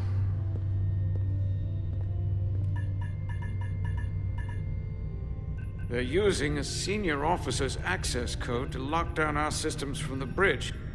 The Takan must have turned someone in command. Here's something. I can see the course they have plotted in. We're headed to the edge of the galaxy. Nothing but uninhabited systems along the way. And if we keep going, we'll leave charted space. A lot sooner than I like to think about, too. That can't happen. We need to take control and turn this ship around. Get back to the front lines of the battle for Elydia. We are on the front lines. They're going to do this all over the Quadrant. The whole Federation is at risk. That is a possibility, but it's already a reality for my people. I'm sure it's pretty damn real for the people who are trapped in their own bodies controlled by the Takan. You can't just turn your back on them. I'll take this ship without you if I have to. Think strategically. We stand a better chance by working together. Fair enough. The most important thing is that we get control of this ship, so that we don't end up so far away that the Resolute can't ever catch up to us. And if we control the Zeldi, that also means they can't use that Cartabula thing. I'm not sure we can do much more from here. What's this? It's a data stream. It looks to be a two-way communication. Let me see if I could put it through a demultiplexing processor. Can you get that clearer? I'm trying. Okay. That should do it. Hello? Can you read me? Itaska, is that you? Major! It's my lieutenant. Where are you? I'm here with some of the others. We're trapped in the ATP. Our artillery targeting platform.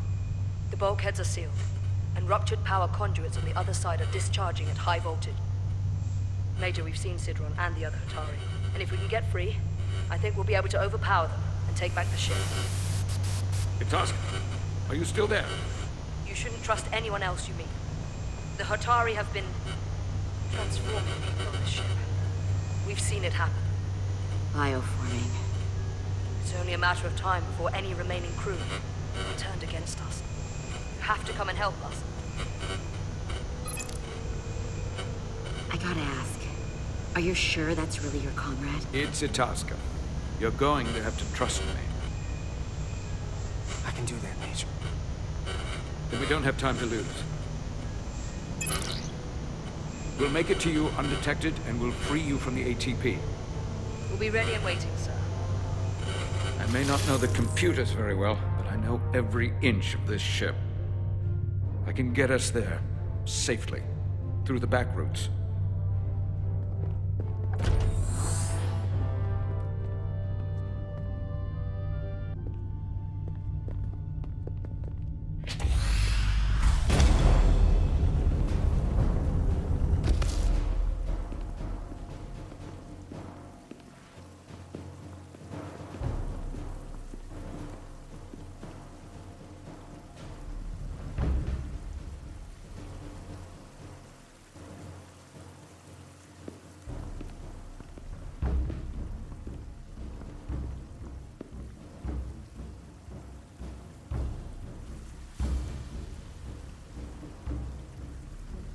You may approach.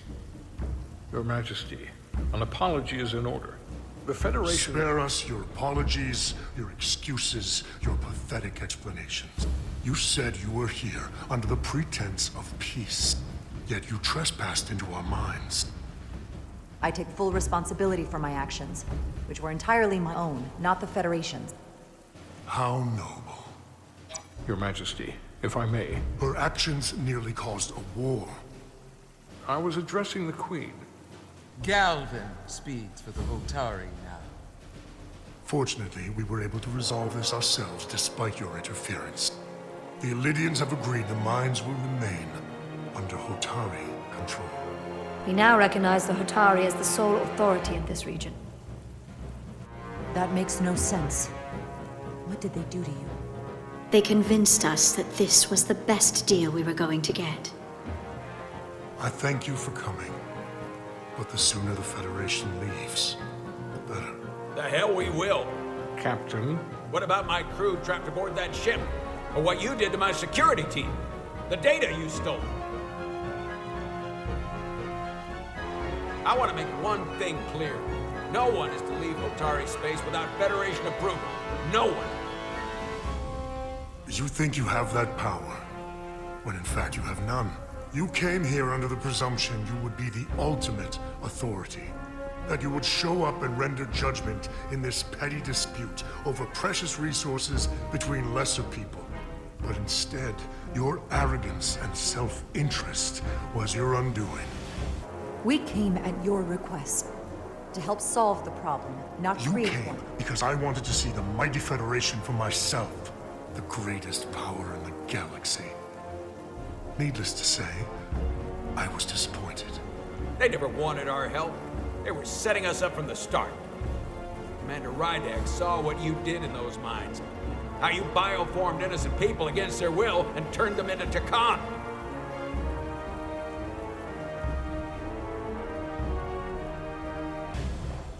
Takan. A word I haven't heard in a very long time.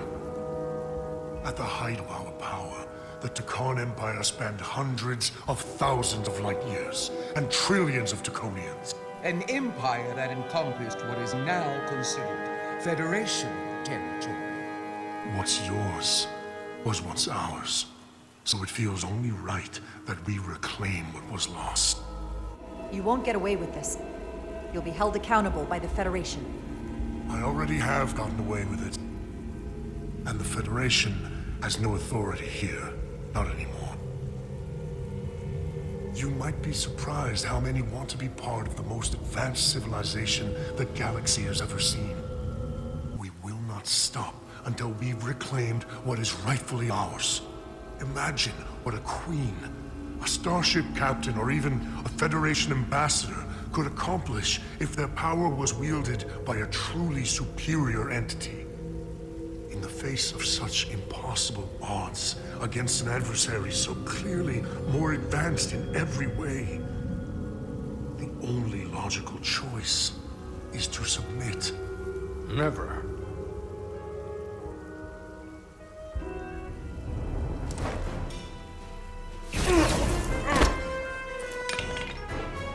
Seize them.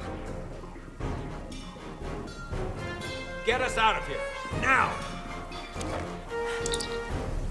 Beam us out.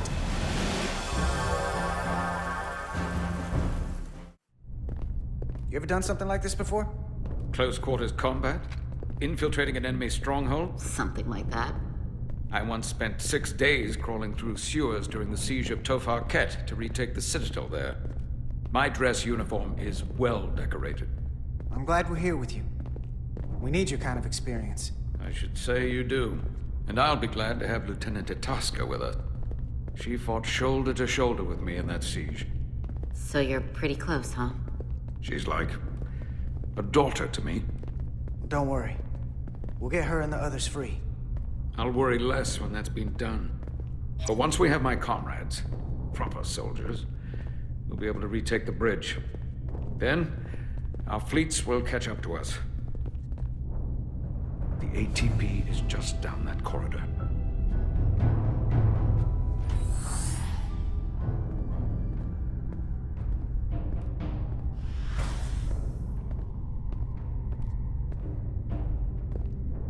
Is this the artillery platform?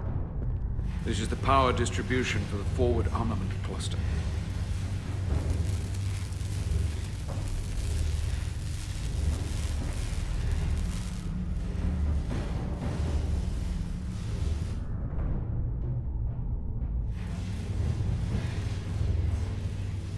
There was combat here. If there was a fight, the Takan might still be nearby. Maybe my people killed them. Or they could be waiting for us. And that's a problem for when we meet them. The distribution conduits have been knocked loose. The currents in those lines would be lethal. Is there any way to power those down? Each circuit has a control panel that regulates power to the magnetobanks. I can track connections between the power lines and the control panels. I should be able to clear a safe path to your crew. We'll get the door open here.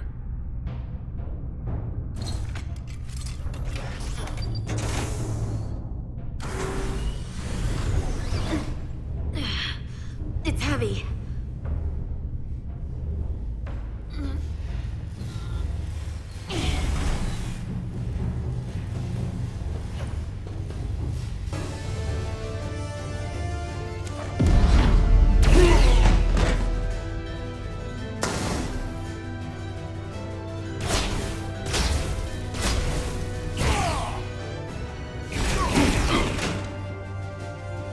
You!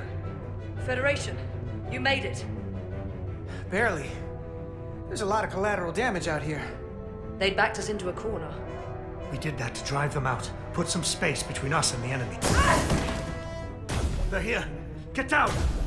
I think they've given up on capture. We'll never make it if we go back that way. You! Give me a hand with this!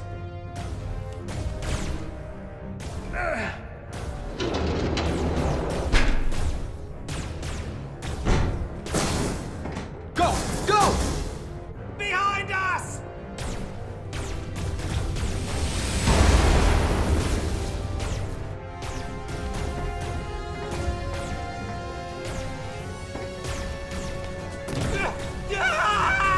Fall back!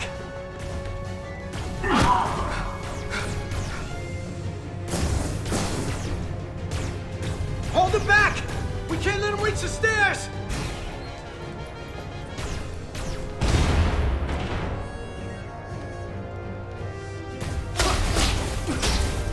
Come on, hurry! No!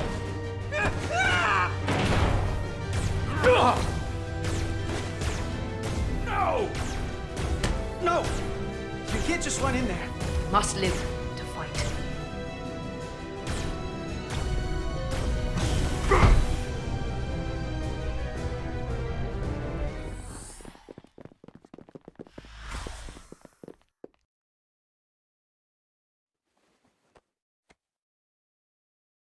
We let the enemy take them. Hadri and Private Turo. They weren't the only ones. But If we hadn't, it would have been all of us. I'll have to live with that, and I'll answer for it when I die. We're not gonna die. Not if I have anything to say about it. It's more important that we win. When we were in there, trapped, we agreed that we had to live to fight. Hadri agreed. We said, if one of us was taken, the others wouldn't stop. We'd keep going, make our way to the bridge. They died so we could fight on. The Takan don't want them dead. They want to steal their bodies. And steal their minds. The Takan knows everything the host knows. That means they know our plan. They know we're heading to the bridge.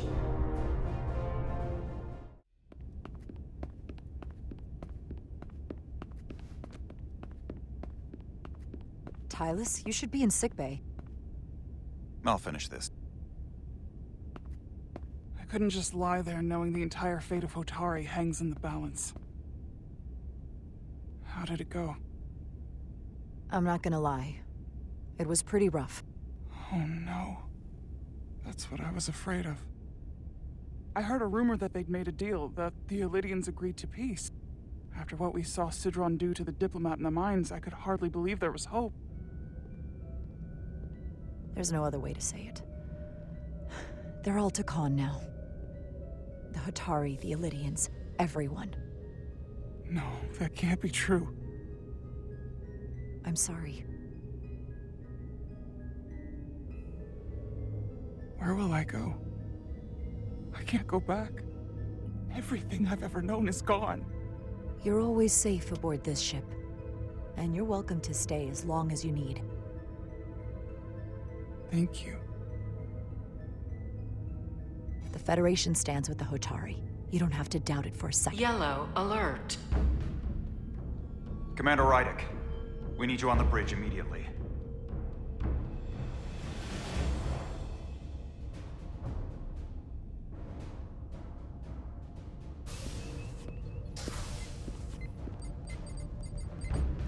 We've got an Elydian ship, the Veskar, rapidly bearing down on our position. Or what was the Veskar. Now I'm not so sure. Bring it up on the view screen. 600 kilometers in closing. Still coming straight for us.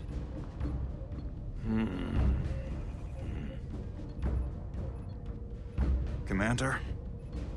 Should we put our shields up? Just as a precautionary measure. I'd like to avoid escalating this any more than we have to. Whatever the hell this is. 400 kilometers in closing. Shields up. Ready phasers. Shields up. Phasers ready. Lock phasers and open fire. Heavy damage. But deflectors still at full power? That bypassed our shields entirely. That's impossible. God damn it, return fire. Everything we've got. Rydek, modulate the shield frequencies. See if we can get us any cover. Commander, I've got this. Just keep firing. There! We've got incoming! How do they keep matching our shield frequency? They couldn't. Unless... they've compromised our shield algorithms. They can bypass our shields at will. What? Captain! He's out cold!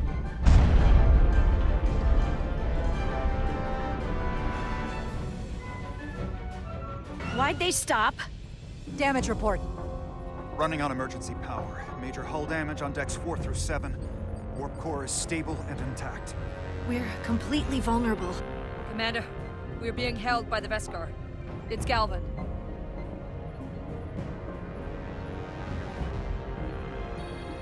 On screen.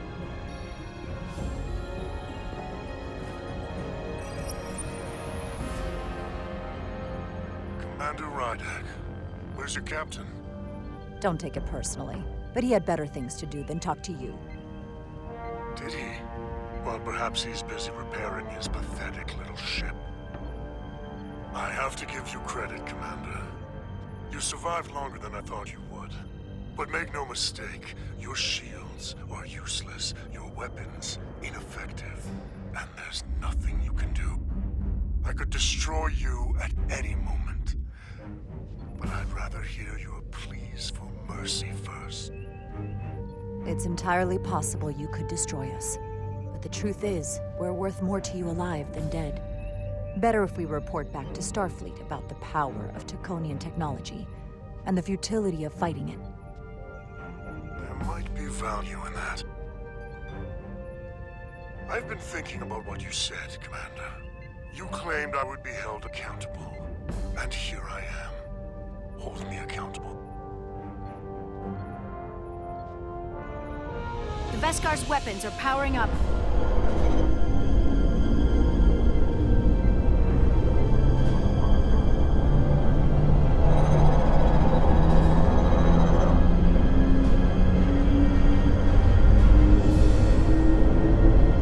But of course, now you are entirely at my mercy.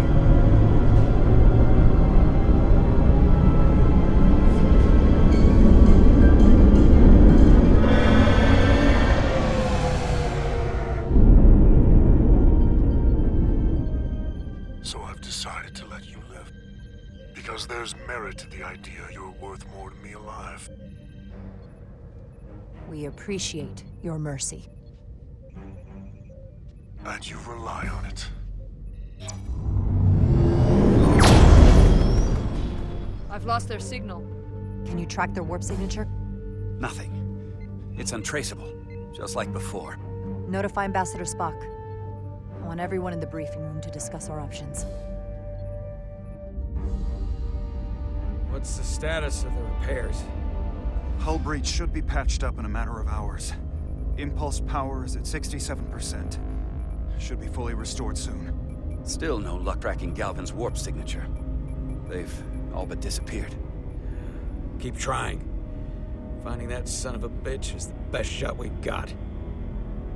Commander Rydek, you had the con after the ship was attacked. What is your assessment? I think we don't know enough. We need more information. In that case, we might have an option. Portal 6-3, Guardian of the Takan Empire. If anyone could find Galvin, it would be him. That's assuming he's willing to help us. True, but there's only one way to find out. Wouldn't we need to secure authorization from the Federation Council to contact him? The nearest Federation outpost is Angoria. I can travel there by shuttle and inform them personally of the threat from the Takan. Meanwhile, the Resolute can travel to the Delphi Ardu system in search of Portal 6-3. I still have my doubts. I do not. Captain William T. Riker has first-hand experience with the area and with Portal 6-3. His guidance will prove invaluable and should alleviate your concerns. Delphi Ardu 4 is a restricted zone for good reason. For all we know, we could be walking into a trap. Not to mention the high likelihood Portal 6-3's allegiance will be with the Takan. According to Commander Riker's records of meeting Portal 6-3, he was willing to listen to reason. We may be able to convince him that Galvin is wrong. Or he'll just be happy to learn his civilization is making a comeback. In which case, we only compound the problem. I am inclined to agree with Commander Rydek. Her logic is sound. This portal may have knowledge that proves to be invaluable, including information on the nature of the Cartabula. We must act on the facts at hand. Then we'll give it our best. I'll arrange a meeting with Captain Riker. And I will speak with the Council. They need to understand the magnitude of the situation. I can leave for Andoria immediately. I wish you luck finding Portal 6-3. The very future of the Federation may rest in your hands. It takes a minimum of 8 crew on the bridge to run the ship, so we can expect at least that many hostiles. If they bioformed Hadri, they know we're coming. Which means everyone needs to be ready for... Take cover!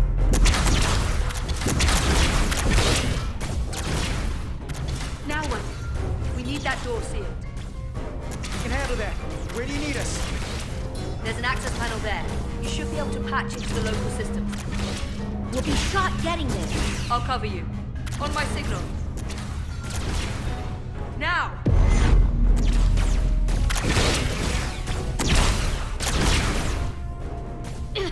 Damn!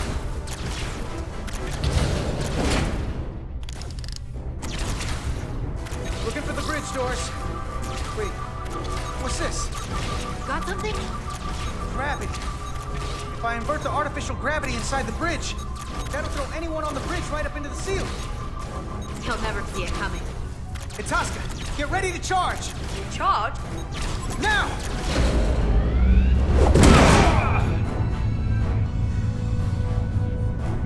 Amazing. Close it! How do we get them down?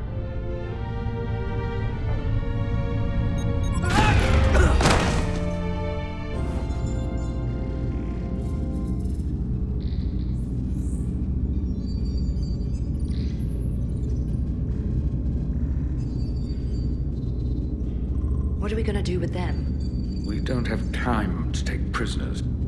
So you're just gonna shoot them? I haven't decided yet. It may not be convenient, but we don't kill enemies who've surrendered. Keeping prisoners is a luxury we don't have. It's not a damn luxury. You're an engineer, not a soldier. This is clearly my territory. You think you have enemy combatants here? This is a hostage situation. Each one of them has an innocent life inside. I'll keep watch on them. As will I. We can't let our guard down around the enemy. Petty Officer Diaz and I will figure out how to stop the ship. Careful where you point that thing. It's not active. I can't see any way this would work as a weapon. It's dead. Out of ammo? I'm not sure. Any trouble? Don't worry about me. Worry about Stretch over there. Why? He's looking for any excuse to vaporize the prisoners. But I'll make sure he doesn't. Even if they're the enemy, it's not right. I'm here if you need a hand. Just hurry up and figure out this bridge. That's the best way to help. Everything under control? Yes. These Takan haven't made a move. Yet. And what you're doing is working. There's plenty more I can do. But it doesn't have to be that way. As long as they behave. Engines are redlined, running at full power. But this main drive manifold is spiking way over nominal levels. Very dangerous. Even at 100% output, the warp cores wouldn't push this much plasma to the drive section. That much reactor output would drive us past the theoretical top speed of this ship. So how fast are we actually going? We're gonna be there in less than an hour. We can't let that happen. Hold on, it would take days to go this distance with our fastest ship. We're traveling at a warp factor many times greater than this ship should even be capable of. Even with the engines pushed as hard as they are, they wouldn't produce this speed. Whether it's these crystals or the power from the Cartabula, the Takan have found a way to increase the engine output and top speed. We have to find a way to hit the brakes before we outrun anyone who could help us. We stop it, so they can't get this ship where they're going, and enact the next phase of their plan. So what is their endgame? They've transformed individuals, they've transformed this ship, in a way. How far will they go?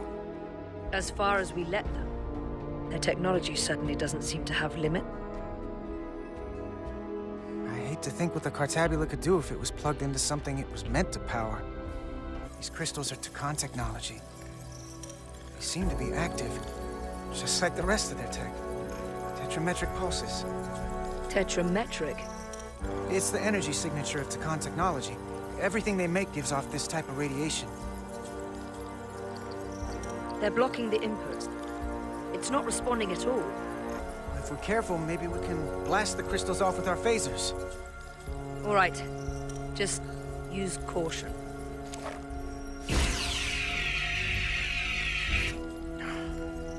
Not a scratch. There are other consoles to try. Where's the captain? Captain Ostego did not survive the atmosphere poisoning. I'm sorry to hear that. He died defending the Empire. There are two interfaces on top of each other. This is not Lydian programming. It's the Takan language. From what I can tell, the ship's systems are actively responding to input. Which is the opposite of how most bridges work. They usually send commands, not receive them. It's from an intrusive program. This control station won't do us any good either. What have they done to this bridge? Consoles running themselves, some clogged up with crystals that are sending off tetrametric pulses. But none of this is sending signals outward. It's receiving. They're flying the ship from somewhere else. That should be impossible. But it explains why there's less than a full bridge crew. If they aren't flying the ship from the bridge, where are they controlling it from?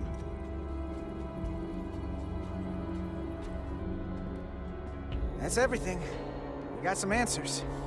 I don't like what they tell us, though. If we can learn nothing else, then what's left is to make these Takan talk. And if they don't, we'll dispose of them. Hey, that's not how we do this. That is enough from you.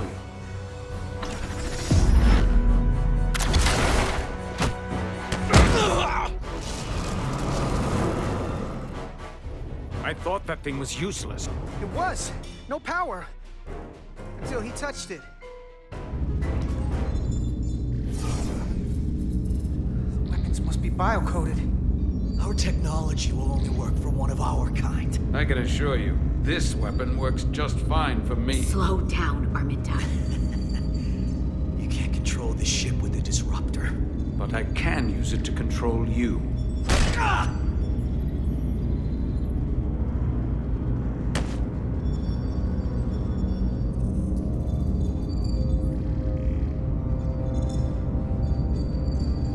Let's talk.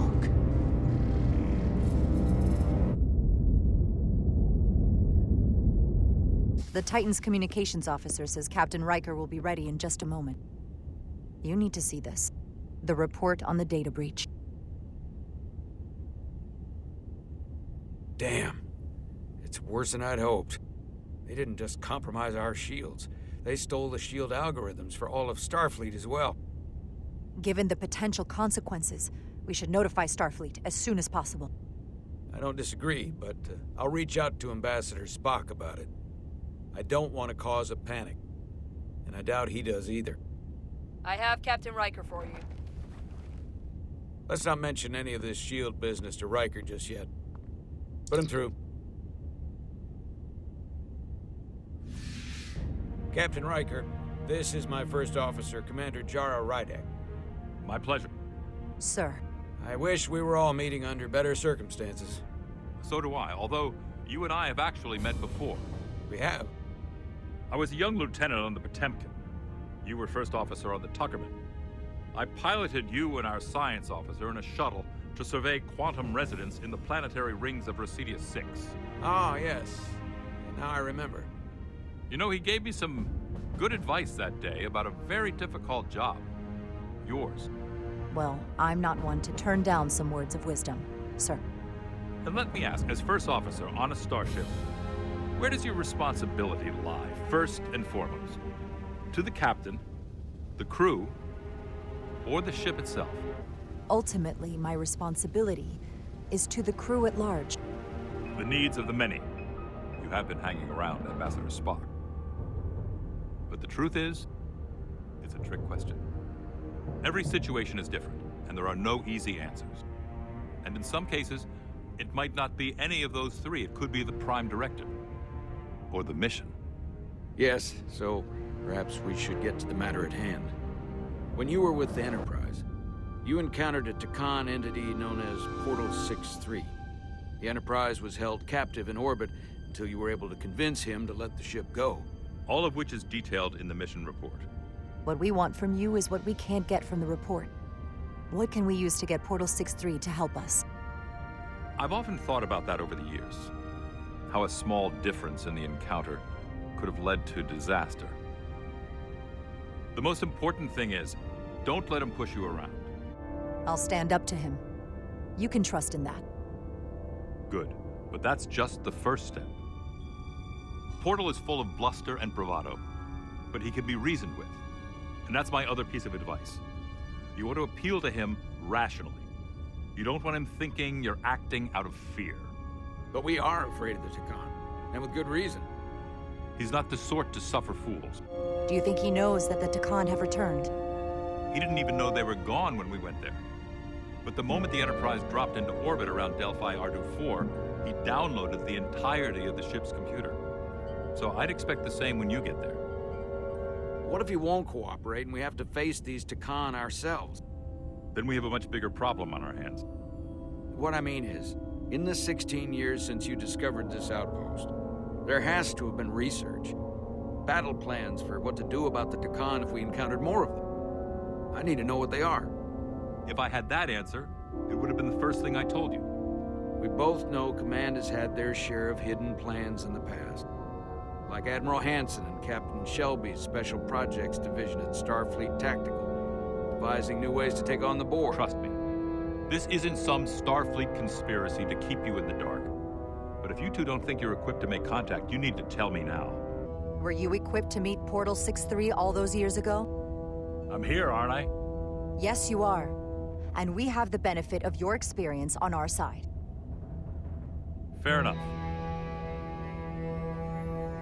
There was a special task force that considered the Takan, and I was part of it. But because there were no other signs of the Empire, we determined the best course of action was to create a restricted zone around the Delphi-Ardu system.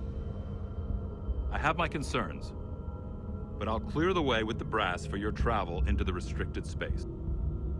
Just remember what I've told you. Your advice is well taken, Captain Riker. No matter what he throws at us, we'll stand up to this Takan Guardian. I'm sure you will. Rest assured, the Federation is taking this threat very seriously. You won't be alone out there for too long. Thank you, Captain Riker. One more thing. Ambassador Spock said that Takan stole some data from your central computer. What's that all about? We're still assessing the extent of the breach. Nothing to report as of right now. That's it? We have our best people sorting it out. It's under control. Okay. If I may, I recommend you keep Starfleet Command looped in very closely on that matter. There's a lot riding on this. And if it comes to it, the Titan and I will be ready to personally lend a hand in this fight. Let's hope it doesn't get that far. Riker out. Thank you for not getting too specific with Riker about the data breach. Just don't put me in that kind of position again. I'll try.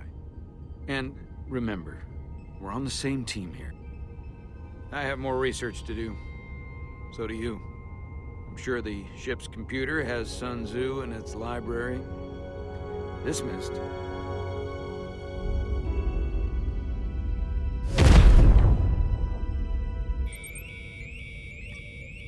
It's the automated Federation warning buoy. Transmitting the disable code Captain Riker provided.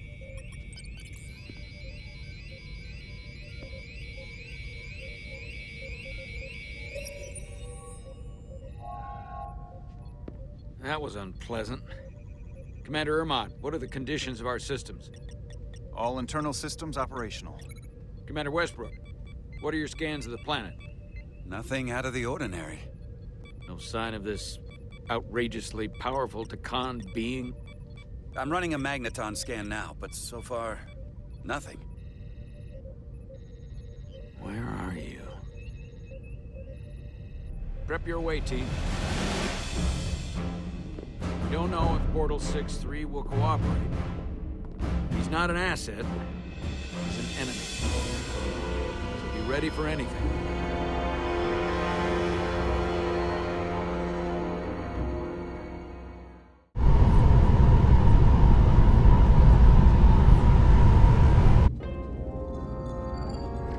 Prove you're worth keeping alive for a little while longer. I cannot stop this ship any more than you could stop the tides. Not good enough. The impotent threats of a lower life form do not sway me. Are you the scion of the flame? My name is Zan Utlosa. I was born in the final days of the Age of Makto. We are all scions of the flame. Every one of us who have traveled across the bridge of time to be here for the Great Awakening. We have all sworn ourselves to the cause. Eventually, one of you will break. You don't understand how overmatched you truly are. This craft was nothing before we imbued it with the speed required by our mission. And the Cartapula produces enough energy to drive an entire fleet of ships like this one. But when we the Aphelion, we won't need a fleet. And when you wake the Aphelion, what are you going to do with it? Anything we want. Come on! This goes from bad to worse unless you do what they say.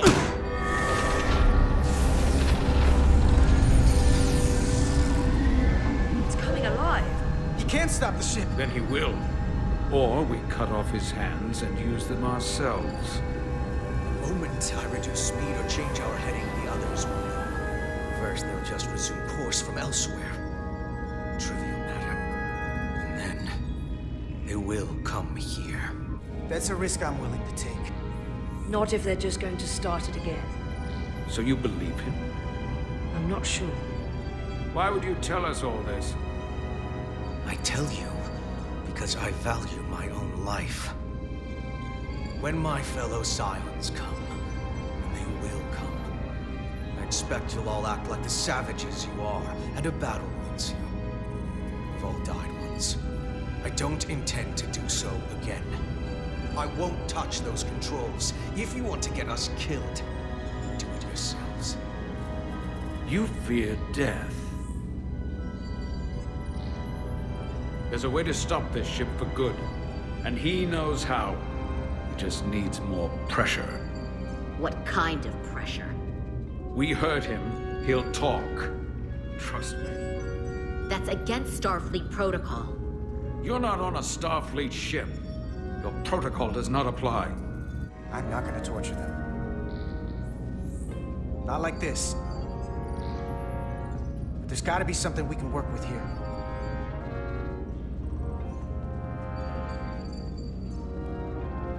Going this fast, it would be too dangerous to force a warp collapse by cracking one of the propulsion coils. I could rupture the hull, end up damaging the Cartabula in the process.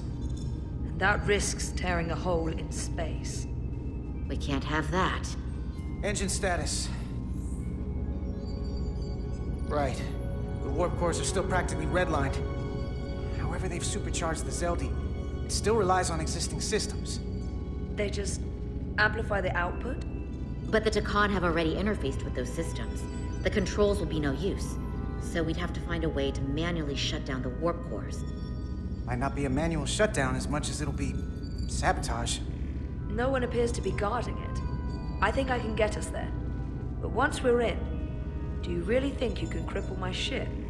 Well, usually I'm the guy fixing the things that go wrong on a starship. I'm sure I can figure out a way to break it.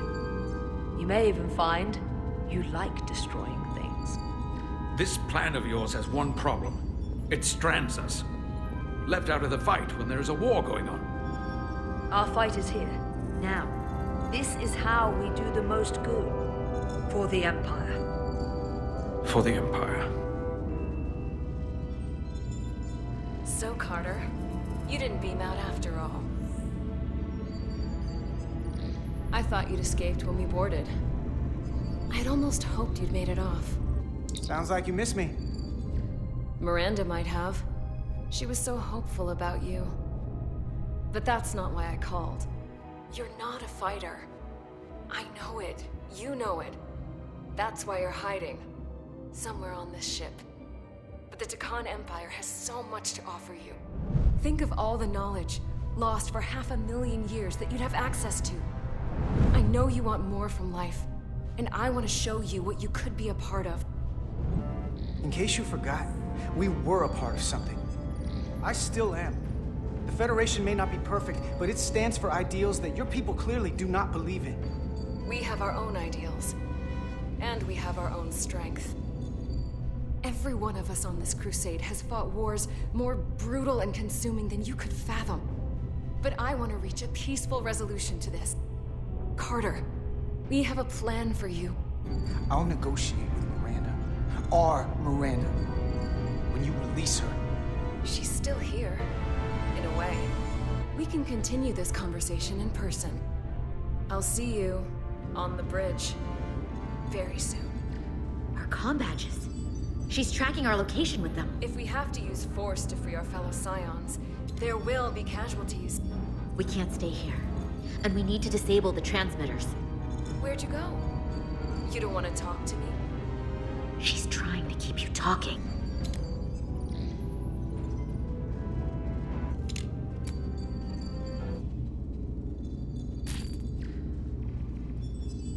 Got it.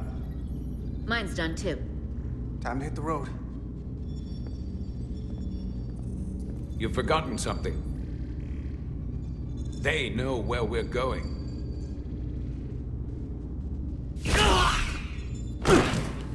Set to stun. You're not going to shoot a guy who's unconscious, are you? You keep getting in my way. You know what? You can argue on the way.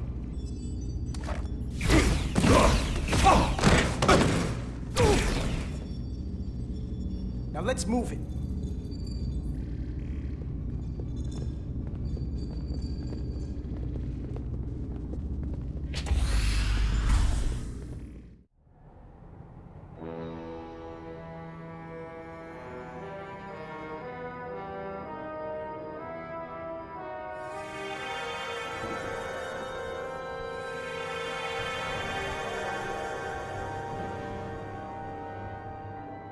Our coordinates match the exact location where Riker met Portal 6-3. Unlike Riker's team, we beamed down without a problem. It's quiet. Portal has to know we're here. If he won't come to us, we'll go to him. Spread out. Burn marks. The report mentioned phaser fire being redirected toward these strange crystals. It also mentioned Portal calling down lightning bolts. Better keep our guards up. These crystals are dormant. Riker's report said they were glowing, that they served as energy collectors. It could be a good sign they're inactive. The Guardian of the Takan doesn't have his guard up. Already gave it a scan. Dead. Whole planet feels like it's been turned to stone. If I recall right, Geordi LaForge transported in here, hanging upside down. I guess we're lucky we were spared the indignity. This is where Portal 6-3 projected his image. He was guarding this bridge. That has to mean something.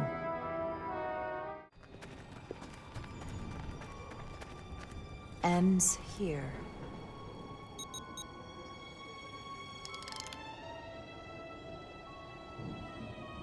Is it me, or did that path just disappear? There was a path there a moment ago. There must be an explanation.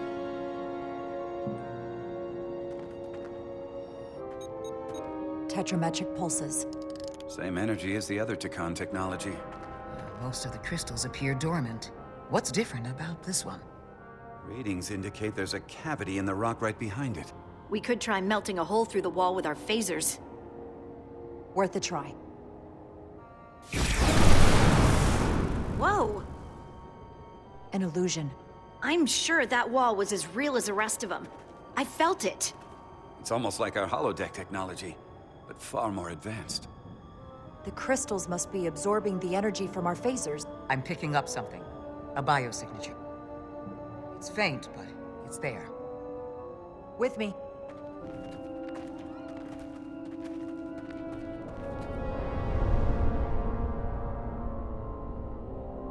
Another dead end. Or another illusion. Crewman LaRue, if you would.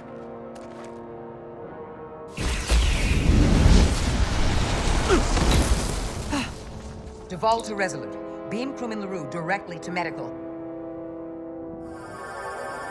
Is he okay? He'll live. Not all crystals work the same, it seems. Don't fire your phasers at any crystals unless we're sure they're putting out the same pulses as before. Commander! Look at that. Trust, but verify.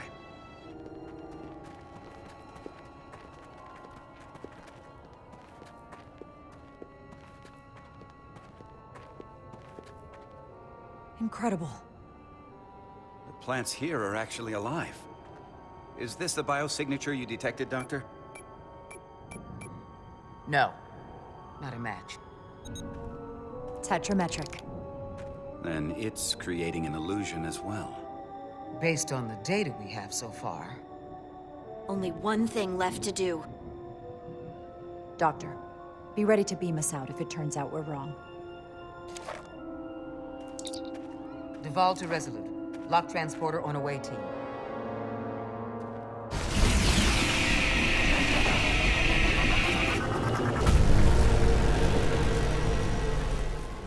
Amazing. There's nothing like this in any Federation record. The plans.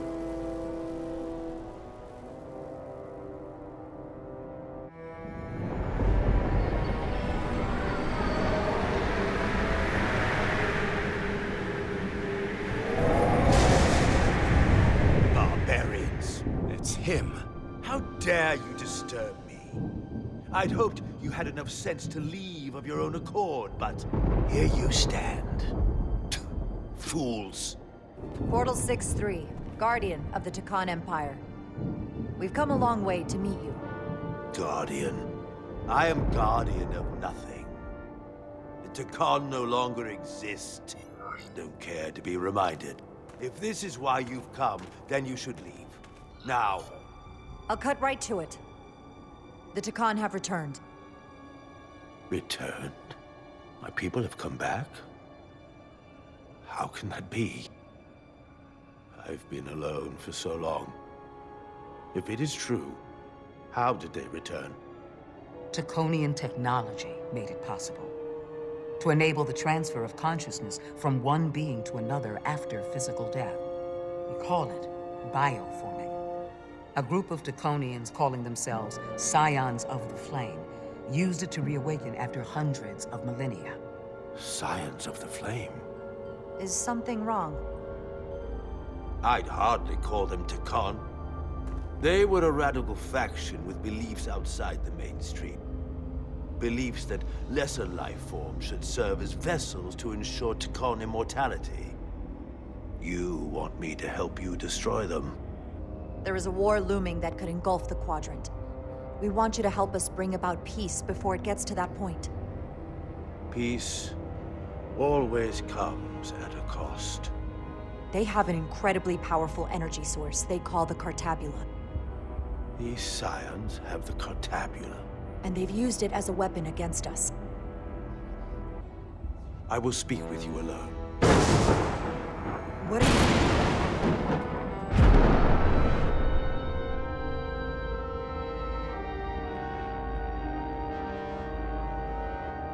Where are we? Where's my team? They are safe where we left them.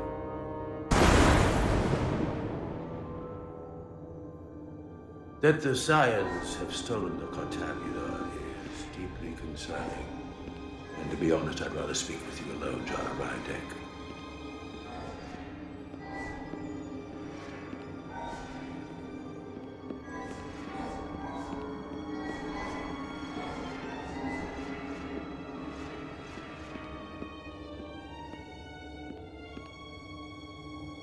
Your colleagues don't know what it means to be the last of one's kind. You and I are remnants of fallen civilizations. The Kobliad, the Takan. One dying, one dead. Our species could not be more different, but we both know the meaning of loss. We're more alike than you might realize, in that we accept the inevitability of loss. If only you understood the glory of the Takan Empire's past.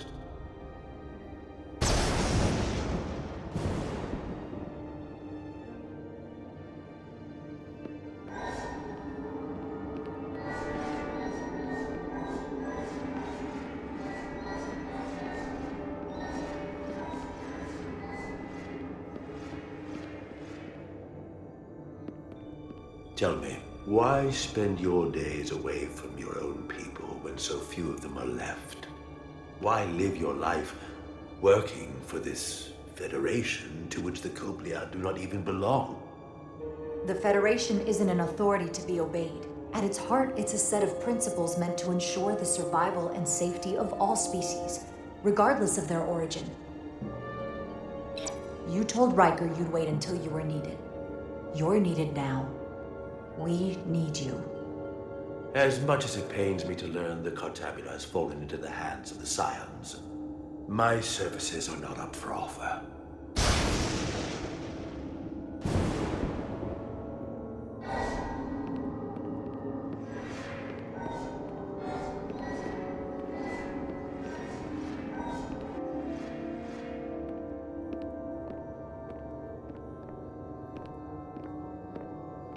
To be chosen as a portal was to give one's entire self to the cause of protecting the Deccan Empire. I left behind everything I know, and now you want me to turn against my own people. Every Deccan that comes back does so by stealing someone's body. They are killing to come back. What you call bioforming, we thought of as a marginal science. But if these reborn Deccan plan to restore the Empire, is that a disaster to be avoided? Decanian technology is so advanced, it could save millions of species currently on the brink of extinction, including your own. And at the price of a small few, think of how the many could benefit. Instead, it sounds as if you are reacting out of fear before you have a full understanding of what's at stake. You told me your people didn't use bioforming. That's because you knew it was wrong. Wrong to employ on an individual basis, and surely wrong on a galactic scale. You are correct. The Deccan did not use bioforming on a large scale. I'm curious to see the scions masquerading as true Deccan. So I will go with you, and we shall find them. But when we do, I will judge them myself as a guardian of the Deccan. It's certainly your right to make your own decisions. I won't tell you otherwise. Very well. I'll return. Commander! Hold your fire. I'm all right. He's coming with us. We assumed the worst. She's perfectly fine. Now then, shall we? All right. We can beam up your... Do you have any equipment or tools?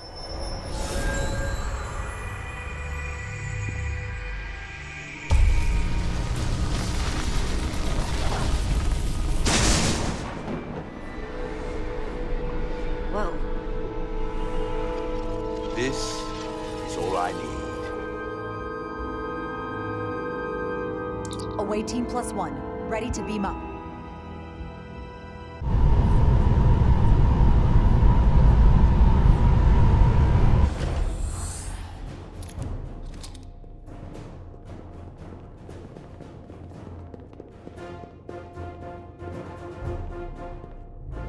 Four warp cores. That's interesting.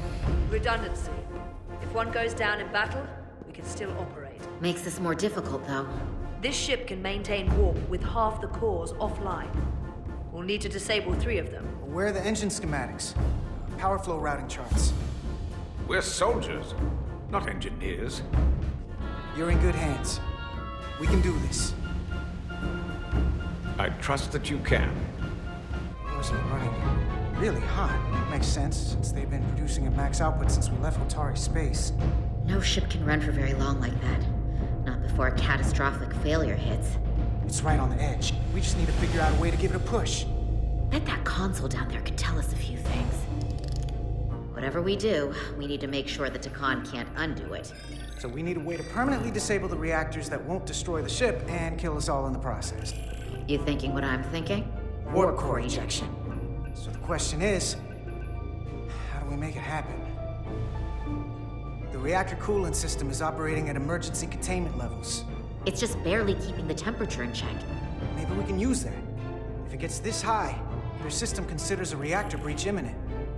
Looks like if sensors show a core is about to rupture, the computer will eject it automatically rather than risk a breach. So we need to increase the warp core's temperatures.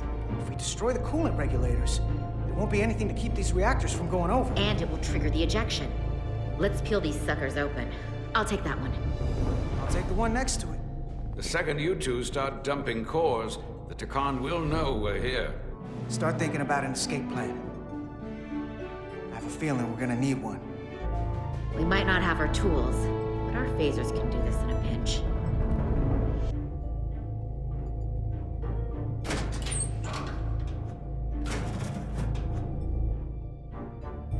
We better get this right. If we foul it up and this whole thing goes boom... There goes the galaxy. Could be that bad. We'll get it right. It's not a Starfleet warp core, but the coolant regulator has to be in here somewhere.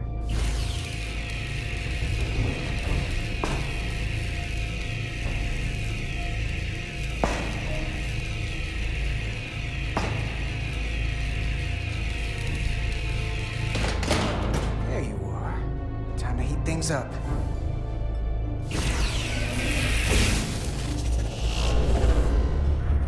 Warning. Warning. Warp core output at critical level. Ejecting core. Okay, now they're definitely gonna know we're down here. Warp core output at critical level. Ejecting core. Just one more to go. They're here. They're cutting through the door. We don't have much time.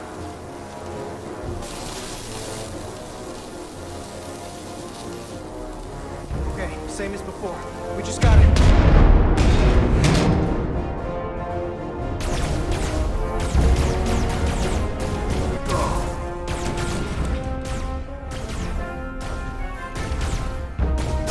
Hey! Would you mind not shooting at the matter-antimatter reactor? I'll cover you. What? No! Get the warp core done, or we're all dead.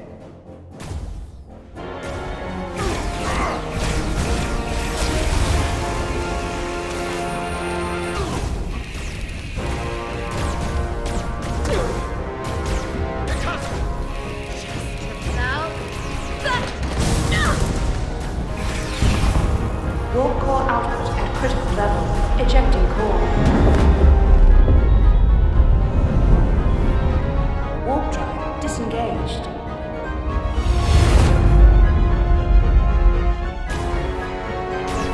You did it.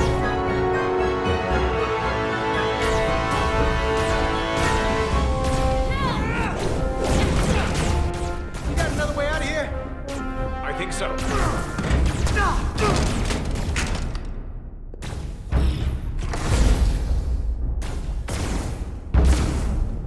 Tosca, can you climb?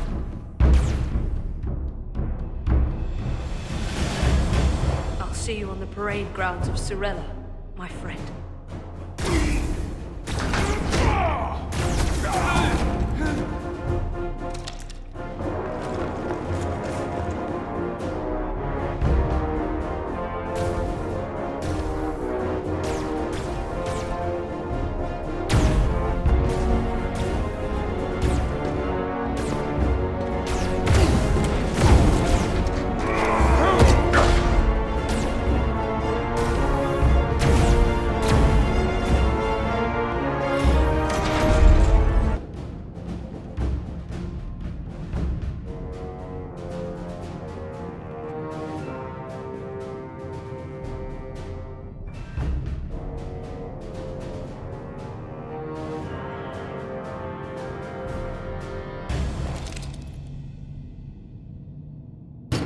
Not you too. Calm yourself, child.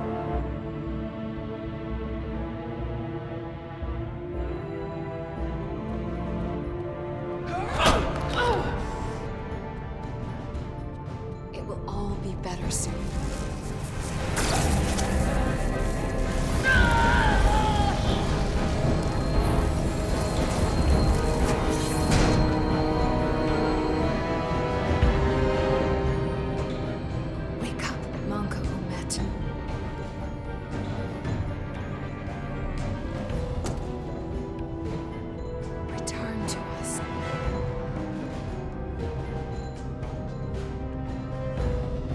Join the flame.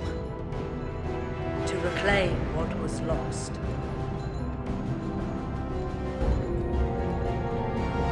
We don't need to watch this. I do. I want to remember every moment when I make them pay. But this isn't the end. I will avenge Itasca. Swear to me, you will join me in this. We have a mission. We have to stay on track because this is bigger than all of us. They defile my poor Itasca with every moment they take breath in her body. I will not let that stand.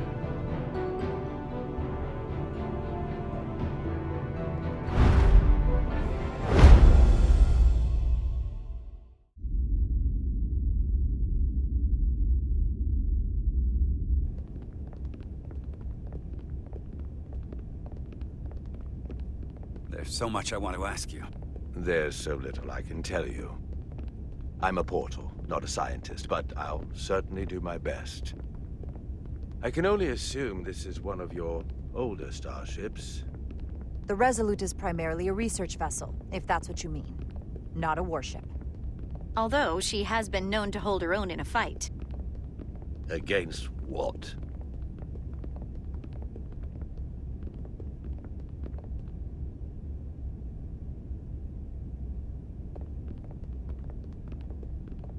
Something wrong?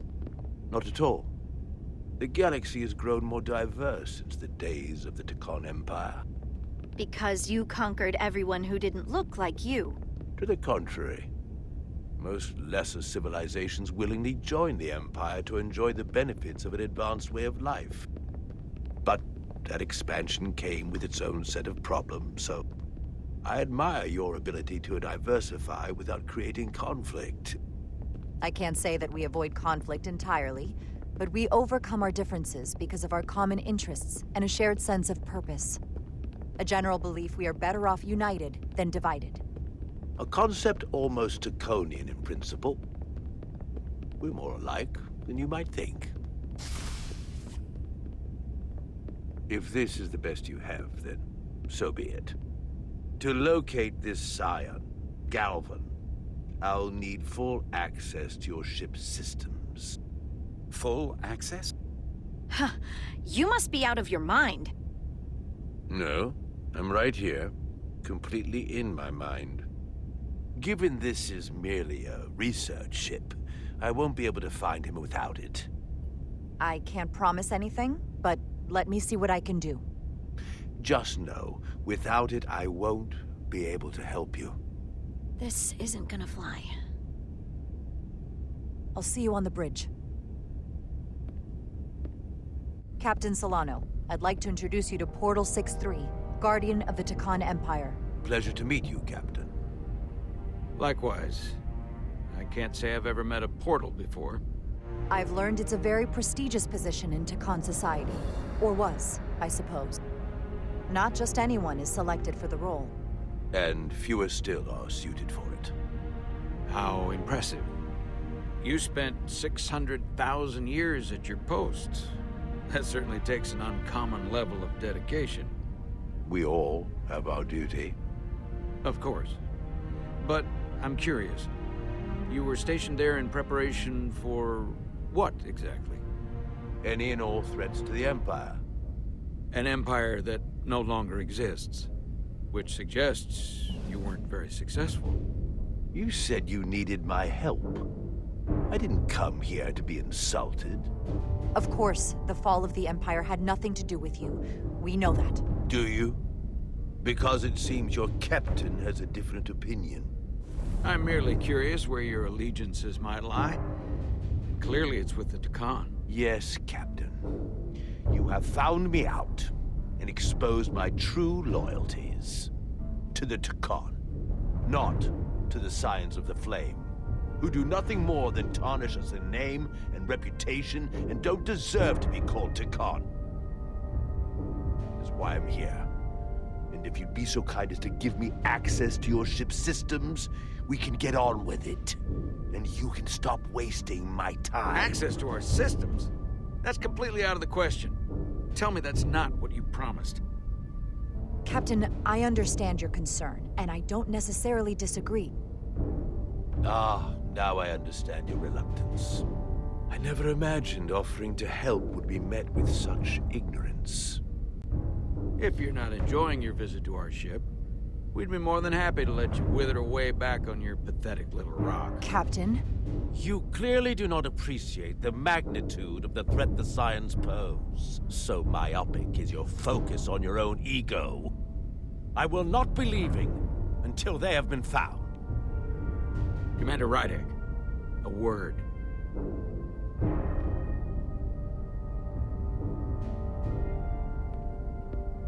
And to think, I waited 600,000 years for this. You realize this puts me in an incredibly difficult position.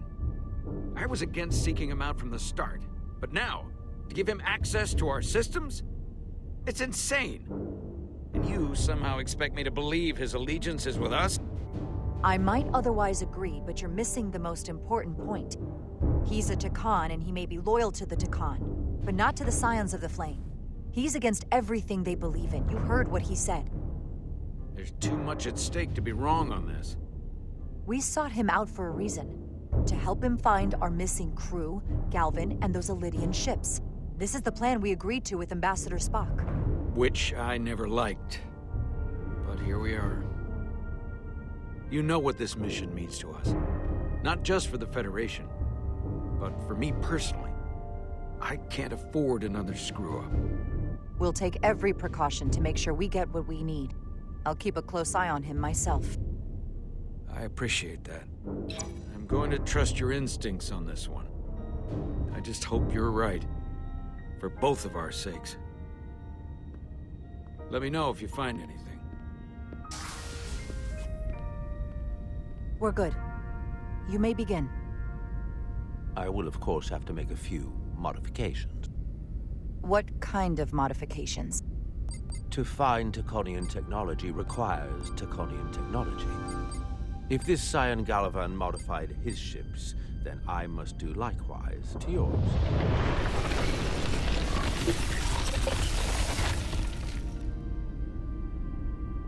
The galaxy is nearly infinite in size and complexity. This may take a moment. How long I will found it take? something. There you are. What is it? Galvin? Someone is using Taconian technology. I can't get the precise bearings, but it's located in the Palisades cluster. I'll let the captain know. Rydek to Solano. I think Portal may have located Galvin. I'll be right there. I'm getting all kinds of interference. Almost impossible to lock on the energy signature. Where's he hiding? In the Palisades cluster. Interesting. Can you lock in on the location? Not until you get me closer. Lieutenant Handar, set a course for the Palisades cluster. Aye, Captain. Well, I suppose I owe you an apology. You were right after all. No apology necessary. Your concerns were valid. Nonetheless, I should learn to trust your instincts, which were absolutely right. Nice work. Let me know if you find anything more. Will do. What's wrong? I didn't want to say anything until I was certain. But the reason for the interference is simple. There's a Taconian device on this ship being used to block the signal. Whoever planted it was exceptionally clever. They knew how and where to hide it. But they have underestimated my abilities. Engineering. Take care of the Taconian device, and I can find Galvan for you. Hold on. My understanding is that Takan technology requires a Takan to operate. Is there another Takan on this ship? The Scions could have someone on this ship doing everything they can to stop us from finding Galvan. Don't worry, I'll get this fixed. We're going to find that ship.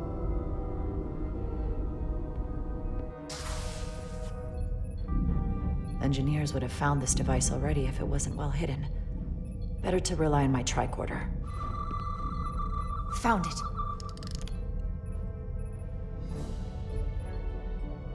Excuse me, do you belong here? Commander Rydek. I'm sorry, I didn't know it was you. Paul. Calloway, right? Yes. It means a lot that you remembered. What, are you doing back here? I was looking for you. Under the console? Dropped my tricorder. But I do need your help. Have you seen anyone else in here recently that might seem out of the ordinary?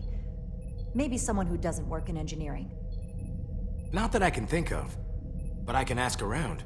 That would be great. Just be discreet about it. I don't want anyone to be alarmed. Discretion is my specialty. Well, I'll leave you alone already. Oh, come to think of it, that Hotari woman was down here earlier with Dr. Duvall finishing the last of the bioscans. Tylus? That would be out of the ordinary, right? Thank you.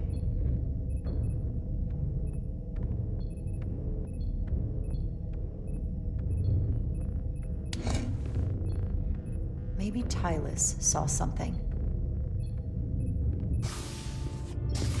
Tylus, can I speak to you for a moment?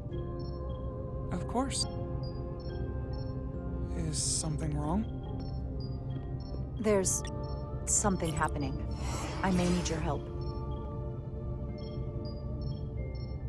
This is important. How can I help?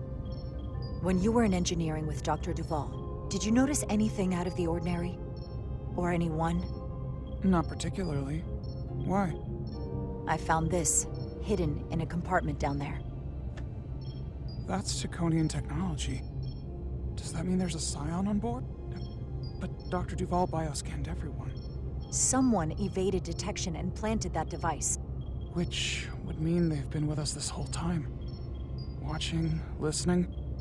All the more reason why we have to find them. It could be anyone. That includes both of us. You want me to get scanned? I would feel more comfortable if you did. I understand.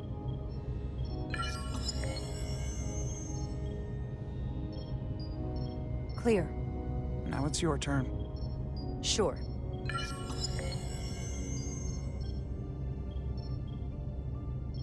Clear. Don't sound so surprised. You spend plenty of time with the Scions as well. You never know. Let's get to it. The search starts in engineering. Whoever planted the device most likely did it within the last few hours. So I'll start by running a scan, tracking everyone who came through engineering over the last day, in reverse order. Cross-referencing this list with everyone who's traveled to Hotari. That helps. Filtering for outliers. People who don't work in engineering. Now this is manageable. I'll filter out the duplicates. Let's see who's left.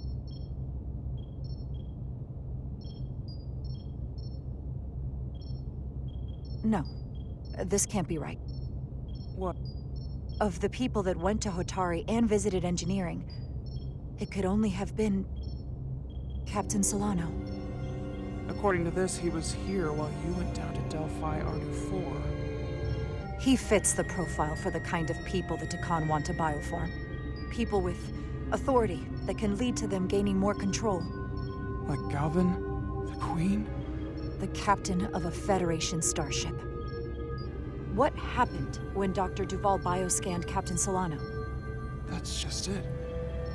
She never did. How is that possible? Something more urgent would always come up. There was nothing she could do. But performing a bioscan is the only way to be absolutely sure. That's not going to be easy.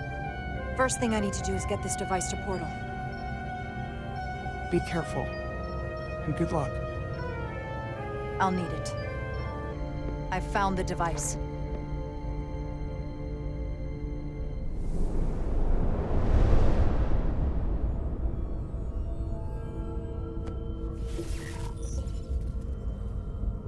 The interference is gone. I have located Galvin's ship more precisely.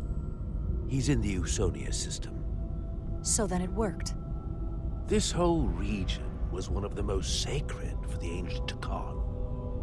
What many consider the birthplace of our civilization.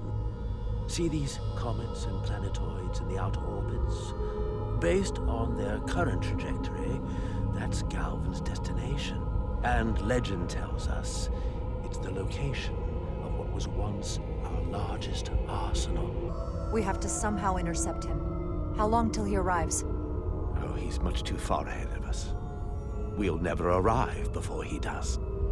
If Galvan and the other Scions secure the arsenal, they will become extremely dangerous. My people had such power at the height of the Empire. The Decon were as gods, keeping absolute control over countless worlds. I must speak with them directly. However, the presence of this device is worrying. It's highly likely it was placed here by a Scion, hidden among your crew. And it is unlikely this interference device was the Scion saboteur's only trap. If we reach Galvan and the saboteur cripples your ship, we will be at their mercy. Even my powers will not be able to protect us. Do you know who it is? I don't know for sure. We're still investigating. And we're losing valuable time. Bioforming was so rare in the time of the Empire that I am not able to detect if it has taken place. Whoever you suspect, proof is something you will have to provide on your own. I'll have it, once I've bioscanned the person I suspect. I just need to visit Dr. Duvall. That's quite the claim. You told me you were worried about him, but I never imagined this was what was wrong. I wouldn't be asking you if there was any other possibility. Well, that would explain why Solano has been too busy for a bioscan lately. As the ship's doctor, you have the authority to declare him unfit to serve. Well, if you're right, this is the worst-case scenario. Challenging your own captain is a tall order. Are you sure you're prepared for this? I am. I have to be. Good. You know what this is going to take. But we can't pull this off with just the two of us. I technically have the authority to make Solano undergo a scan, but in reality, he can and will refuse to do it. We need at least another member of the senior staff to support your claim, or this could all blow up in our faces. You better think long and hard about who you can trust.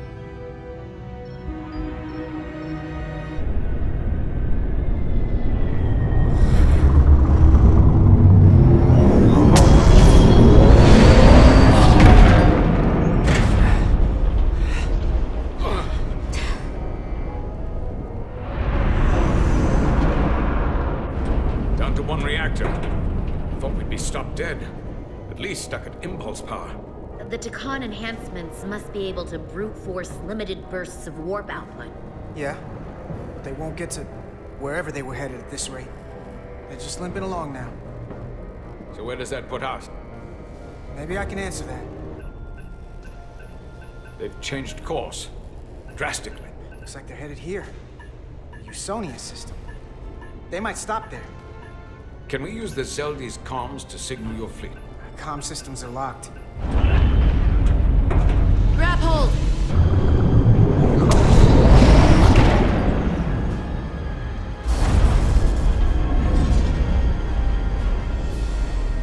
The inertial dampeners can barely keep up.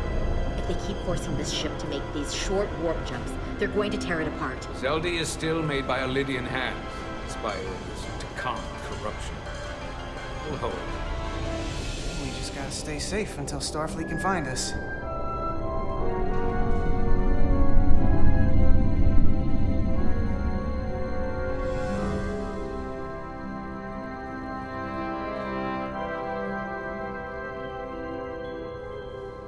Your people, is there somewhere you go when you die?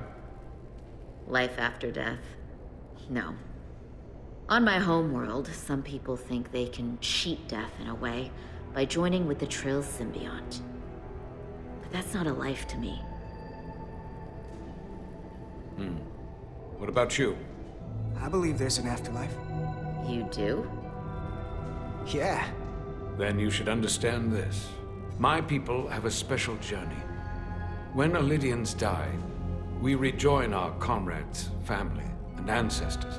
On the parade grounds of Cirella? That is just one part of it, but yes. Death is not the end for us. So, even if some part of Itasca remains, by letting the Takan use her body. At best, we are delaying the inevitable next step for her. At worst, we are leaving her as a prisoner in her own mind. You want to save the transformed. So do I. Now that I've seen it happen, does it make me a hypocrite to say he has a point? What if we can't get them back? I know it's awful to think about, but if they're still alive, we can still try to help them. We lose that option once they're dead. I had a sister, a twin.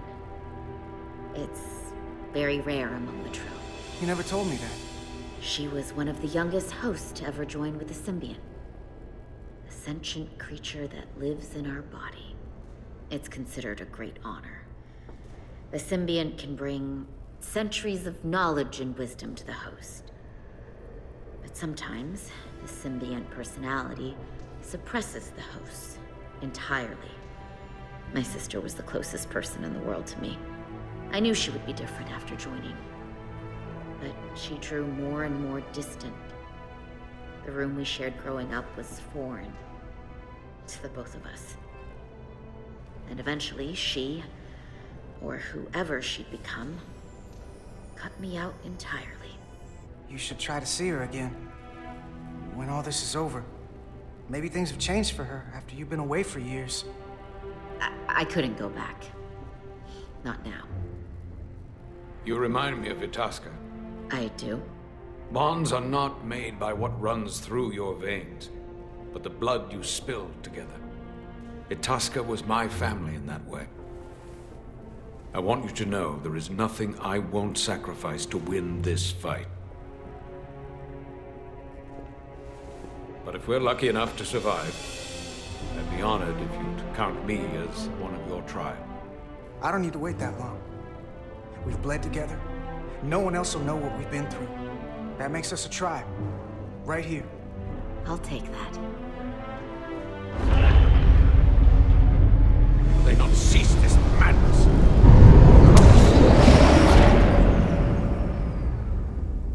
What is this place? Is that the Veskar? Another one of yours? Not anymore. They've corrupted it. Just like the Zeldi. Now there are two ships. Did this just get better? Or worse? It's worse. This is definitely worse. Thanks. That really helps. This doesn't look like the Ophelia. What are they doing here? You don't think they're just meeting their buddies? Maybe, but then why are their buddies here? Prepare for transfer. The storm. It's back.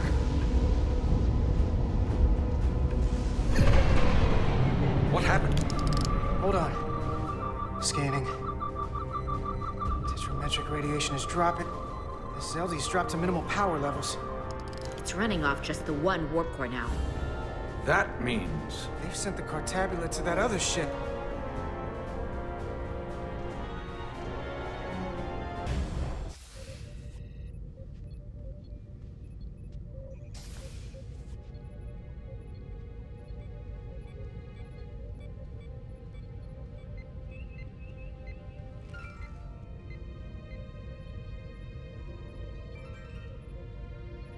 Something wrong, Captain? No, nothing's wrong. In fact, I was just going to call for you. I'm needed down in engineering. The bridge is yours.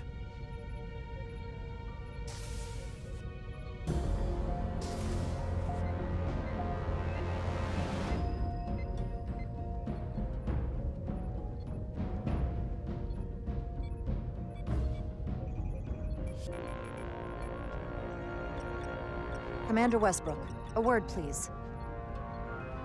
I'm busy here, so let's make it quick.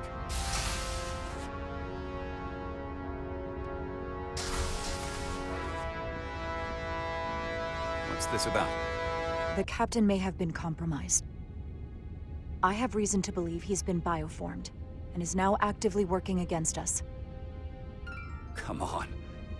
You can't be serious. Someone is sabotaging the mission. They planted a Taconian device in engineering. Captain Solano was in engineering while we were on Delphi Ardu 4, and he purposely evaded Dr. Duval's bioscan. That's ridiculous. I just spoke with him a few minutes ago. He was as normal as ever. I cannot stress this enough. Our lives are at risk. The mission is in jeopardy. I'm not making this up. And I suppose you have proof? I'm working on that. Of course you are. You've rarely put your trust in me before. Which, ironically, only makes your story more believable. You're clearly not looking for whoever is most likely to go along with you. As First Officer, it is my duty and responsibility to protect the interests of the ship and its crew when the captain has been compromised. I'll have your back. But you damn well better be right.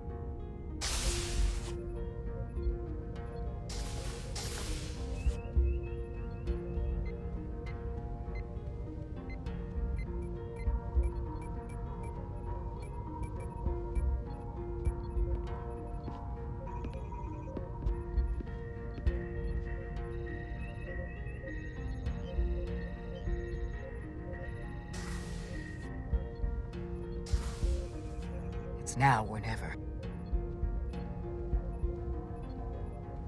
Captain Solano. Commander Rydek, we need to talk about... Doctor? What brings you to the bridge? Just a bit of housekeeping. You owe me a bioscan, Captain.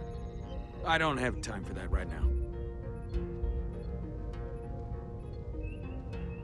It will only take a moment. I can't put this off any longer. You can, and you will. All you'll find is that I'm quite reasonably under stress given the circumstances, and you aren't making it better. I'll find you in sickbay when I'm good and ready. It's merely protocol, Captain. All officers that touch alien soil have to be bioscanned. I know the protocol. It's not more important than chasing down these Draconian marauders. The crew looks to you for guidance, Captain. It may seem like a nuisance, but it would set the right example. What is this? We need you to comply with the scan, Captain. That's enough. Drop this. All of you. I'm giving you a direct order, Commander Rydek. Stand down and go back to your post. Now. I'd follow that order, if you were actually Captain Solano.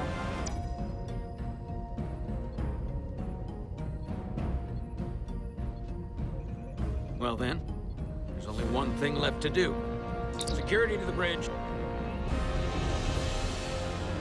Arrest Commander Rydek. Take her to the brig. On what charge? Conspiring with the enemy and mutiny. Captain, please reconsider. I've given my order. This is not Captain Solano. He's been bioformed. He's a scion. You're out of your mind. Commander Rydek has proof. He sabotaged our efforts to track Galvin with this.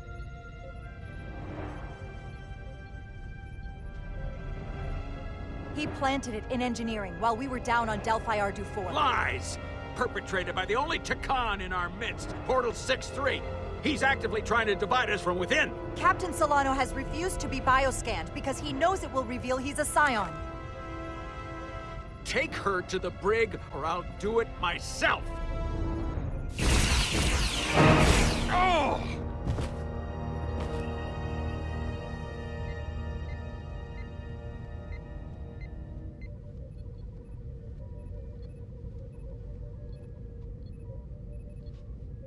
Wait! Stand down! That's an order! What is the meaning of this? I can prove I'm right if you just give me a chance. If I'm wrong, then I will face the consequences. If you're wrong, there's no coming back from this. I'm going to settle this once and for all.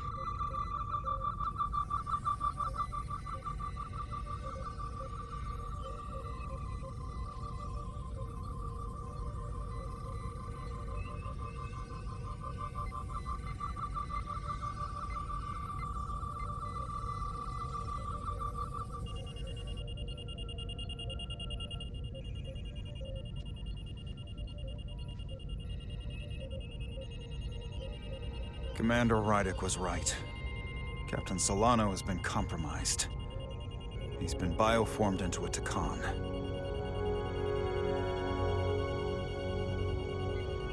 As the Chief Medical Officer of the USS Resolute, I am relieving Captain Zachary Solano of command. Take him to the brig.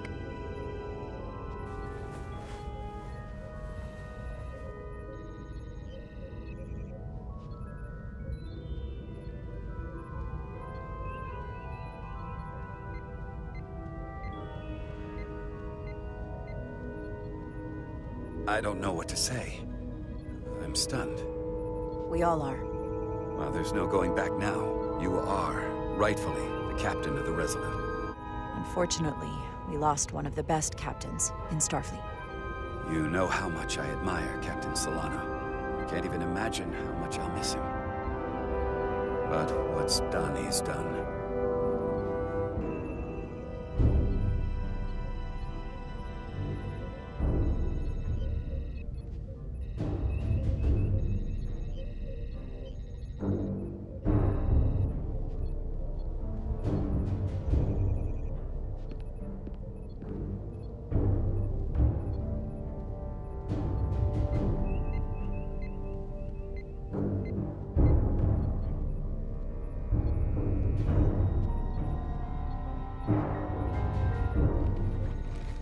Set course for the Usonia system.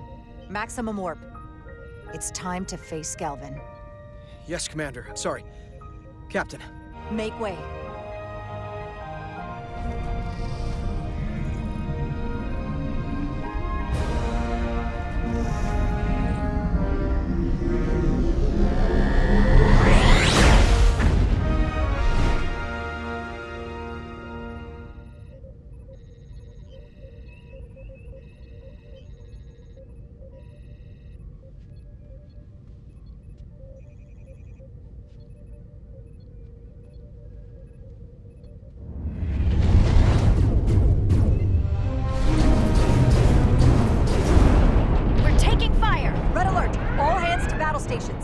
Shield status.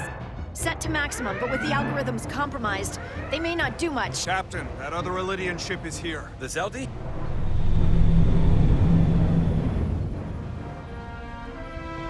We're outnumbered.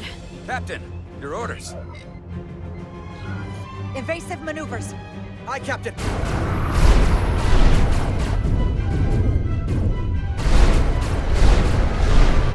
The Veskar's warp engines are powering up.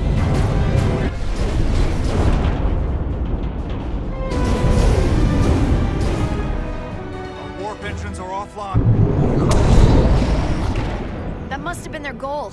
They didn't want us to chase the Veskar. According to my readings, they also took the Cartabula with them. They're not breaking off. We have to destroy the Zeldi before it destroys us. With Diaz and Edsilar still over there? They'll need to evacuate.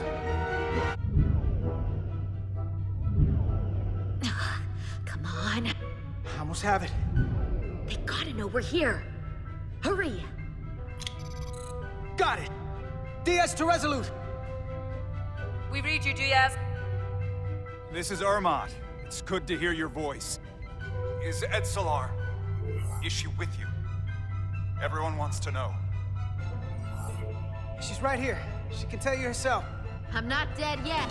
Very good, Petty Officer. Can you get us out of here? I can't transport you out while the Zeldi's shields are up. Our phaser fire won't even get through. Is there another way off that ship? We'll find a way. Whatever you do, you'll have to be quick about it, because we can't give you much more time. We can't evade the Zeldi forever. Understood. Diaz out.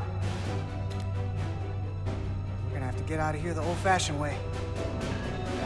Lydian ships have no escape pods. We can leave out that cargo bay we transported to before. But then there's the vacuum of space to contend with. Those freight containers. Maybe we could use those to make an escape pod? Is that even possible? We're gonna make it possible. Unless you have a better idea. Let's go. I've polarized the hull plating. That should allow us to take a few more hits. Enemy phaser impact dissipated. Attack pattern Beta 3. Aye, Captain.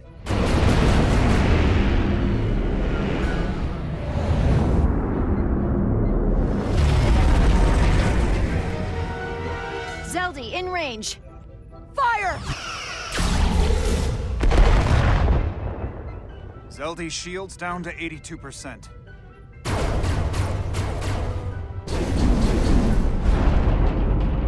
We're doing damage, but they're hitting us right back. We'll run out of hull before we penetrate their shields. Perhaps I can be of assistance. I can modify your impulse engines to amplify their meager output and avoid more of their attack. But I will need full access to your propulsion system. That goes against dozens of Starfleet regulations. It's not a security risk if the alternative is destruction. To me, it's simple. You can take this beating and hope you can weather it. Or will you put your trust in me? I've left everything behind for you. The least you can do is put your faith in me. Commander Ermont, give portal access to the propulsion systems. You're going to have the ship in your hands. Don't let me down. This will take a moment.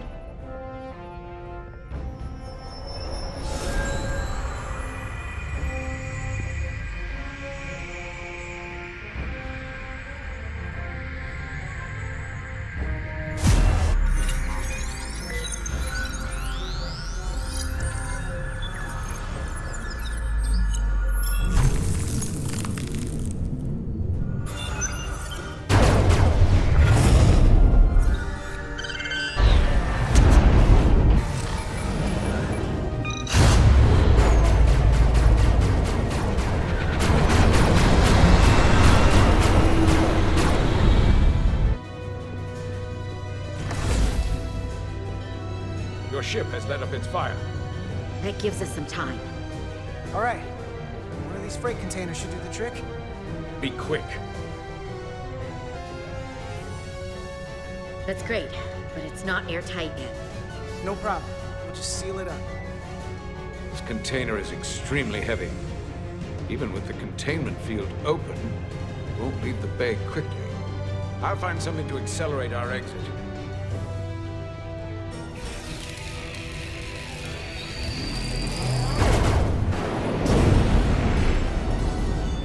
Glancing blow. Very little damage.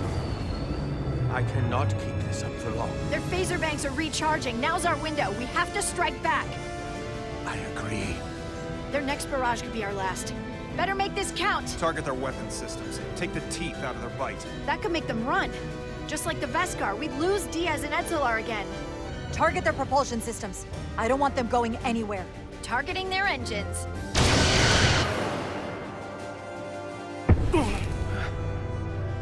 Whoa. We gotta move it now. These will give us the push we need.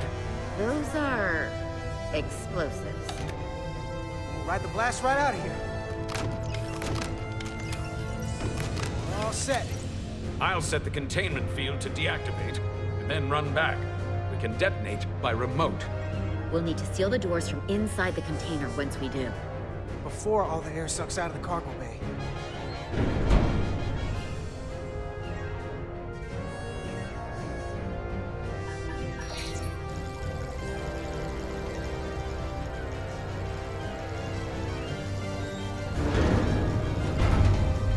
Just a few more moments. Hurry! What are they doing in there?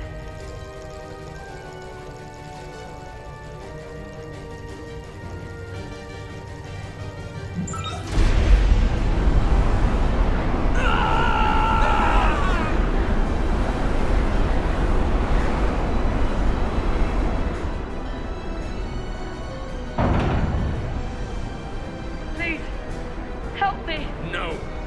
But the Khan get what they deserve. Don't leave me to die. I don't know.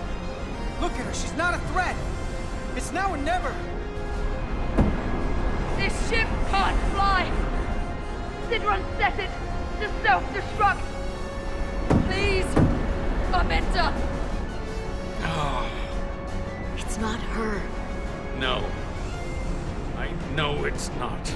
Carter, we have to seal the doors.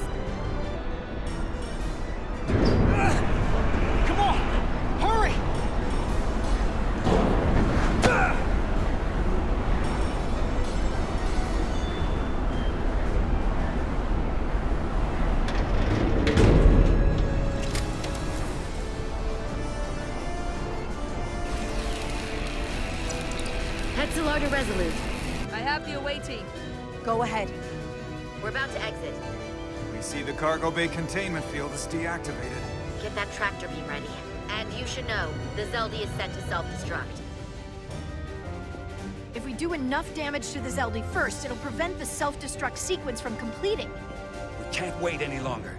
We have to fire. Captain, they're almost out of there. Hold all fire!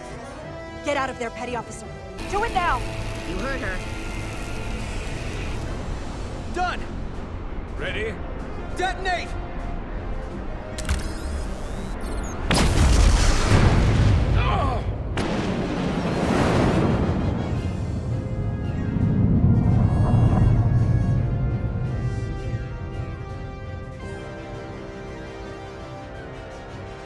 We're out! I have them on sensors. Tractor beam activated. Locked on and ready to fire. Fire!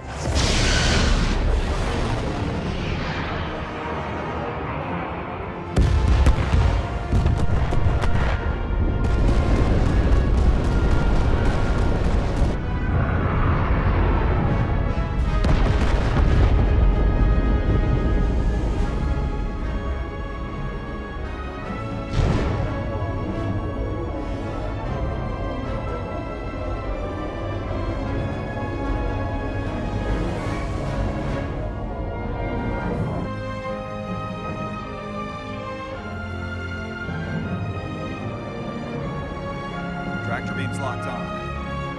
We have them. They'll be pulled into the docking bay shortly. There's something else. I tracked a transporter signal to the planetoid moments before the Zeldy detonated. Sidron.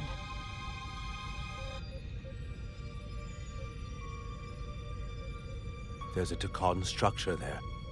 It's the reason they were here. It's the reason we are here. I have to see it for myself.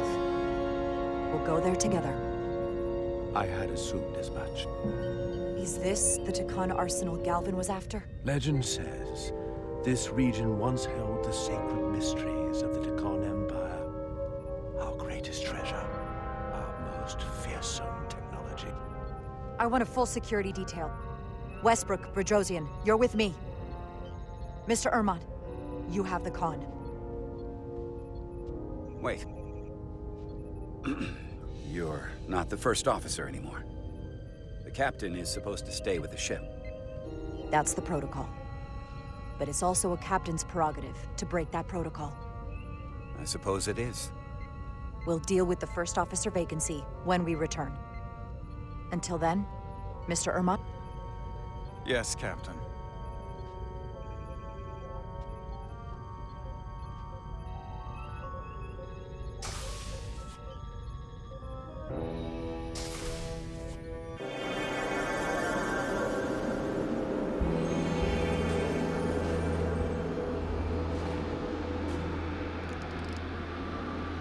Any sign of Sidron?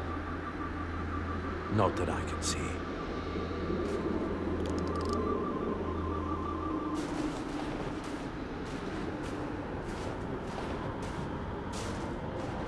Is this another Takan vault?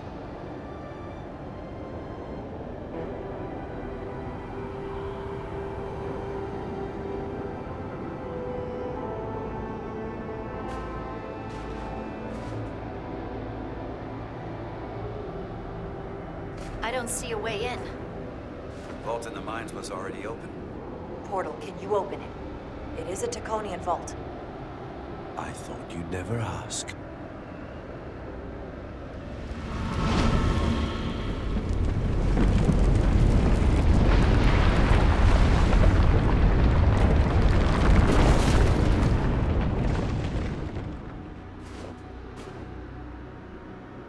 You're welcome. Nicely done.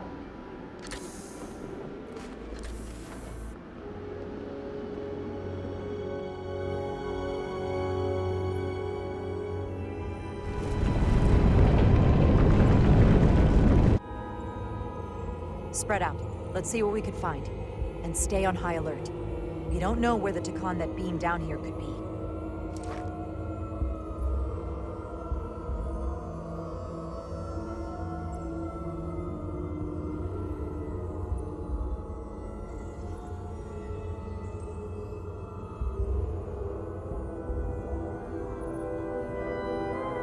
You'll need my help, Commander. How so? Traversal here is trivial for a Takon, but only a Takon. When you come across a device you cannot use, merely call my name. Will do. Thank you. Portal? What is that void down there?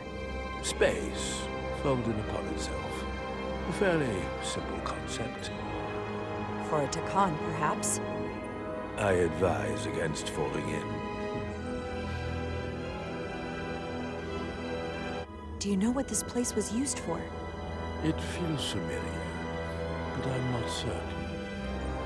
The Empire was vast. I did not know every corner of it, and much was built after I became a portal. However, Takon would not build such a place without something precious to protect. Whatever that is, we have to find it before Galvin does. This pattern resembles the transporter device Petty Officer Maris used to escape the Resolute. Portal 6-3? You wish to make use of this device? It's a transporter of some kind? It allows Takon to move through space instantly a short distance. Very convenient. I will activate the system for you.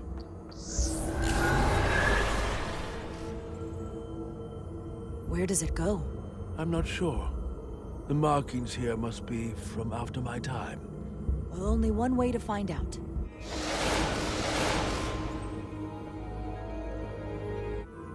Why is this here? This is soil from the homeworld. Our capital system. This isn't an arsenal. It's a temple of the ancients. Sacred ground to the Takon. I took my oath as a guardian of the Empire in a place just like this.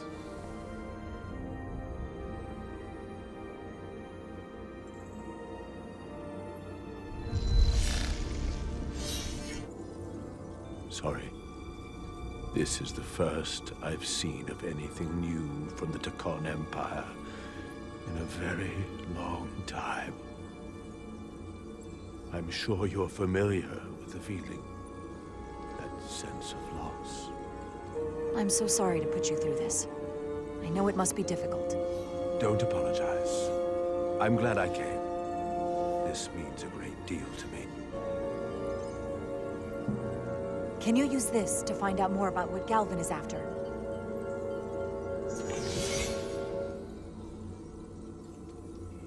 The information's encrypted. I can only discern that it's a warship. No. It's the Aphelion. Perhaps the most powerful Takonian ship ever built. I can't access the full file yet. Looking through the ship's schematics, it appears to be equipped with some sort of experimental, highly advanced transporter technology. Transporter technology? For what? Captain, you better come see this.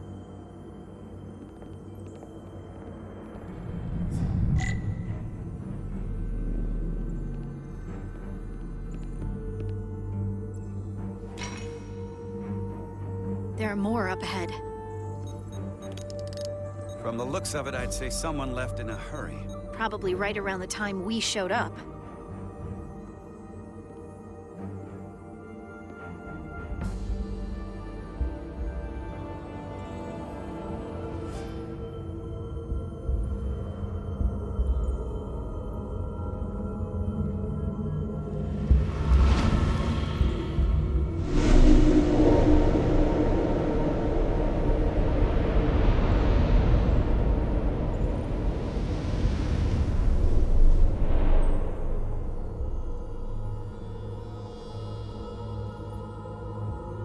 I've seen these before, in the other vault. And if all of those are the same as this, then there must be... Hundreds of millions, if not billions. All that remains of the Takon civilization. Given the size of this vault, there must have been tens of thousands of these cases, representing billions and billions of Takan. A threat on a truly massive scale. One your Federation can't easily contend with. What you have to understand is, these life forms were preserved for the benefit of the Takan civilization, as a means of safeguarding the health and well-being of any Takan, should they fall prey to illness or injury. They were never intended to be used for this purpose. There you are wrong. This was always their purpose, to restore the glory that was lost.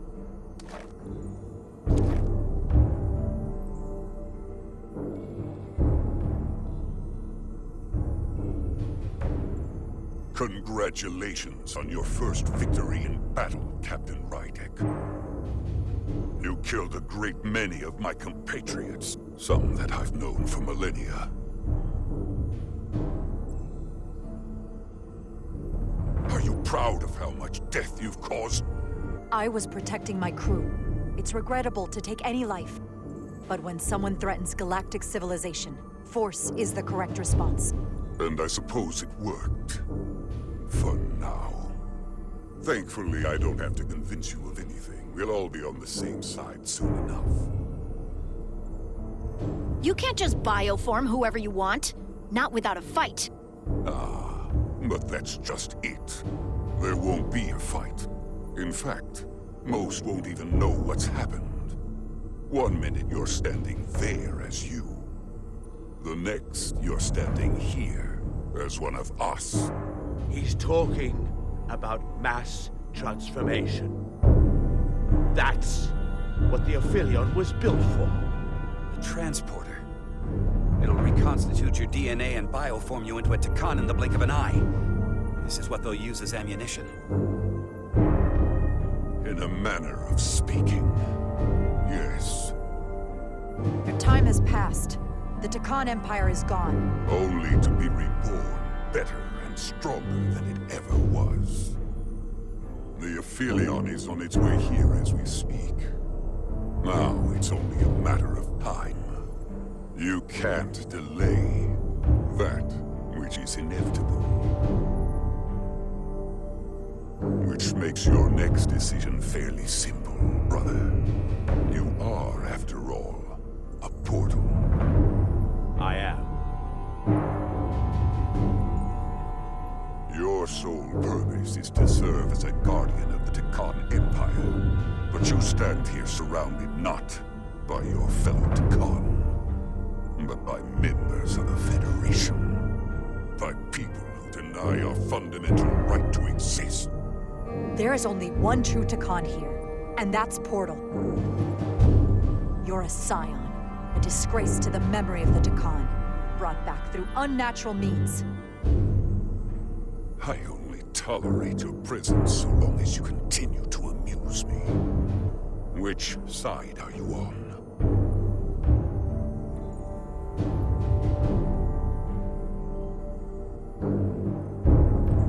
Captain Rydek, long-range sensors suggest a massive spacecraft approaching in the distance. The time has come.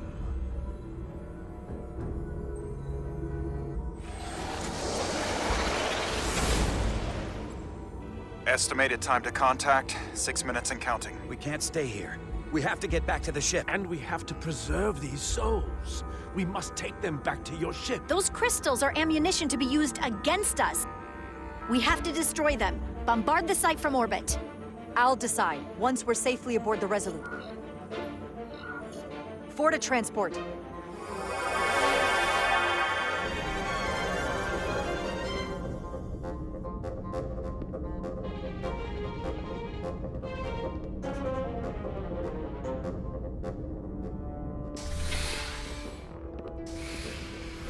You have to hear me out, Captain. I've always stood by you. But if you bring those things on board, I'll have no choice but to resign. If they're taken to the Aphelion, they will be forced into new bodies, brought back to life in a way they never asked for. They're not living beings, but they're still dangerous. And if you don't make decisions to protect us, we're gonna end up like Solano. You, me, the entire crew. We're all next.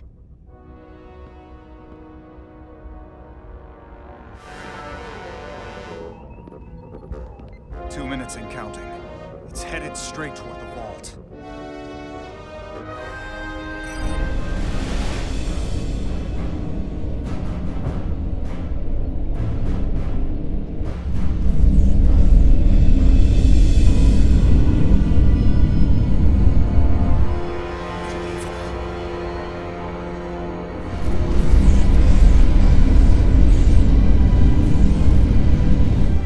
Arrival at the second vault in less than a minute.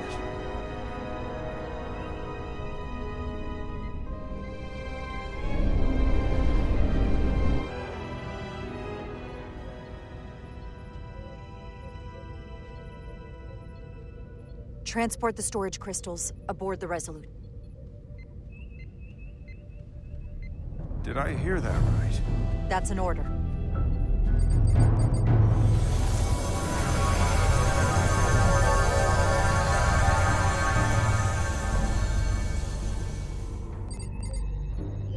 The storage crystals are on board in our cargo bay. Thank you. I won't forget this. I hope you realize what you've done. We don't need another captain who's gonna risk our lives just to feed their ego. This ship and this crew come first. Lieutenant. She has to hear it. Stand down, Lieutenant Bajosian. It's done. Yes, Captain.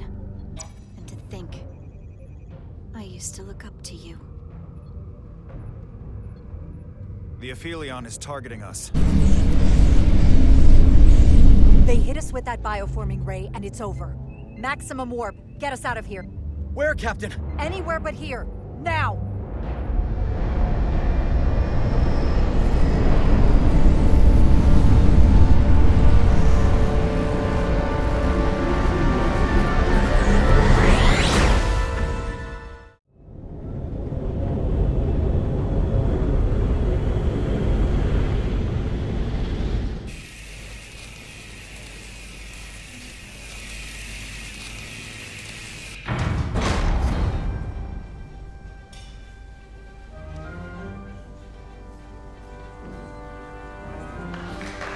There they are!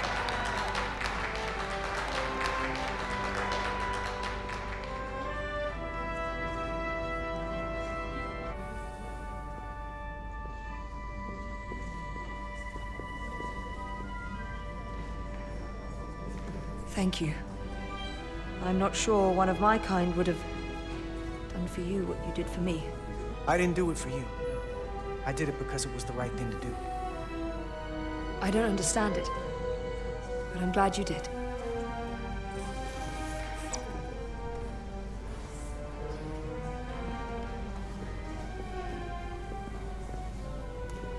Now that we're safe on your ship, I think you were right to bring her. You can't save everyone, but you can try.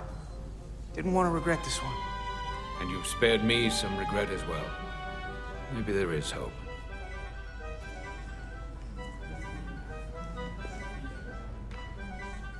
No surprises here. But your shoulders separated. If you come with me to sickbay, we can get you fixed up in no time.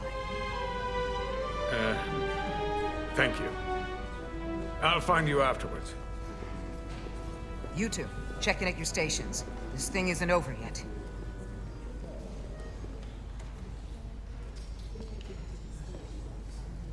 I can't believe it, but I'm actually looking forward to seeing Chovak.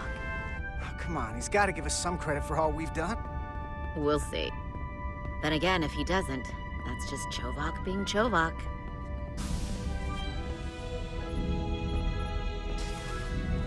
I can't believe it!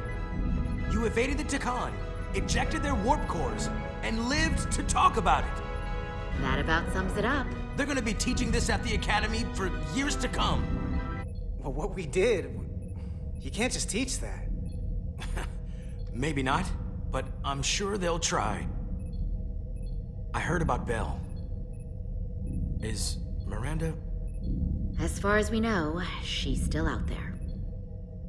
Well, I know Captain Rydek will do her best to get her back. Hold on. Rydek? What about Captain Solano? He was turned into a Takan. Rydek had to take over. She's a hell of an officer, but none of us have been up against anything like this. I guess there's never a dull moment around here, huh? You telling me it's not always like this? Not if we can help it. Talk to you later. It is agreeable to see you again. It is agreeable to see you as well, sir. I concur. You should know your absence has left engineering terribly short-handed. During your sojourn, this department has fallen unacceptably behind schedule. Seems like you could use some help around here. We're ready to go to work. I'd like to catch my breath for at least a few minutes, Carter.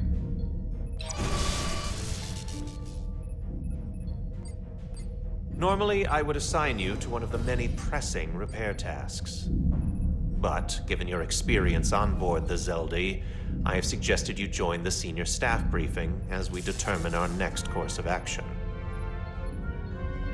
You can commence your maintenance shift afterwards.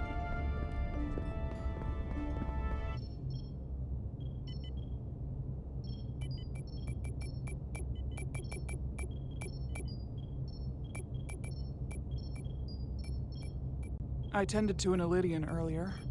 Major Sarlet Arminta. Ah, yes. I met him at the negotiations. I never would have imagined I'd be here, on the same ship, working together with our oppressors. But now that I am, I can imagine a future where the Hotari and Ilidians are no longer enemies. Peace is often fleeting.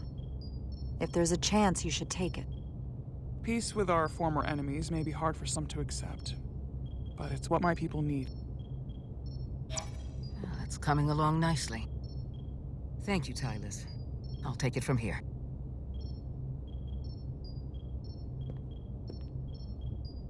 We're almost done. I have to brief Ambassador Spock in a few minutes. Ambassador Spock can wait. You have some fences to mend. Personally, I'm against the needless destruction of innocent life forms, so I'm glad you transported the Taconian crystals onto the ship. But Lieutenant Bedrosian obviously feels otherwise. And right now, you need the full support of your bridge crew. I don't expect everyone will agree with my decisions, and she's entitled to a different opinion, but I'll handle Lieutenant Bedrosian. You'll be fine, just as long as people feel like they're being heard. It's been a chaotic last few days for everyone. You need to name a new first officer in preparation for what's coming. You'll have to work to regain Lieutenant Bedrosian's trust, but if she's removed from consideration, it comes down to Westbrook or Irma. Obviously, there are pros and cons with each, but ultimately, the decision is yours. At the moment, I'm leaning toward selecting Commander Westbrook as the new first officer. That would be an excellent choice, considering your history. The crew would respect the fact you chose someone likely to challenge your opinions and present a different point of view. You're as good as new. Thank you, Dr. Duvall. Always nice to have a captive audience. You really shouldn't keep Ambassador Spock waiting. Captain. I'll meet you inside. I'm here to officially tender my resignation from the crew of the USS Resolute. Listen, Lieutenant. I understand how you feel, and I respect your opinion. You're one of the most valuable officers on the bridge, which is why I cannot accept your resignation. I'm sorry, Captain, but I expected as much. Which is why I already submitted my letter of resignation to Starfleet Command. My door is always open if you change your mind.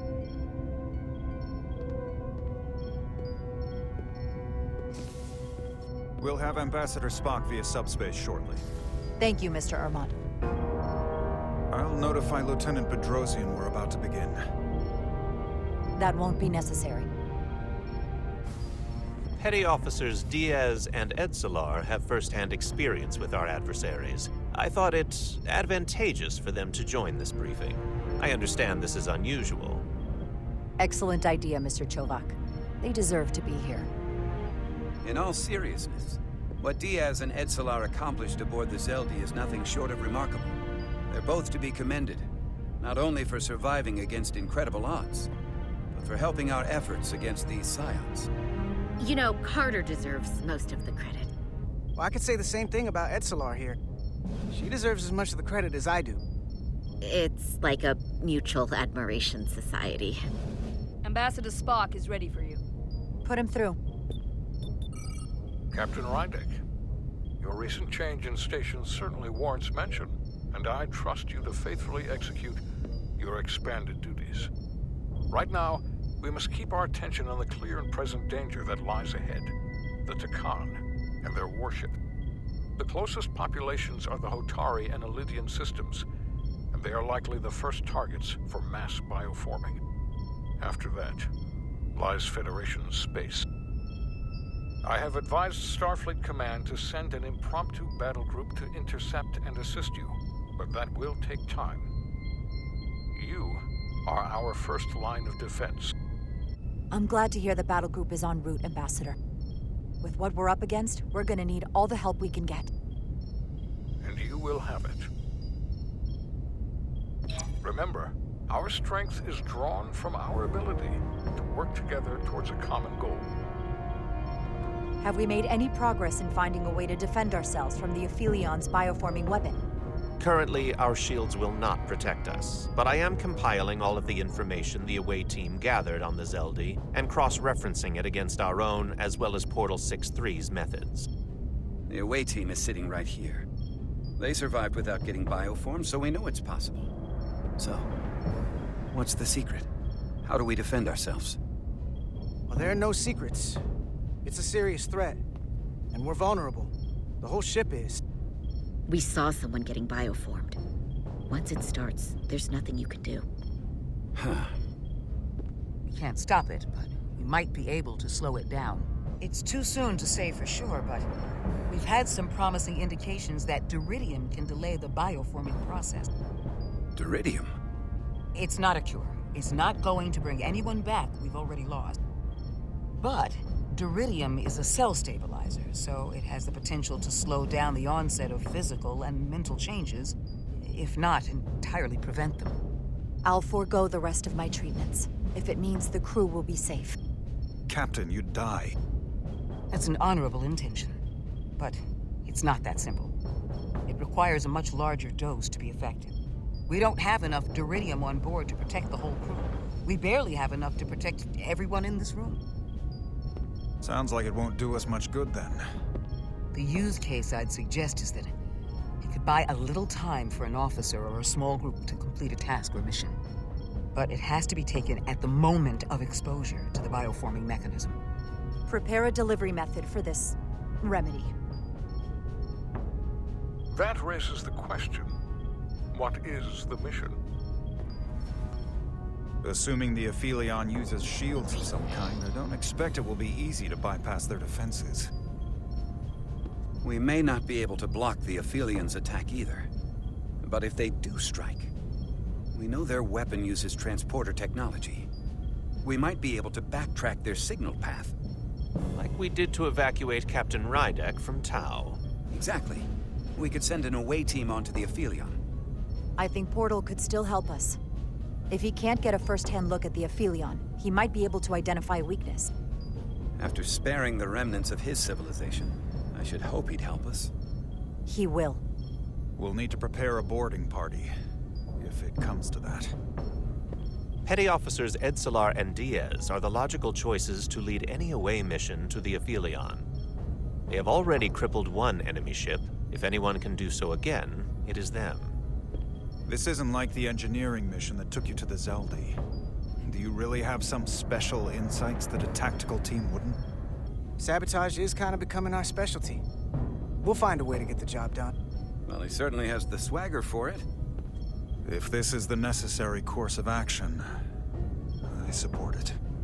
With the help of Portal. He should be part of the away team. I will compile all the latest data on the tricorders, just in case. In the meantime, I want you working on ways we can combat the Takan tech. Shields, weapons, anything we can use. Yes, Captain. Anything else, Ambassador? I know this matter is in capable hands. Hold the line as best you can. Help is on the way. Thank you.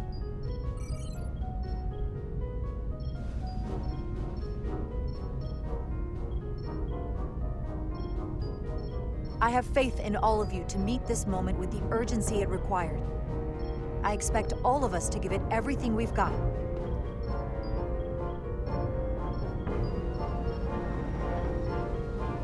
Thank you, Petty Officers Diaz and Edsilar.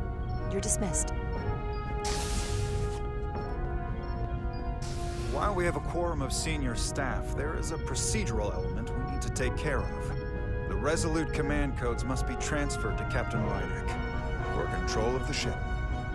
Of course. Computer, transfer all command codes to Captain Jara Rydek. Voice authorization Ermot, Echo 4 Lima. Voice authorization Duval, Beta 2, Yankee.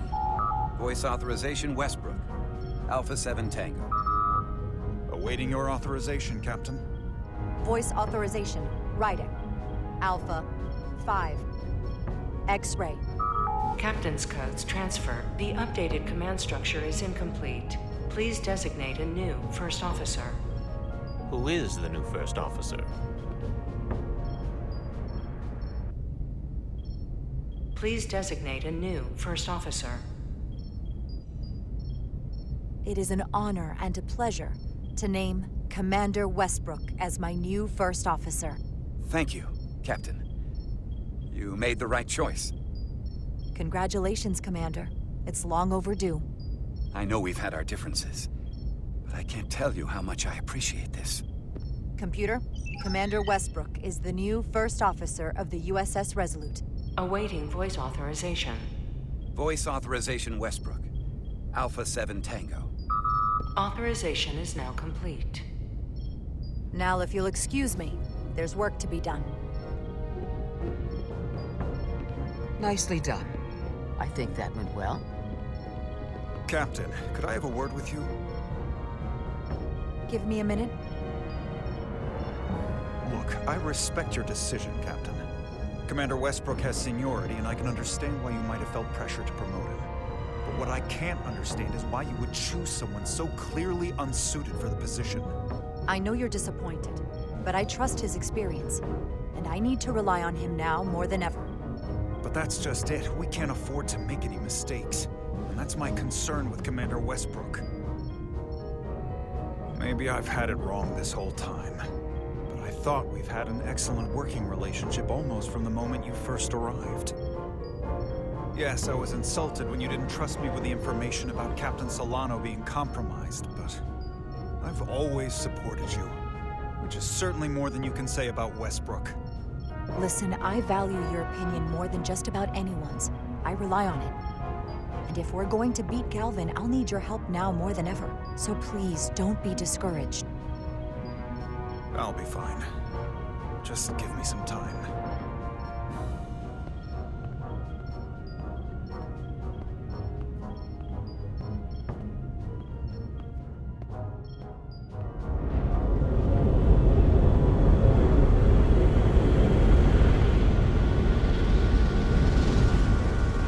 I don't understand.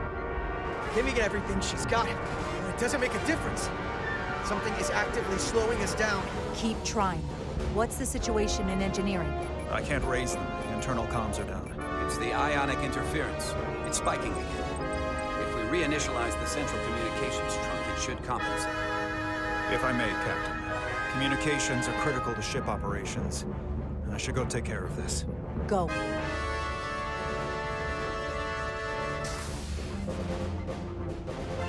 I was hoping we could buy enough time until Starfleet could send more ships. But it looks like we might have to face off against the Aphelion sooner than we might want. We can't fight them on their terms. We have to be clever.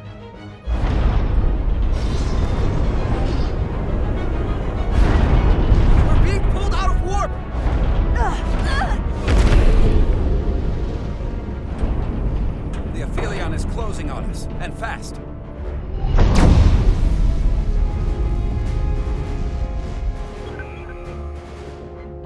We're being hailed by the Aphelion. Galvin demands to be heard. On screen.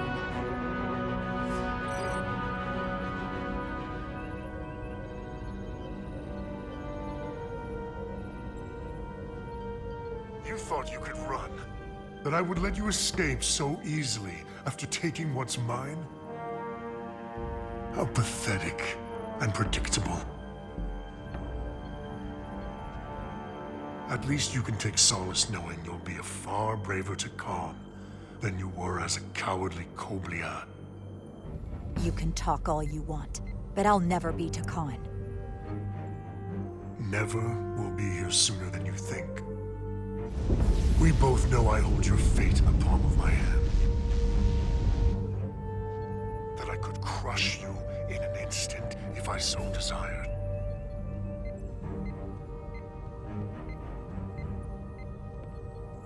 And as much as I'd like to, you have another purpose to serve. As one of us.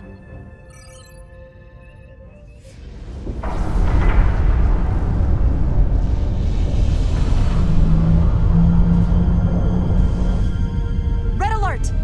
Handar, get us out of here!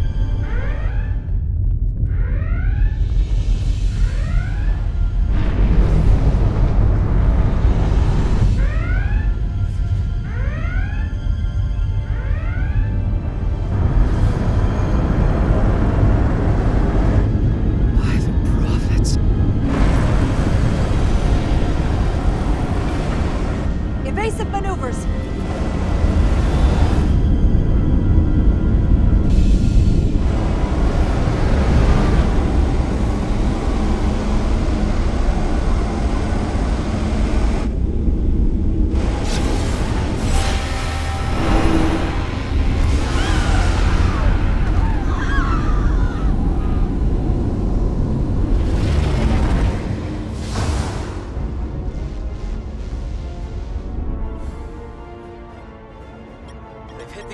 Section. No systems or structural damage, though.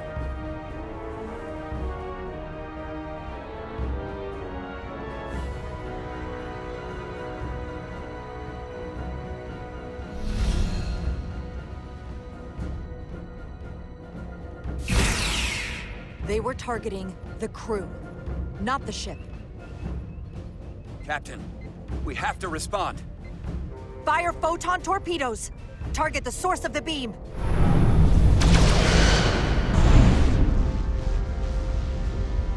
The Aphelion remains undamaged by the photon torpedoes, Captain. And its shields are fully intact. It's too powerful to take head-on. Damage report from the lower decks. I still can't raise them, Captain. Could be that the system's down. Or that was the Takan bioforming ray. And there's no one left down there to respond. Seal the bridge. No one gets access without my permission. I think that's for the best. Here are your new tricorders. Now go. Get to the transporter room.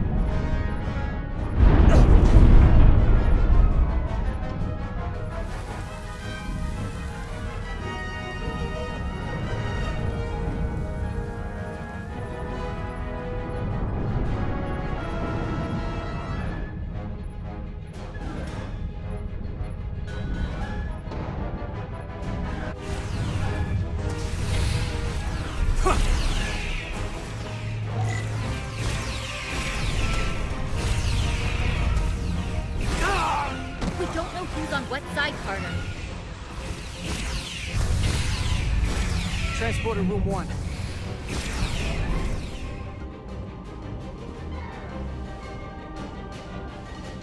You're coming with us? A security officer told me your funeral, which I gladly accepted.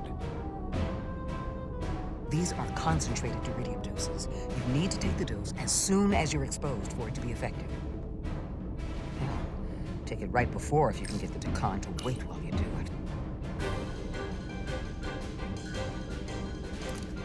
I'm having trouble locking onto the transporter path through the interference. I've done this before. There's a problem. We don't have enough power to make the jump. I might be able to divert power from... Stand aside. The signal is now resolved. Thanks for that. No need. We must be on our way. I am Portal 6-3, Guardian of the Decon Empire. Nice to meet you, Portal. We're right behind you. Do us proud over there. Energize.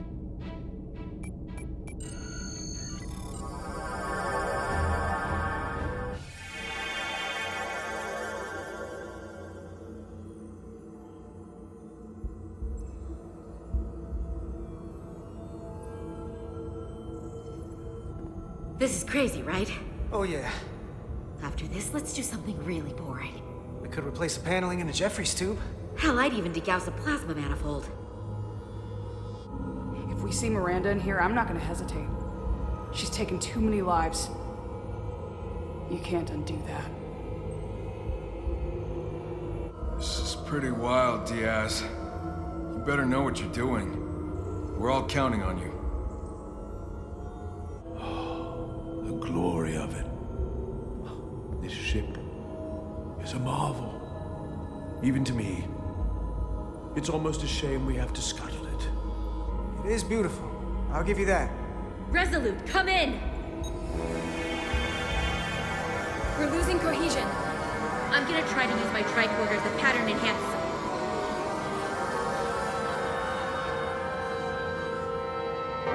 The signal's gone. Are they there? Did you get them?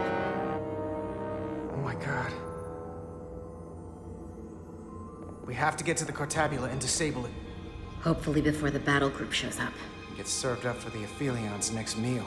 I am saturated in Taconian power readings. I can't feel the source just yet.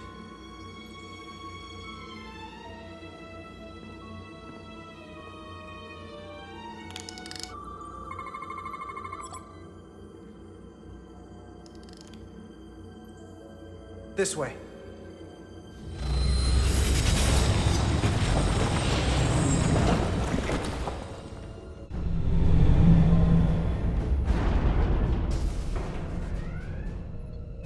I can't reach anyone. At least not on the lower decks. It's like they're all gone. The comm systems seem to be operational again.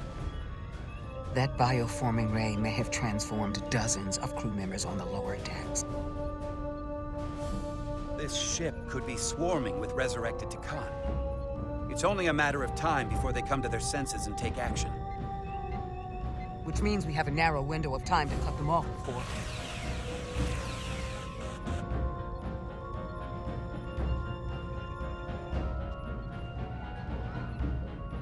Captain! We're holding them off as best we can on Deck 9, but... Lock down the affected areas immediately.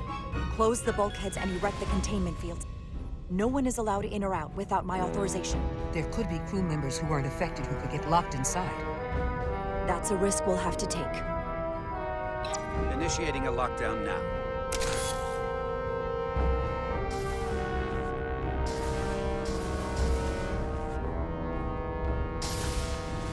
And what happens if some of the bioformed manage to escape? We should be cautious. If a situation arises, I want phasers set to stun. Of course.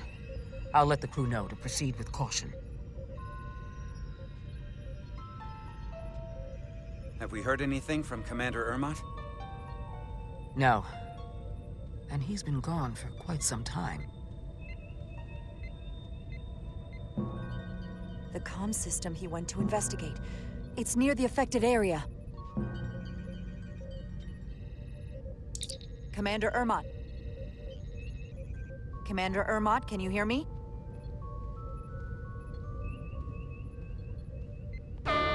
Computer shutdown initiated.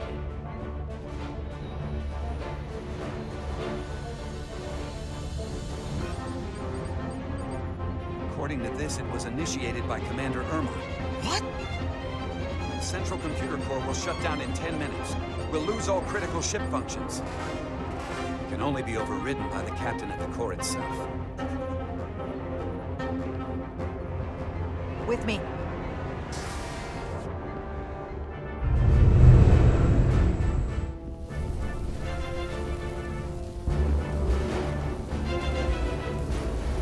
Stop! Identify yourselves! We're just trying to figure out what's happening. To hell with it.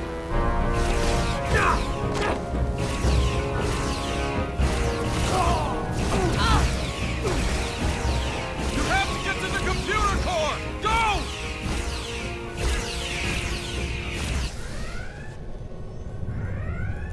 The master console is up there. Captain Rydek, it's me, Commander Ermont. First Officer Westbrook insisted I find you immediately. Let me get this door open. I think I remember the code. I hope you haven't been hurt, Captain. Captain, don't do anything rash. Computer termination sequence in progress. Damn it!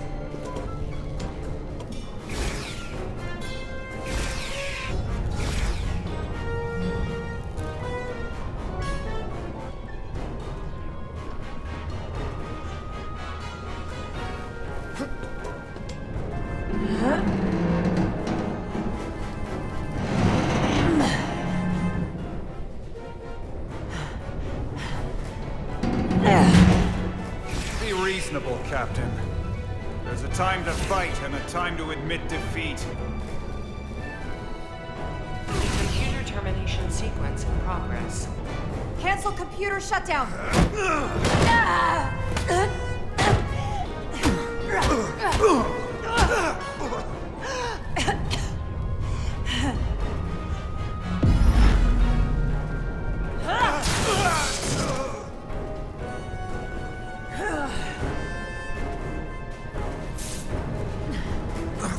Okay, wait. Just hear me out. Listen to reason. There's no need to do anything impulsive. You just tried to kill me. I was only acting on orders. I didn't mean any harm. You know we'd rather have you with us. We can make a deal, right? Come to terms.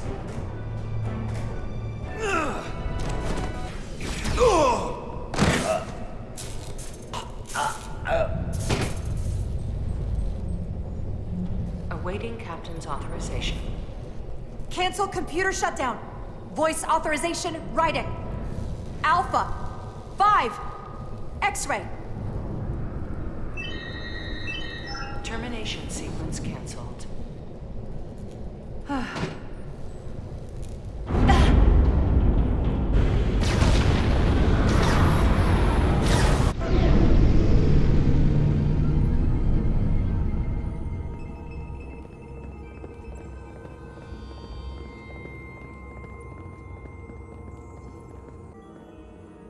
Look there.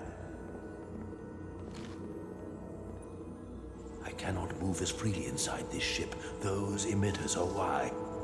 If they were deactivated, I could travel past this chamber without setting foot in it. Only Takan can use Takan technology. How do I turn them off? Place these on the emitters. It will suppress their effect. The guards none the wiser. Got it. I'm coming too. If we both get caught, it's over. If it's just me, you can try again after I fail. Well then, don't screw it up.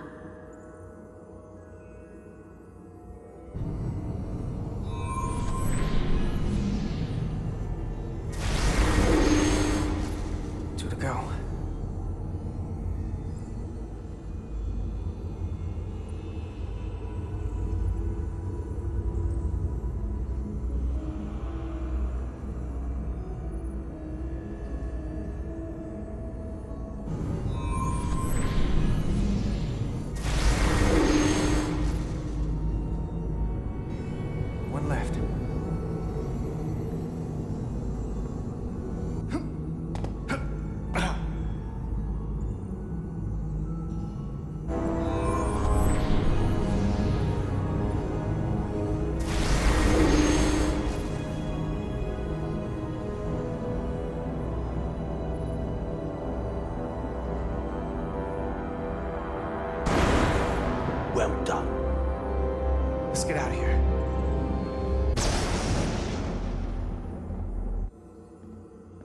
That craft can take us to the main power chamber.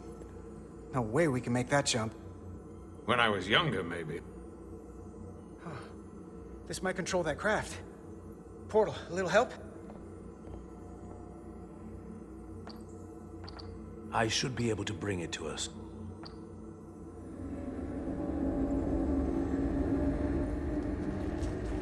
There!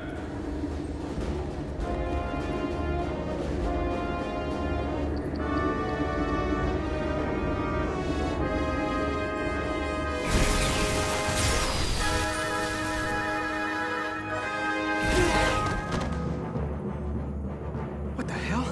I've got this thing set to maximum stun. How are they getting up?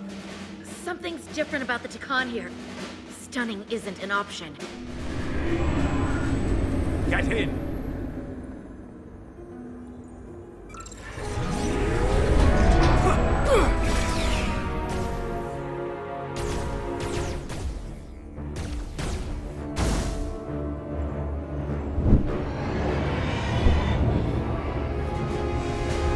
It's a Guardian! He's with them!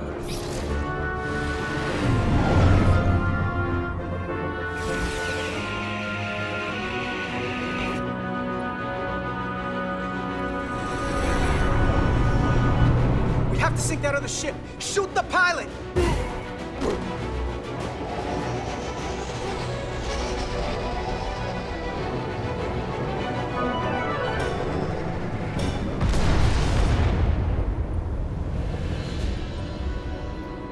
Guardian! You saw what they did to our ancestors! How do you stand with them?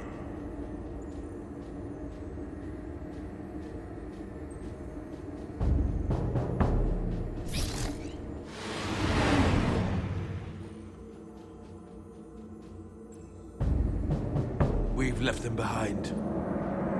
I've seen it with my own eyes. They're not real Takan. You are the last real Takan. Don't let them tarnish that with what they're doing. Because if we don't stop the Scions of the Flame, they will be the legacy of your people. Never. That's the attitude. I'm doing everything I can, but I can't shake her!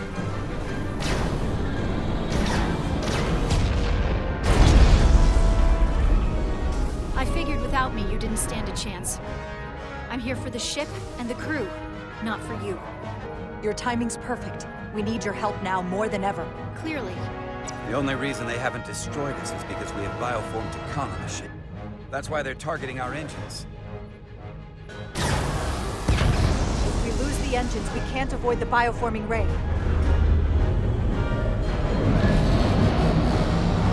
Brace for impact!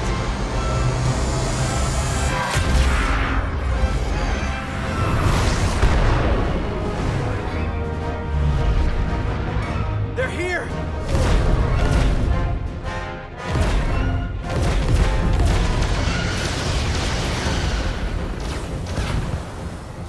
We're being hailed by the USS Titan. Put them through. Sorry to keep you waiting, Resolute. We're damn glad to see you, Captain. We could use all the help we can get. So, what are we up against? No. It's happening again. We have to warn them. Open a channel to all Starfleet ships immediately. Starting emergency transmission.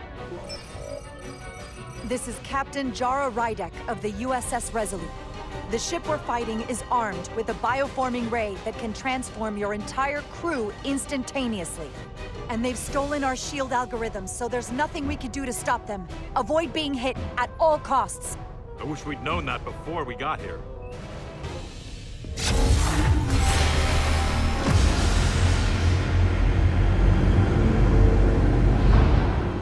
They're gone. Just like that. We have to destroy that ship. Otherwise, it won't be long before they're coming after us. They could all be Takan. Or none of them. We can't assume anything yet. And we can't afford to be wrong. Hail them. See if we get a response. Hailing the Pawtucket now, Captain. Hold on. Full impulse power. Take us in for a closer look. Aye, Captain.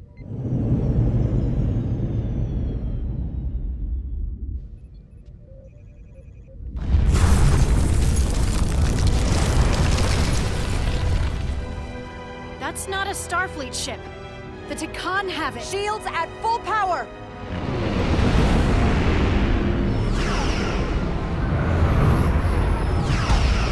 Shields are holding up against their attacks.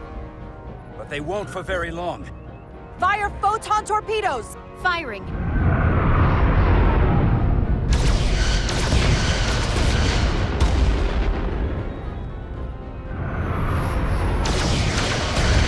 Shields at 60%. Heavy damage reported in astrometrics. Hit them with everything we've got. Aye, Captain.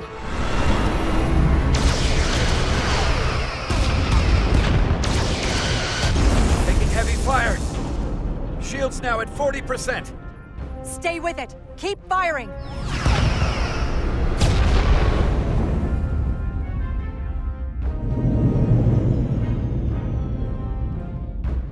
Their weapon systems are offline. Now's our chance. Finish it. We can send Galvin a message. Take out their engines. Fire when ready. Targeting their engines. Commencing fire. Now.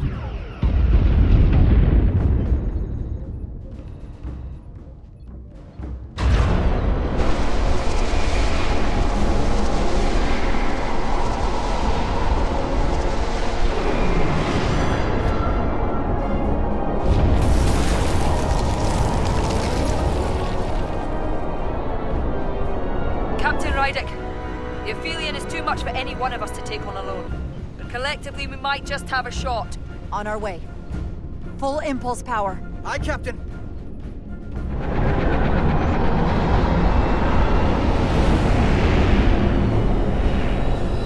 Target the bioforming ray. Fire photon torpedoes. Firing photon torpedoes.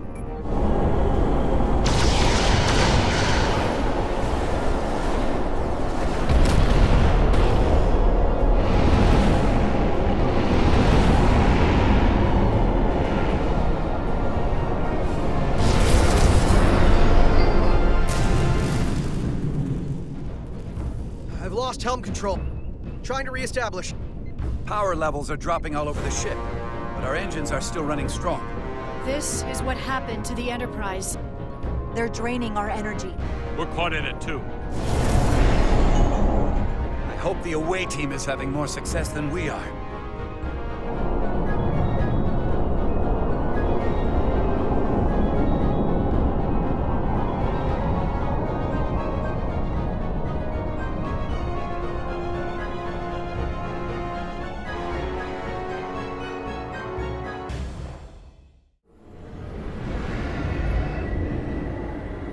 If there is a way to disable the Aphelion, it's there.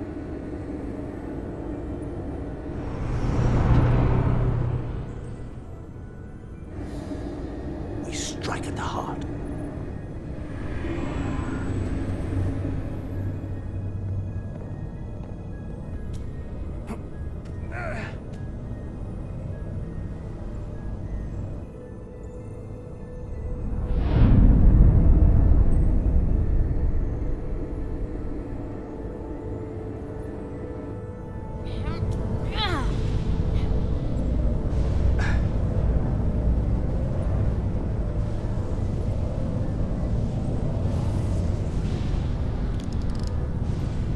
I wouldn't do that.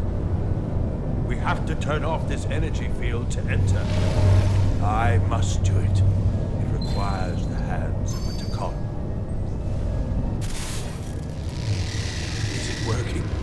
It started. Is the opening wide enough to get through?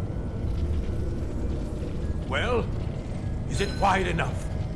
No, but I can see the Cartabula. What about now?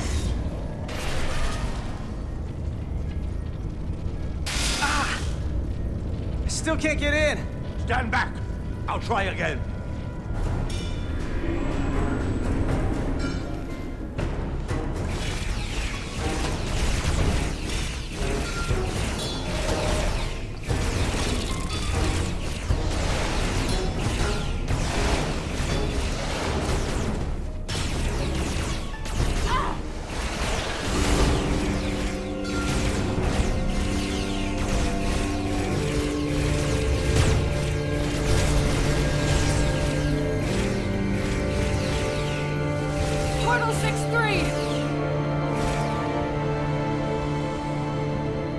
going to remind you of the oath you took. I want you to remember why you made it. Your bond to your people. You can bring your empire back, and all you have to do is nothing. Stand back, and we will handle them.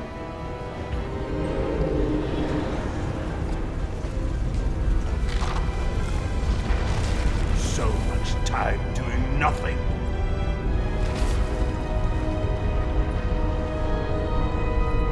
Now, I will take action.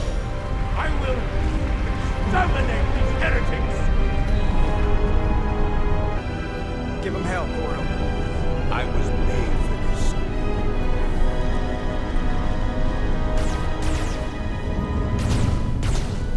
If you could get to the Containment, don't wait for me.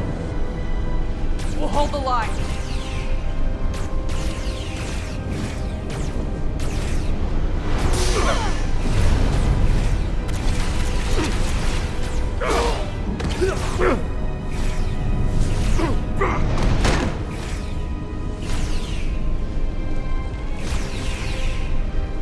The gap isn't much wider. Can we get through? Maybe we can widen it with a containment field from the tricorder. Oh! I don't think we can crowbar our way in. It takes a Takan to do it.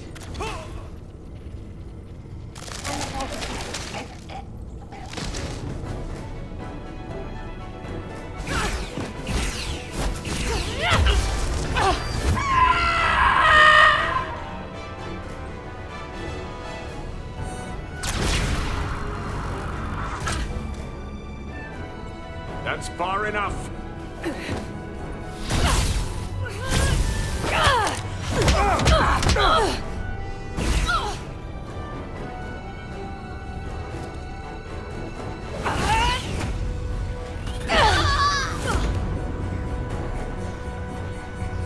Carter, I could have killed you both, easily.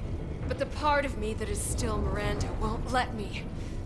She compels me to bring you into the fold. Miranda wouldn't want that. You don't know her like I do.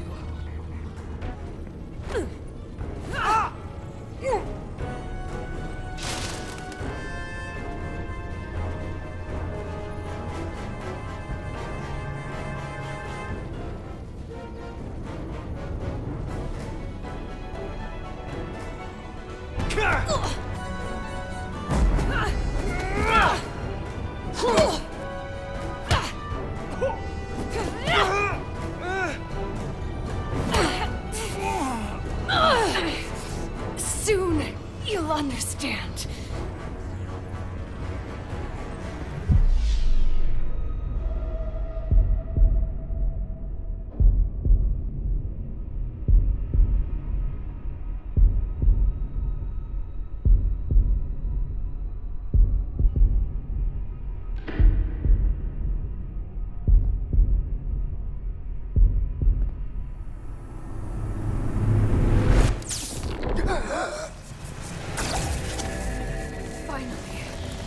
Finally, we can be...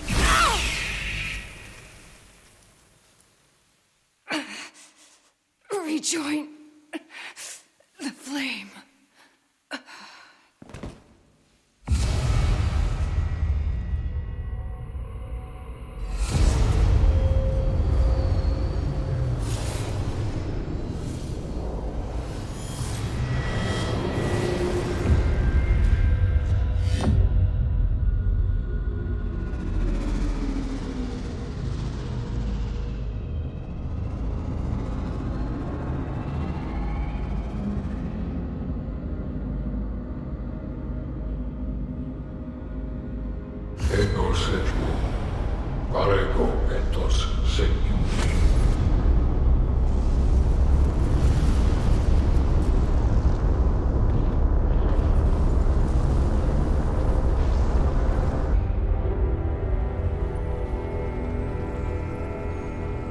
Are you all right? Carter, I'm sorry I hesitated. I had my chance. I could have killed her too.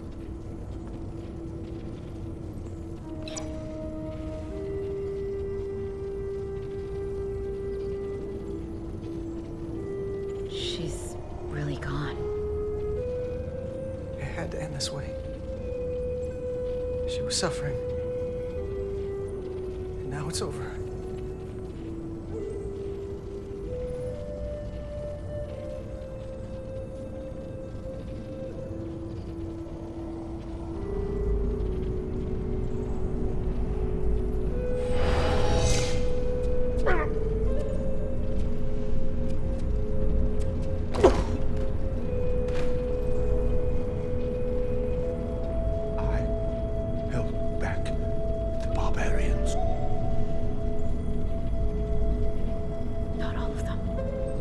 Miranda got Carter.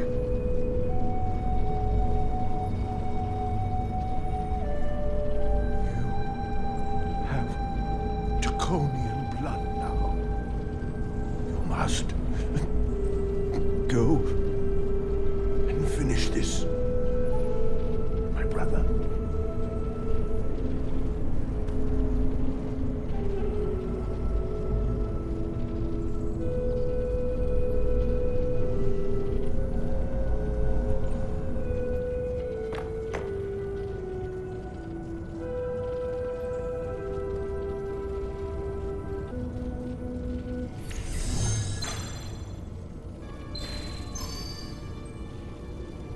Read it.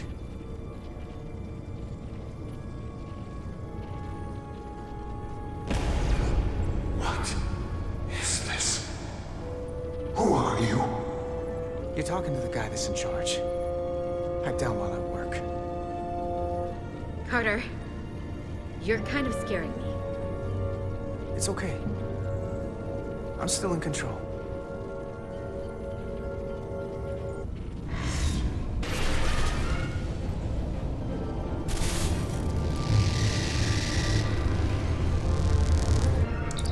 We've reached the Cartabula. That's great. Are you all okay? Yeah, we're inside. That's what matters.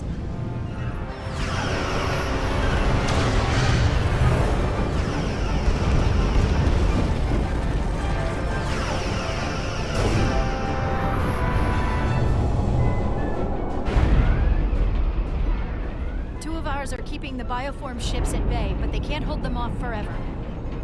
Getting remote telemetry from the away team tricorders. I'd recognize that anywhere. Our warp core resonant frequency is one of the readings. They're bleeding astride. But they're not just taking our power, they're routing it through the Cartabula.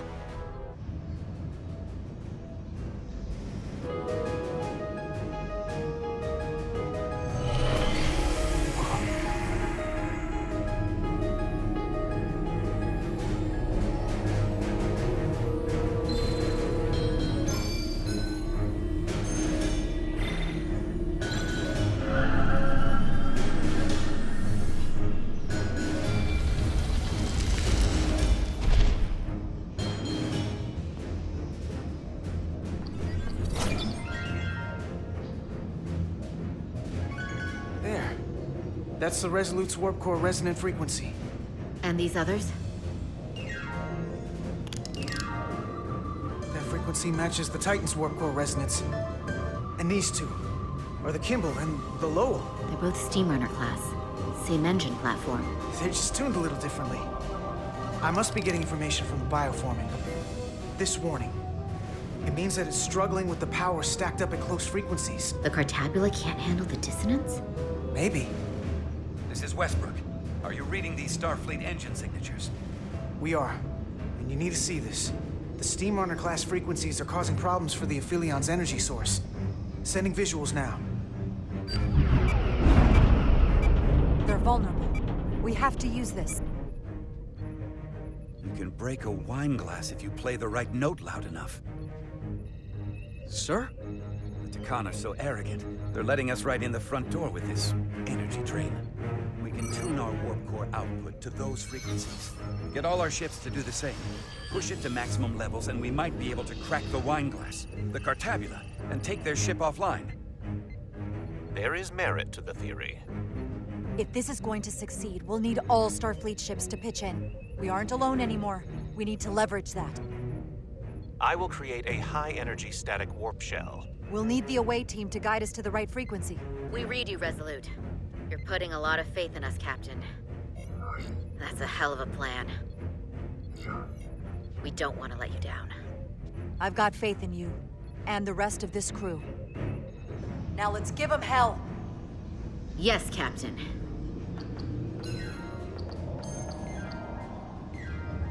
I found an eject routine for the Cartabula. So we can disengage it, just like we did with the Zeldy's warp cores. Yeah, but it'll only activate if this thing gets completely overloaded. So we gotta take it right up to the edge of destruction. We are increasing the warp core resonant frequency now.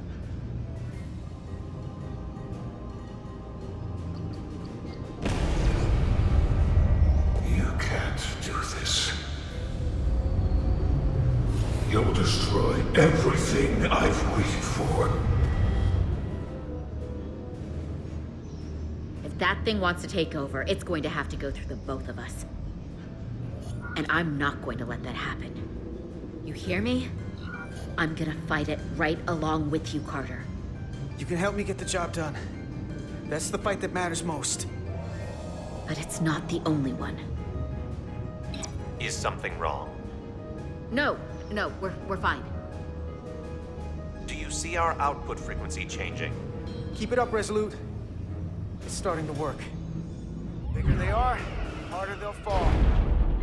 Inertial dampeners are failing.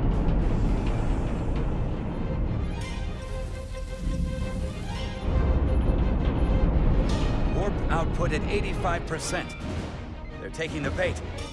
Now we need the rest of the fleet. Open a channel to anyone left on our side. Opening a channel. This is the Resolute. We're sending instructions to all ships to output maximum warp power at the designated frequency. We believe this will disable the Aphelion. We don't know that. All we know is it'll siphon off our energy much quicker. You're leading us to disaster. Our strength in Starfleet comes from our ability to work together, especially when everything is on the line. I can get behind that, Captain Rydek. We're adjusting the Titan's warp output to match the Resolute's. I suggest the rest of you do the same.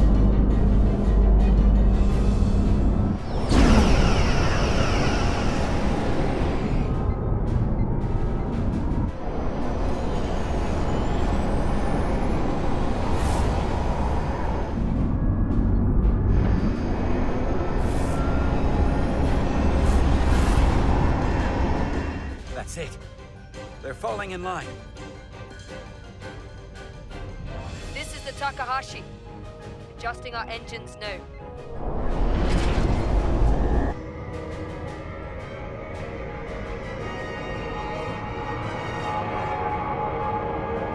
The Cartabula, it's compensating, counteracting our interference. But some of these other frequencies are causing spikes too. I'm gonna find a new target range for the Resolute.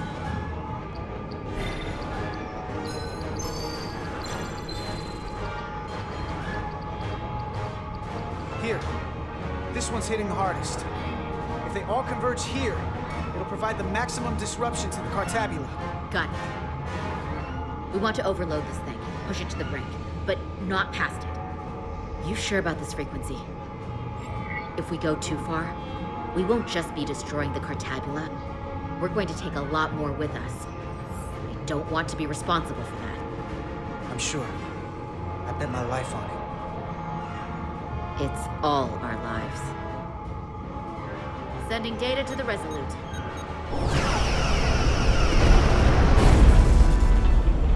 Way team has sent us an updated target list. Sending it to engineering now.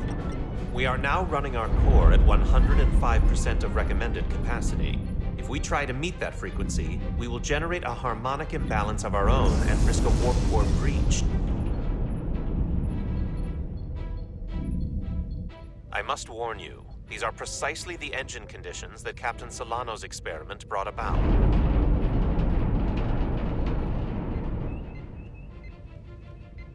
Thank you, Mr. Chovak.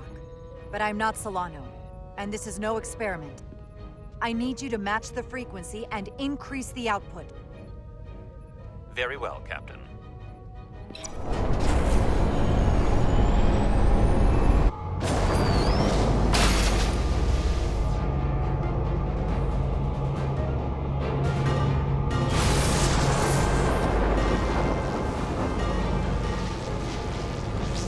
overload here.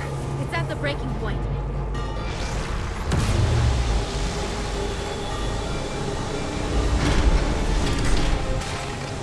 What's happening? We got a problem. It's not gonna eject. We have to disengage the Cartabula manually. We lit this fuse. We gotta make sure it doesn't go off the wrong way. If we can pull hard enough on those levers, it'll dislodge this thing.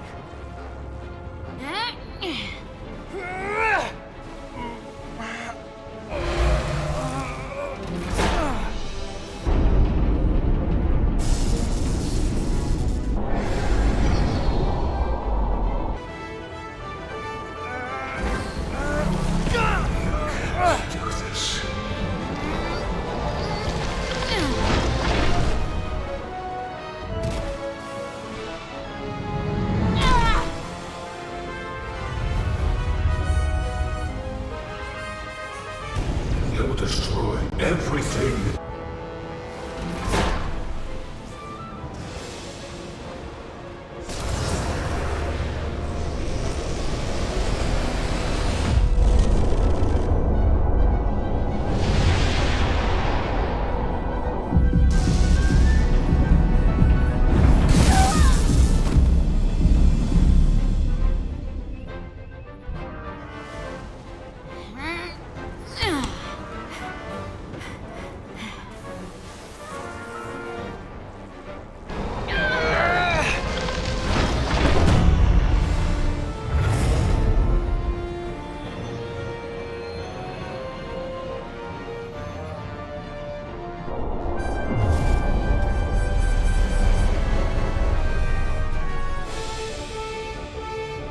Power. And the Aphelion is shutting down. Returning warp reactor to nominal output levels. The Takan are running off reserve power now.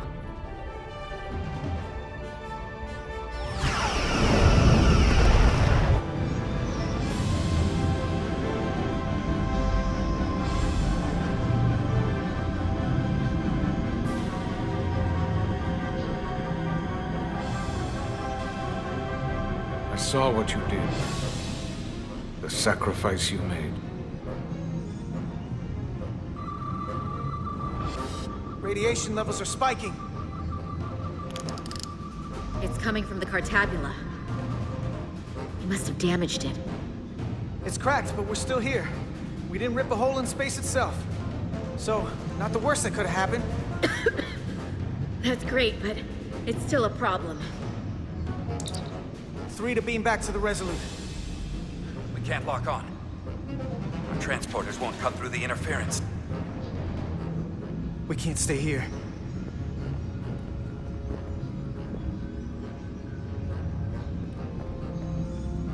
We're not getting away in that thing.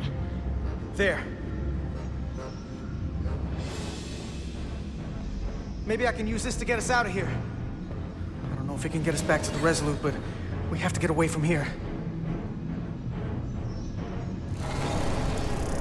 Everybody on!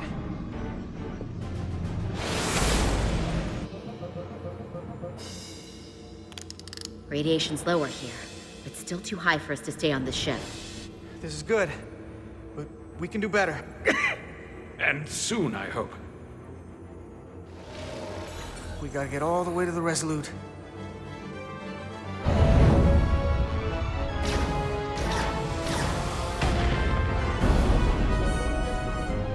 That thing is down, not up.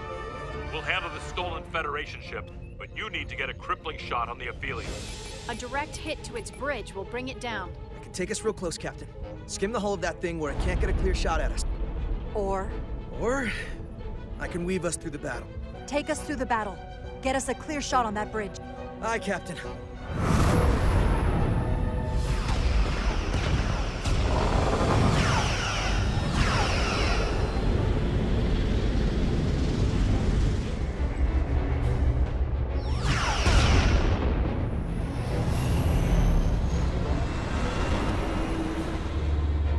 We're almost in position for a shot at the bridge.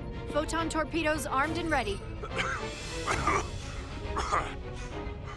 Break off this attack. or I will be forced to eradicate you. The Aphelion is still filling with lethal amounts of radiation, but it seems to be contained within the ship, for now at least. They have comrades on that ship, both living and waiting to be reborn. We're going to die in here if I don't care. We will never submit to your Federation. If you won't surrender, we'll be forced to destroy you. We've crossed the eons to get here. We won't stop now. Fire salvo!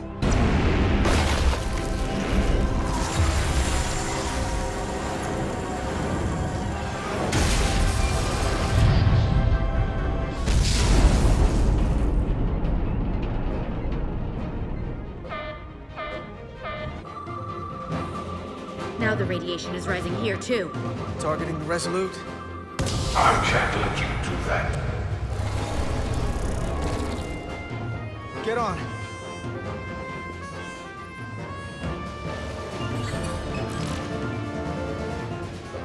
Damn it. I can't hold on to it. I have to make manual adjustments to enhance the signal pattern. From here. What do you mean? I'm not gonna make it out. No way. We're all leaving together. We've been through too much to split up now. We don't leave people behind. Got it? I know we're the same rank and all, but I am ordering you to go! Don't waste this, please.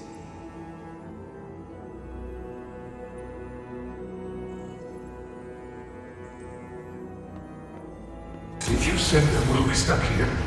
Give in to me, and I will save us, not them. Stop it. What's happening? It's an internal struggle, and he's losing. Not like this. It's the Takan. In my head. It's trying to keep me from sending you back. There has to be a way for you to... There isn't. The time is now. That won't work. I told you. This body is mine now.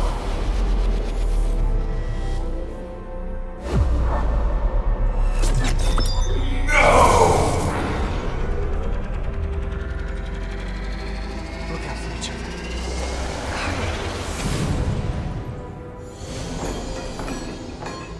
The away team has beamed back. We're in position and ready to fire, Captain. Target their bridge. Please, we target the ship. Pummel it to space dust, like we did. Fire.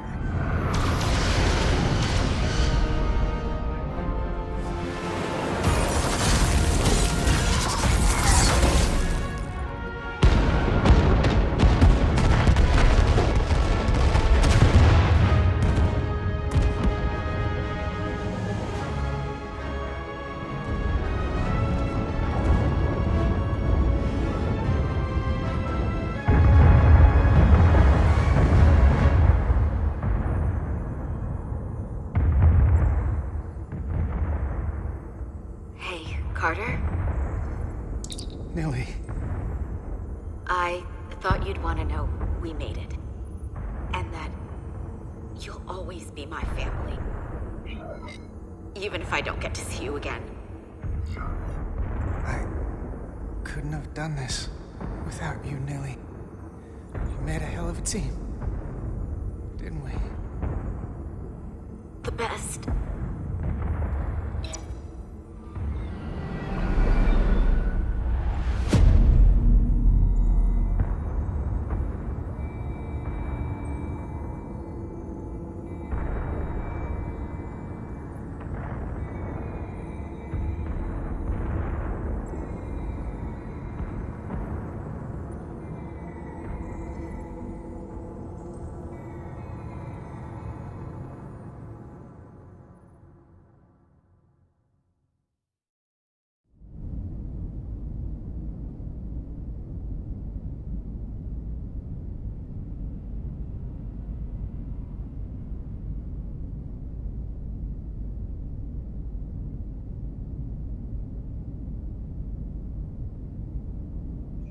All decks secure.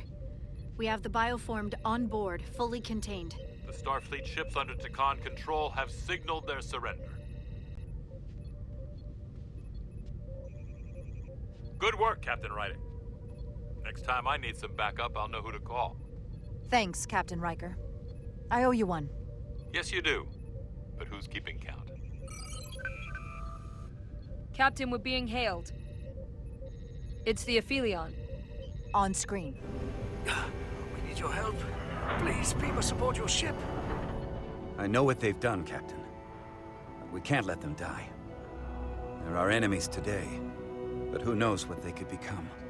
You saved the storage crystals, and there are other Takan, the bioformed on Hotari, on this very ship. We wouldn't be wiping them out if we didn't help the ones who tried to destroy us. It's what we do. This is the fate they've chosen. Leave them where they are. You can't do that. We don't have much time. This is what separates us from them. The fact that we can make a gesture of peace, even after all our conflict. Set up containment fields in the docking bay and beam the Takan there. Crew of the Aphelion, shut down all systems.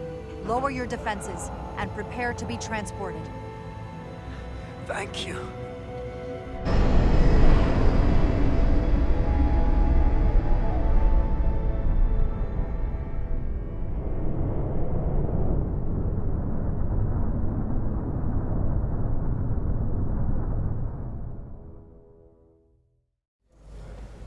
Carter! Hey,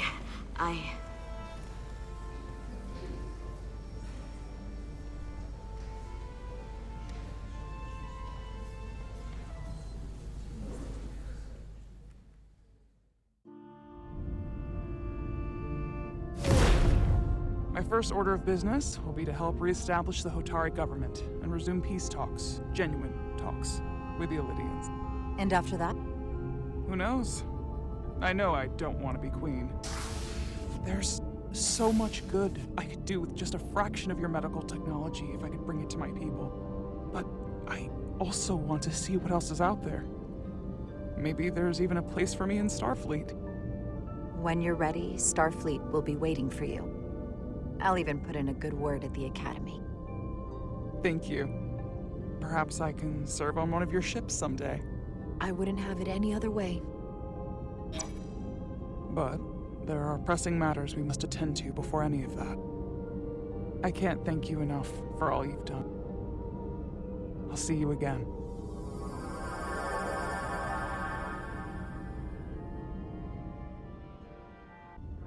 Starfleet has granted me the privilege of conferring this upon you. Though I'm sure Captain Solano would rather have been the one offering this. You have acted dutifully and bravely through trying circumstances. I grant you the official rank of Captain. I believe a great many wonders lie ahead for you, Jara Rydek. There appears to be nothing that can stand in your way. Live long and prosper. Peace and long life.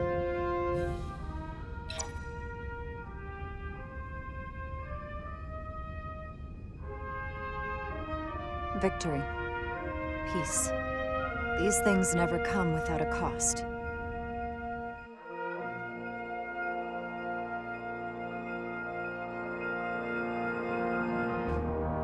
For some, it requires putting aside centuries of enmity. For others, it takes facing complicated losses. To Carter.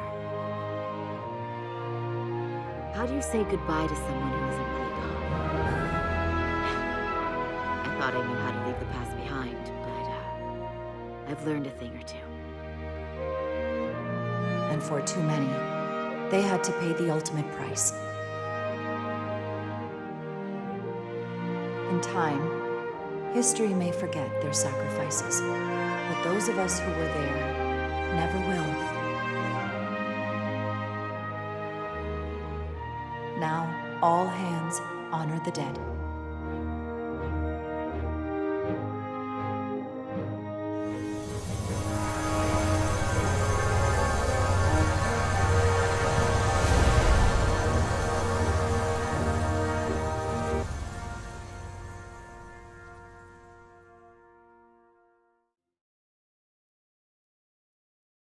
Captain Solano used to say that nothing ever stays the same.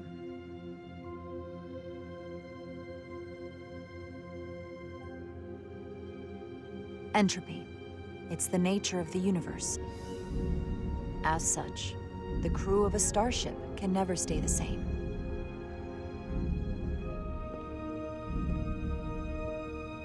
But while entropy says that order inevitably gives way to chaos, this crew has only grown stronger. More cohesive and coherent, bound by our shared struggles. And working together, helping each other, we're able to do more than we'd ever imagined. Some of our differences couldn't be resolved, but perhaps that too can change in time.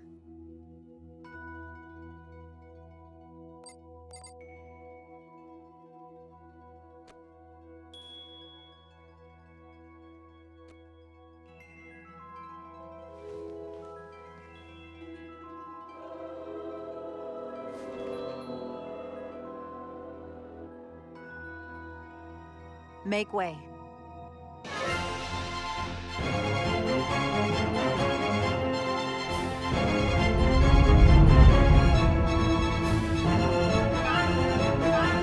Space, the final frontier.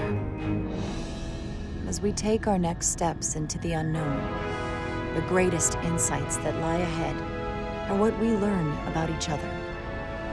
We might even surprise ourselves.